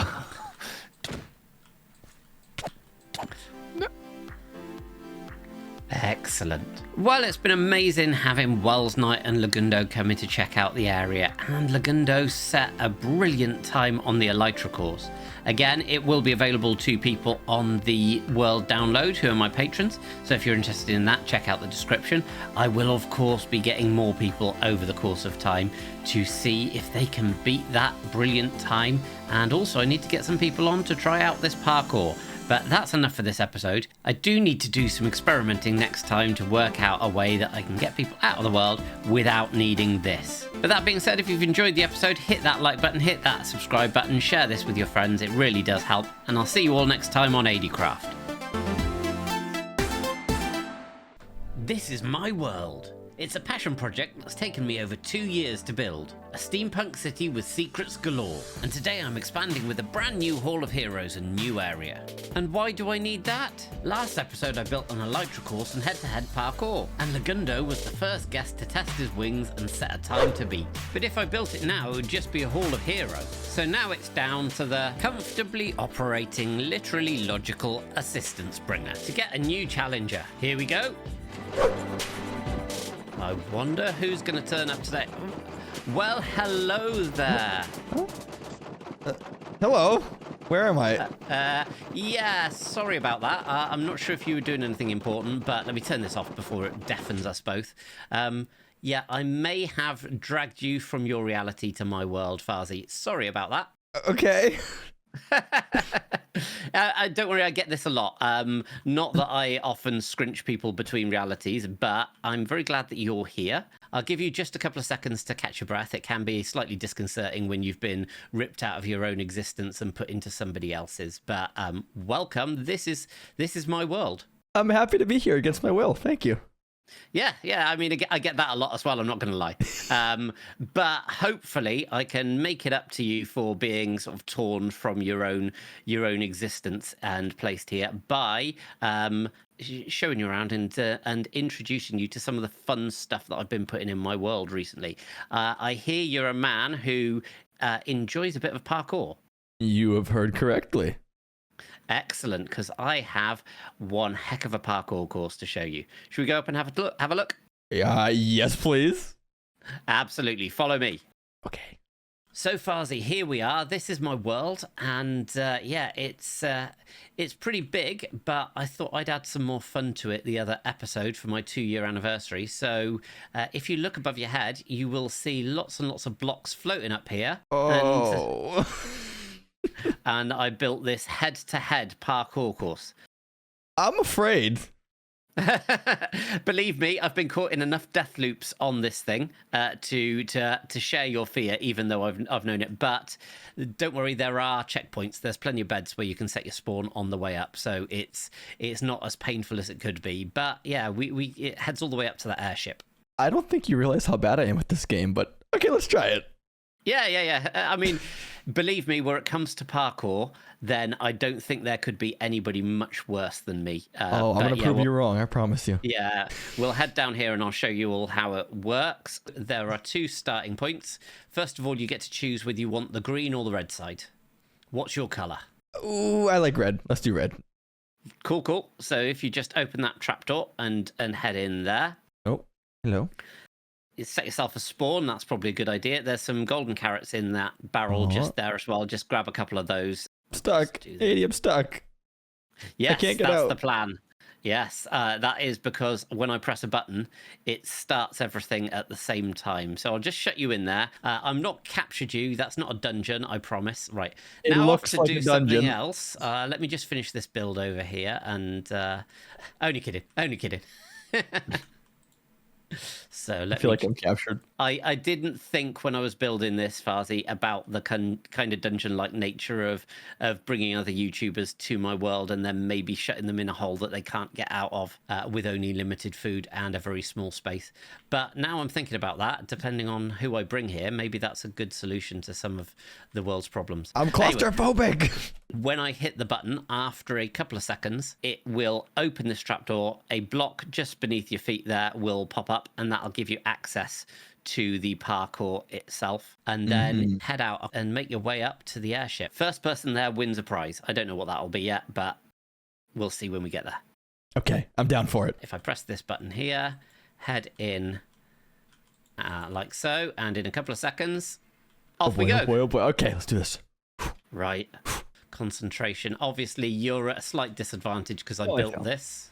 And know all about it. I didn't get myself any carrots though, so I've set myself at a slight disadvantage.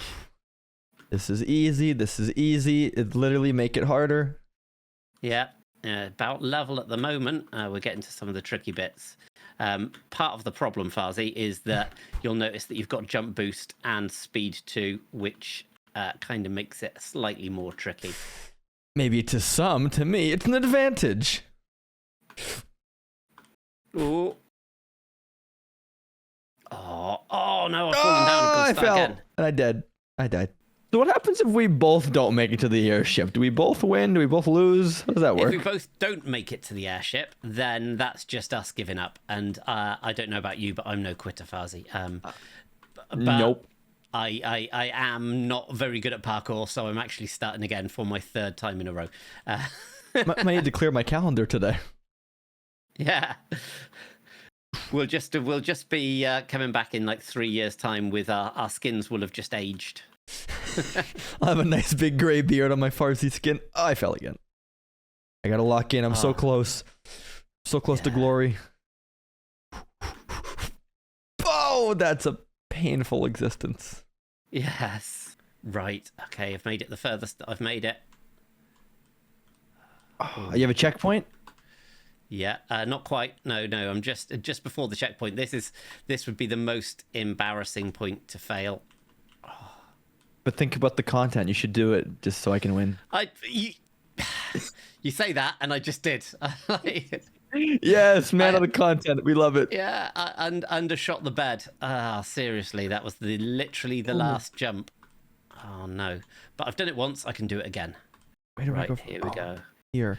Oh yes, champion! Oh wait, I'm at the bed too. Yeah! I'm at the bed. Let's go. Okay, we're neck and neck. Neck and neck. After all that, after all those deaths, now you've got a whole new section of pain to experience. You jinxed me so hard. But don't forget, you've got that new bed. Hopefully you remember to set your respawn. Oh, that would be very funny if I did not. Oh, I jumped off.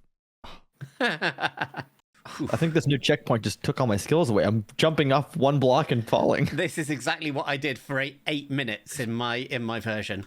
But second checkpoint. Come on. My mother did not raise someone who's bad at parkour. Mine did, and I'm willing to admit that. But bed.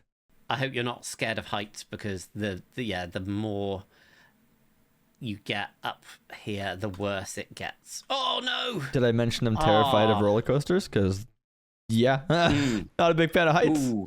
Yeah, I'm not a big fan of heights either, and I actually find that does scan to Minecraft.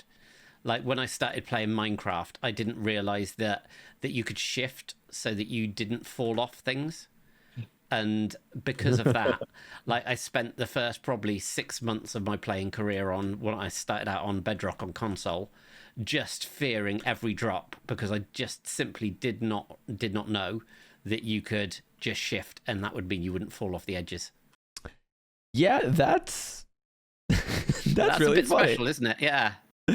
Hey, we all gotta learn stuff. It's okay. No judgment. Exactly. Everything's a learning experience, and I'm going to nail this section. It's all psychological. I'm learning how to cope with the fact that I can't do parkour. Well, yeah, I've learned to cope with that quite some time ago, and still decided that it would be a good idea to build the most insane parkour up to an airship. I thought that was a brilliant idea. I will say, though, despite all the death and despair, beautiful world. Oh, why thank you. I've now made it up to the next section. I'll just take a moment to catch my breath, see if I can. There you are. You're putting eyes on me? You're going to watch me fail? No, you're doing well. Ready for this? I'm your hype man. I'm going to speed this up. You can Ready? do this. Let's go. You can do this. Let's go. You can Let's do go. this. Let's You're go. nearly there. Let's go. I'm the best. Oh, nearly there. I'm the best. I'm the best. Oh, okay. Oh no. No, it's okay. No. You did so well to rescue that as well. I had a rational confidence for about 10 seconds and it went away. Exactly. It was perfectly rational. There is a section, I'm not going to lie, that you'll get to it in a while, that is chains, and jumping between chains when you're looking down on chains that are the same color as the roofs underneath. It's not the easiest thing in the world. That sounds like a design flaw, doesn't it? I would say it was a flaw, except I did do it deliberately. I love how you say I'm doing well and I just fell in a one block hole. Yeah, well, I'm here. I made that tragic mistake of pausing partway through, and I've then lost my momentum and my ability. Though I can see the bed, this is the worst part. When you can see the bed and you're like, it's within touching. Oh, 2 more jumps, come on. Oh boy. Yes. Oh, I've made it to, I think this is the last checkpoint. Remember to set my respawn here. Oh. I tell you what, this is actually relatively competitive. Our equal levels, and I've just fallen, and that is... Yeah, our equal levels of terrible parkour skill is actually feeding into the competitive nature of this. Yeah, it's almost like it's so ugly and horrible, our little competition, that it's really entertaining. It is indeed. Now, where do I go? Next bed, let's go. Oh, I think that is... let me see, where are you? I've lost you, but I think you're getting... Oh, you are. You're on the... That's the last of the beds. No way. Yep. So now, I'm next the stop. best. I can actually see you. You've. I think you've just over... No! Why'd you look at me? Exactly! Ah! You jinxed me. And then immediately jinxed myself, and then can't make that jump. Oh, no. Embarrassing. Oh, this is terrible. I want to go back to my old reality. No! This was my death loop before. I couldn't get off the bed. Oh. Why did you bring me here against my will? Ooh. Well, I mean, if I was going to suffer, I figured that I would suffer with some company. I mean, everything's more fun with a friend, Farzi. I mean, that is true, but I didn't deserve this. I was having a good day until I joined. Now I'm very upset. I'm locking in. I fell. So did I. Don't worry. One good run, Farzi. One good run, and then this is. It's happening right now. This is the run. It's over. I've already won. This isn't the run for me. I've already won. Book it. Oh no!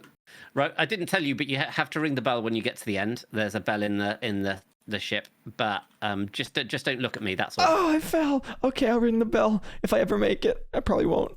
Oh, the thing is, viewers are going to think that we're actually deliberately hamming this up so that it's... No, viewers, no. I am trying my hardest. This is so embarrassing for me right now. I'm just impressed that after all of this, dozens and dozens of glass blocks and chains, that we're actually still relatively close together. Oh, I made it. Oh, right. I fell. Oof. I'm just going to take a moment. Oh, this is a tricky bit. So close to the end. I can smell the cake. There's some cake at the end. Well, you should go really, really fast then to get it. Oh, yes. Yeah. Oh, no. I'm going to be your hype man for a couple of seconds. You can do this, Farzi, even though that jump off the bed is quite tricky. No! That is... it's the most I need some words section of wisdom. Give me some encouragement right now. Right. You can do this. It's just a simple jump. Don't look down. Look across. Look where you're going. May the force be with you. May the force be with me!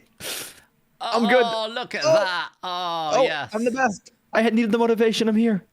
You're even missing out sections. Right. Okay. Now there was me like, oh, wait a second. Oh, I'm so close. So close. Oh, you can do this. You're in the ship already. You can do this. You can do this, Farzi. Now it's all about the... May the force be with me. Let's go. Yeah. Yes. Oh. Did I ring it first? I think I won. Yeah, we'll go to the live action replay. No, I got there just before you, but it's fine. It's fine because I did make the course, and actually that was brilliant fun. Just having somebody else doing it at the same time it's far less embarrassing when you plummet to your doom, because you get to see other people doing the same. Hey, did you see that jump right there, like with the chain right there? You see that thing right there? You see how cool that is? Oh yeah, that one. I tried to be a bad person. It didn't work. I'm enjoying this one copper building I keep hitting. Yeah. I think my face is imprinted on the roof of it now, but it's fine. You can do this. This is the time. You've made it. That was the jump that you were failing on. Sing the song. It's the eye of the tiger. It's the thrill of the fight, rising up. Down to the bottom of the world now. Hope you get demonetized now. Yeah. Yeah. With my singing Farzi, I don't think anybody would be able to actually realise that was the song that was being sung. So I think I am safe. Oh, man. They're just like, is that an animal giving birth? Yeah, exactly. Is that a dying giraffe? Wah, wah. And you've rung the bell technically as well. The only reason that I'm trying to get you to get up here is because this is where the ender pearls live, so that you can actually get back down safely. Why did I try and push you off? It was such a bad decision. I know. This is. It's a life lesson. It's a moralistic lesson there, Farzi. What I'm going to do is actually going to come out and join you. This is it. Just 2 more jumps. Would you bet your house on it? Which one? I've got lots of them here. So, would you bet your best house on it that I'll make this jump? Well, yeah. Go on. Why not? And if I don't get this, I get the house, right? You get the house. You can come. You can live in it. It's oh no. Oh, I man. got a free house. Free house. Yeah, free house. Oh, great. Now I have a free house, and I'm gonna get ender pearls. This is great. I only know how to live the difficult version of things. I can't go easy. I gotta. I'm watching now. You're gonna do it. Yeah. This is for my viewers. This is for your viewers. I love my viewers. Yes. See? Oh, Oh no.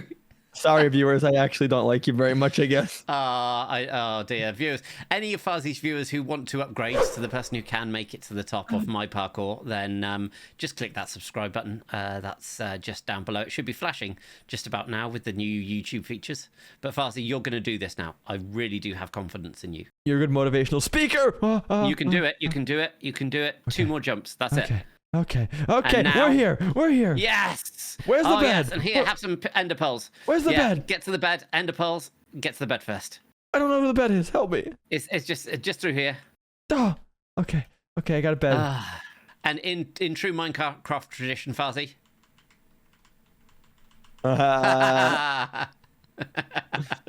The world looks amazing. I will say the copper building below me, I will never unsee my face falling into that, so that's kind of ruined for me. I think there's probably needs to be a commemorative plaque that goes on that building that just says, on one of the blocks, I'll work out which one, that just says Farzi's face was here multiple times.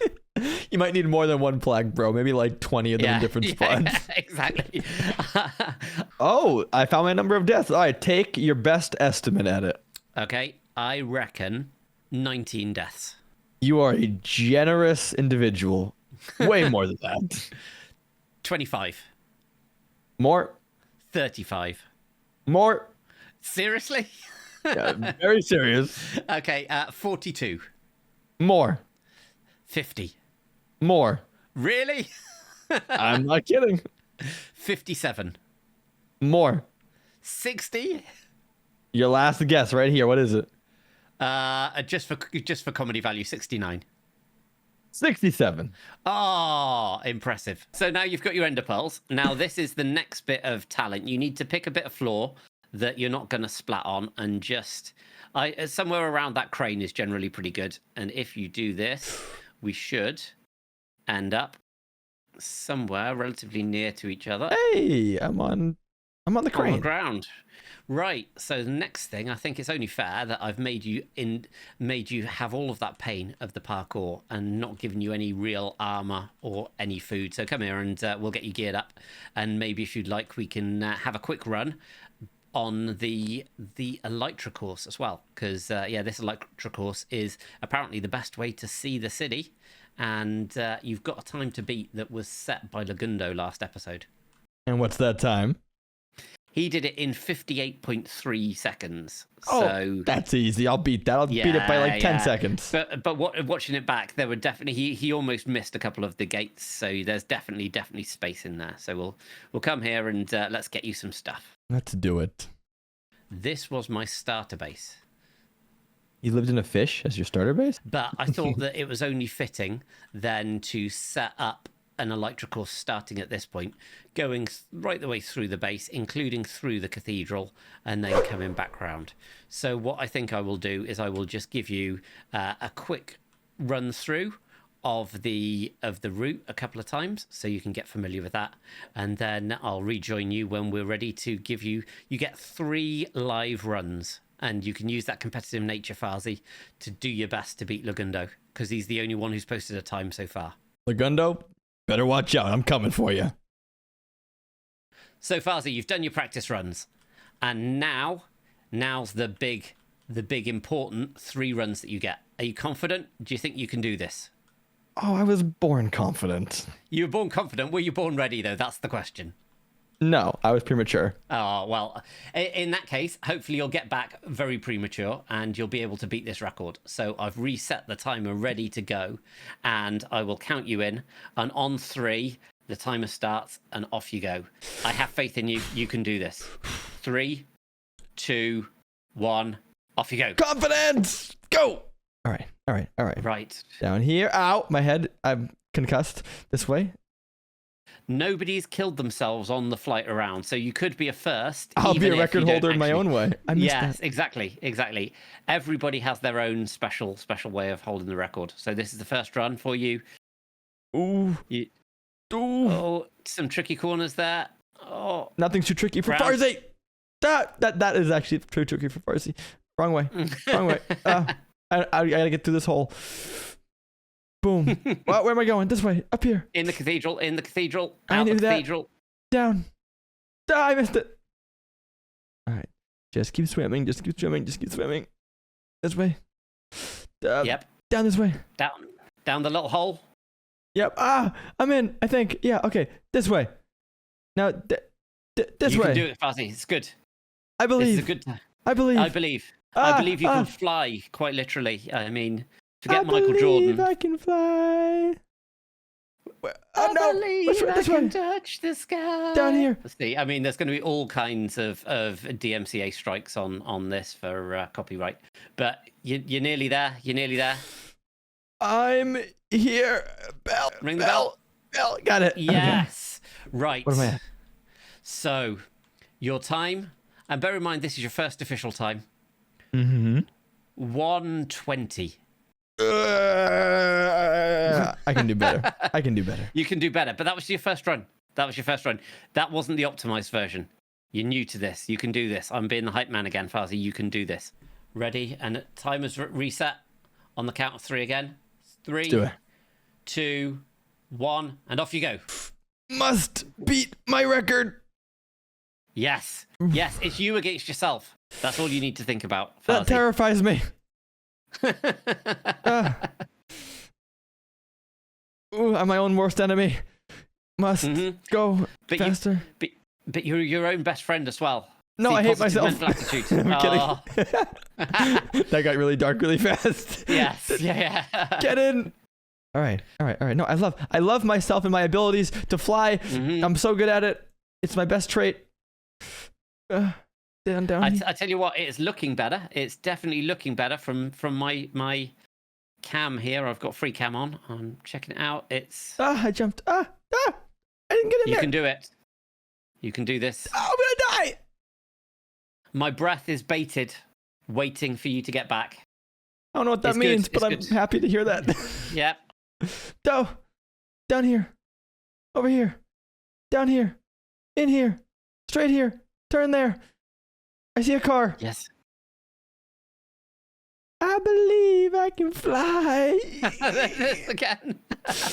I believe in copywriting strikes. Get it. Yes. Oh. What is it?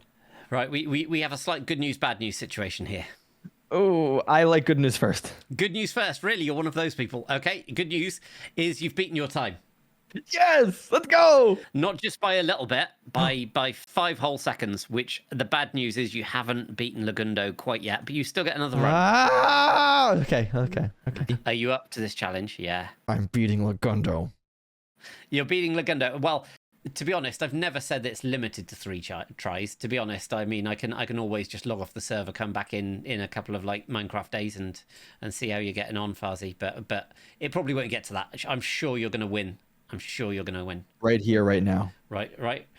Everybody's ready. We're all ready. The crowd is going wild. See, that was the crowd. And 3, 2, 1, off you go. Let's go. Lagundo, I'm coming for you. Perfection. Must not fail. No, failure is not an option. Pretend if I lose this course, my house explodes. IRL. Given that I was going to say I'm glad you said IRL. Given that I'm having to give you one of these houses, I prefer that they didn't explode. To be honest. Ah, I fell. No, my house. Go. Right. It's recoverable. Down here. Oh yeah, this is definitely better. This is definitely looking better. I am the best at parkour. You're optimizing. You're optimizing. I'm panicking. Don't panic. I'm Don't panic. panicking. You can do this. I can't. Okay, we're here. Oh, we're good. I recovered. I'm good. You're good. Down here. You can do this. Down here. Wait. Oh no, this way. This way. Okay. Down here. Okay, and now here. And now we use all our fireworks and spam them and get there quick.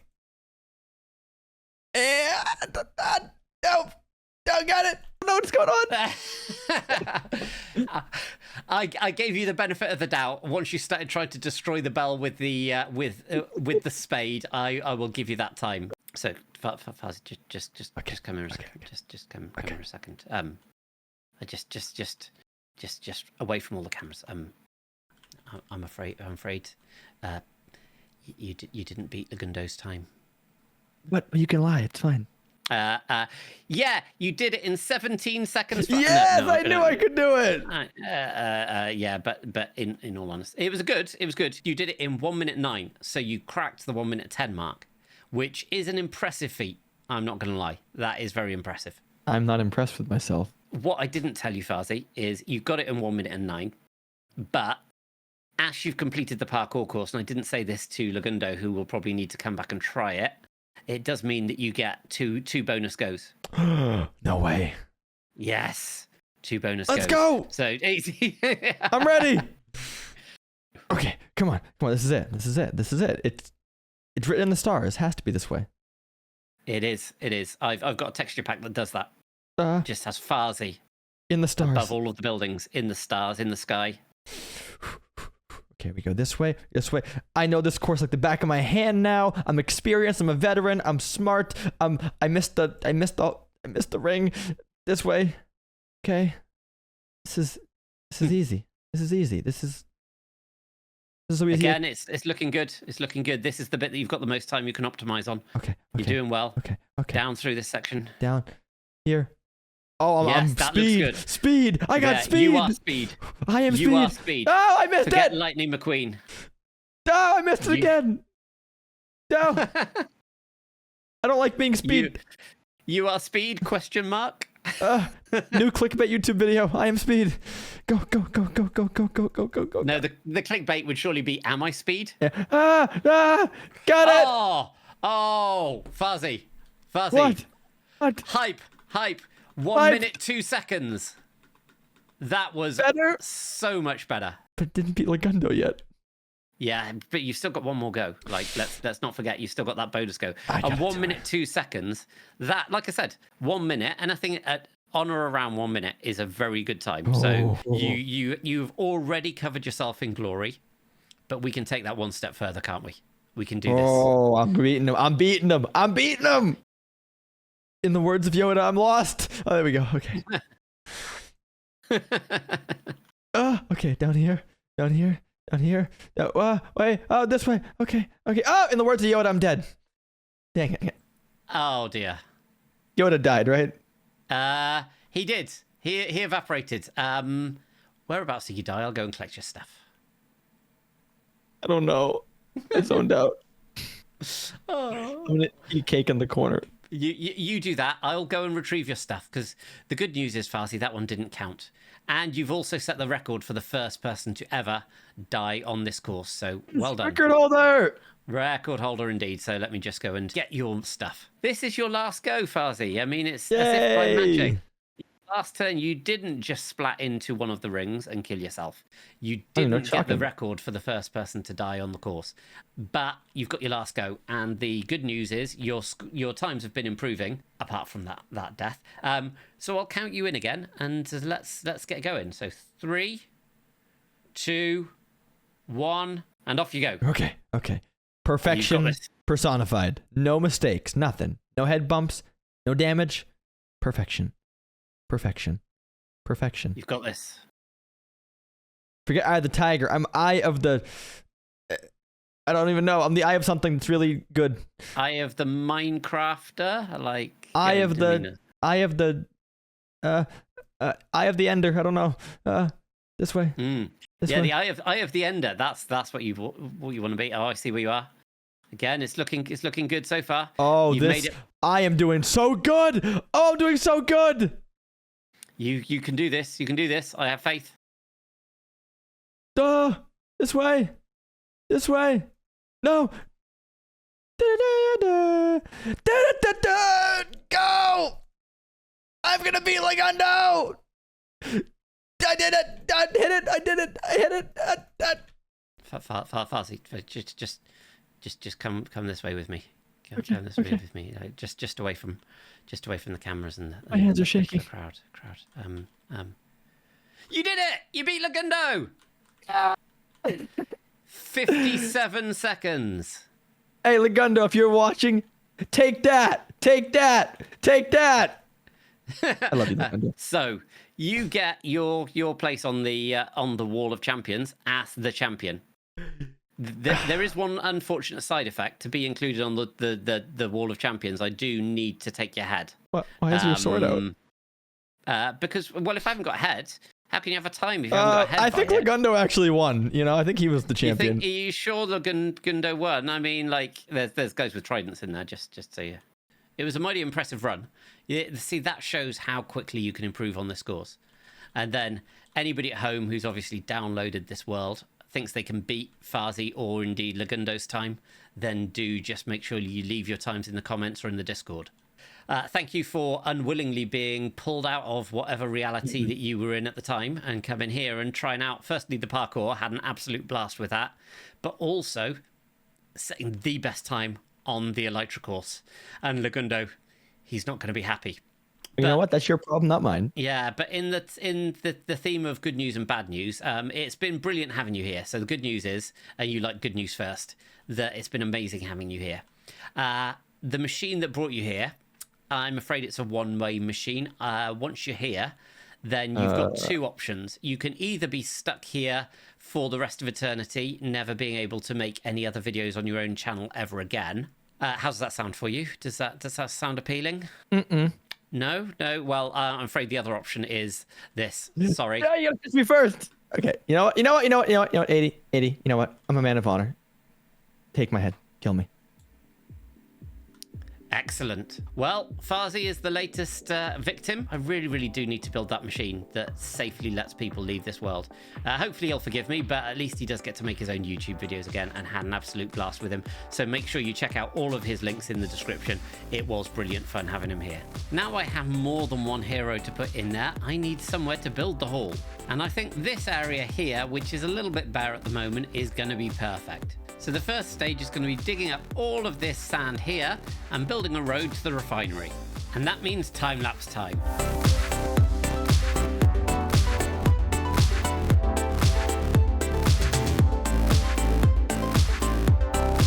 It's so therapeutic shoveling sand, and now I've got to put all of these resources away and pick up a different bunch of resources to get the first builds done for this area. With a little bit of extra prep and an awful lot of resources gathered, I am ready to go. And I'm going to start this build. It's actually going to be 3 builds. There's going to be one here, and one on top of this cliff just up there. And the best way to show this off will be in another time lapse.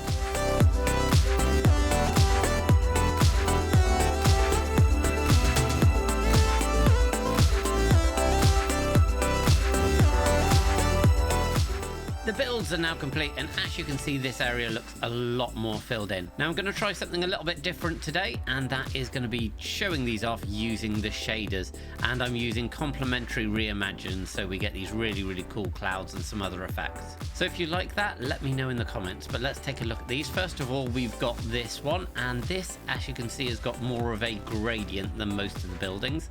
And what I've decided is in this area of the base, I'm going to differ slightly from the other areas and add some more gradients into some of these builds, just to kind of show the different regions of the base itself. So first of all, we've got this one, and this one's a bit special. We've got some of the standard machinery. Of course, we've got some of the straw statues inside as well. But if we come through here, we have this test tube that has a giant bubble column that can bring us right the way up to the top of this cliff. So I really like this effect. We've also got the ability to come back through this way and come down through here and then come out as well. So we've got these 2 test tubes, and we're making the most of them. We've got a little sleeping area as well inside, and some really nice lighting and machinery as well on the sides here. So if we head out onto the next building, again, this one is quite special, and we can see we've got Farsi standing outside because this machine, I have finally done it. I have finally managed to create a machine to let people leave the world without me needing to pull out my sword and kill them. So next time we have some visitors, we'll be able to try that out. And then the last building, as the sun comes over with this lovely effect, if we head through here, we've got a little pathway up, and we can climb up this ladder behind the building. So again, just adding some more routes in between. And we head up next to Lagundo here, who's looking out over this new section, which is hopefully going to fill up relatively soon. And we can see all the way over to the refinery over here. We've got just a little building here, and this one is really just for show, something to fill in the top of this cliff. So we've got some machinery, we've got some lighting in here. We've got a little crane picking stuff up from this section, and this just ties it in to where we have got our monorail station on this side and through to Technoblade down there as well, overlooking things. So this is just another way to tie this little base area together. But I do really love these builds. I love how that connects up to the course there for the Elytra. So this was obviously very bad coming around here. And where I'm standing is going to be where the Hall of Heroes is. So the next thing I need to do is head back to the base and start collecting a whole bunch more materials for that. Some serious resource gathering later. And with all of these rainbow shulker boxes full of materials and some more space cleared out, I'm going to start the build process. But the first thing that I need to do is build up probably about 30 or 40 blocks here and build a big platform. So that gives you a bit of a hint of the first part of this build. But to show you the rest of it, it's time for the last time lapse of the episode.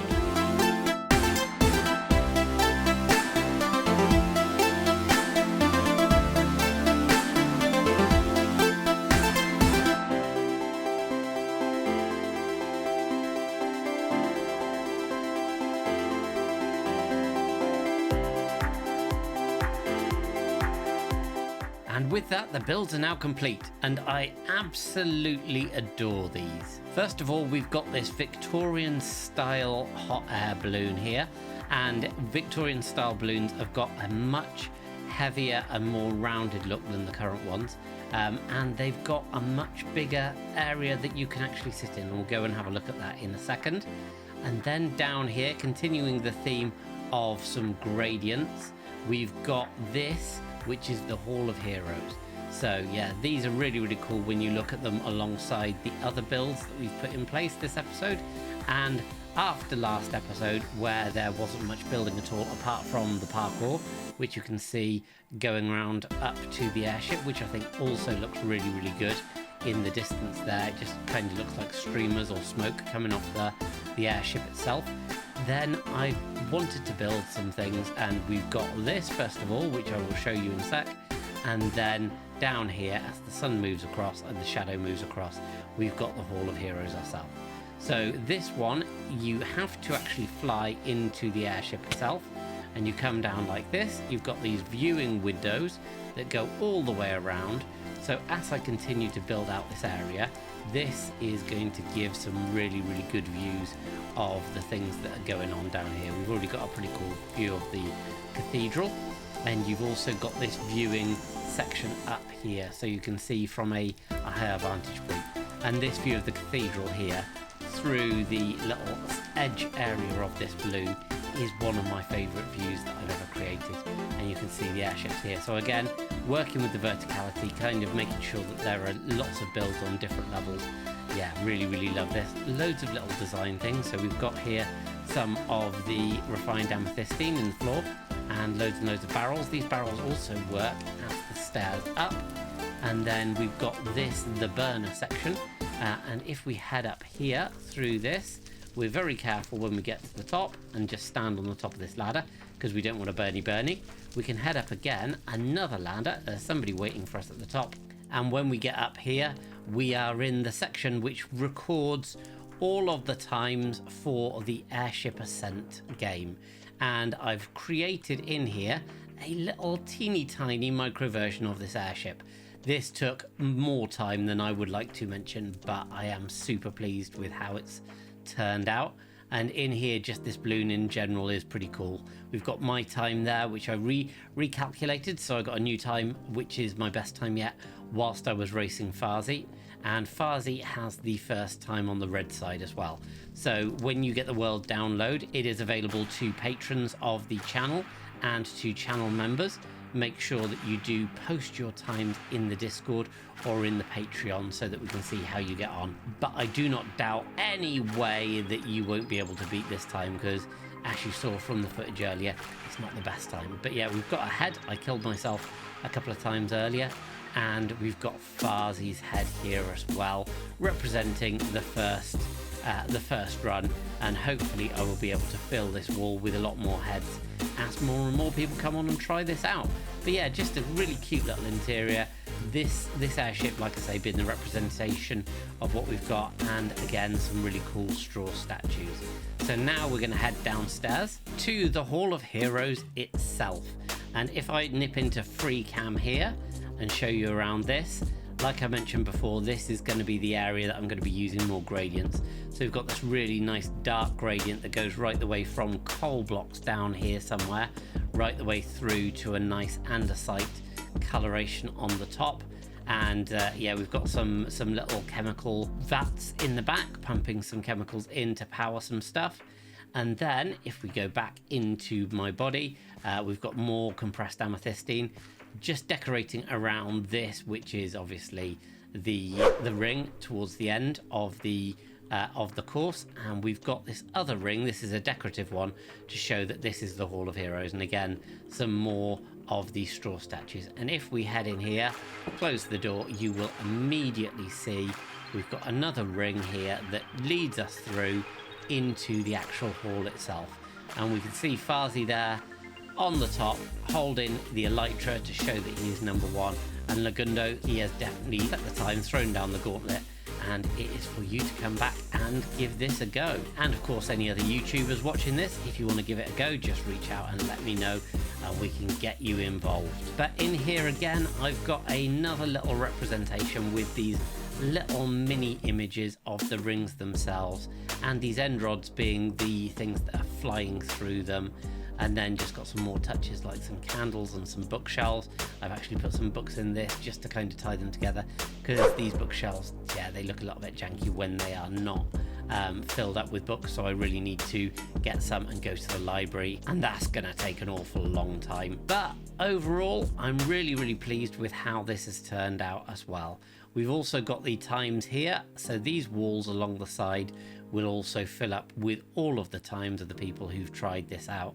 And the same as with the airship ascent, if you do want to give this a go, you can get hold of this through my Patreon or becoming a channel member. But all that's left to say is thank you very much for watching. If you've enjoyed this and you like the builds, let your friends know, leave a comment and leave a like on the video, it really helps. And I'll see you all next time on ADcraft.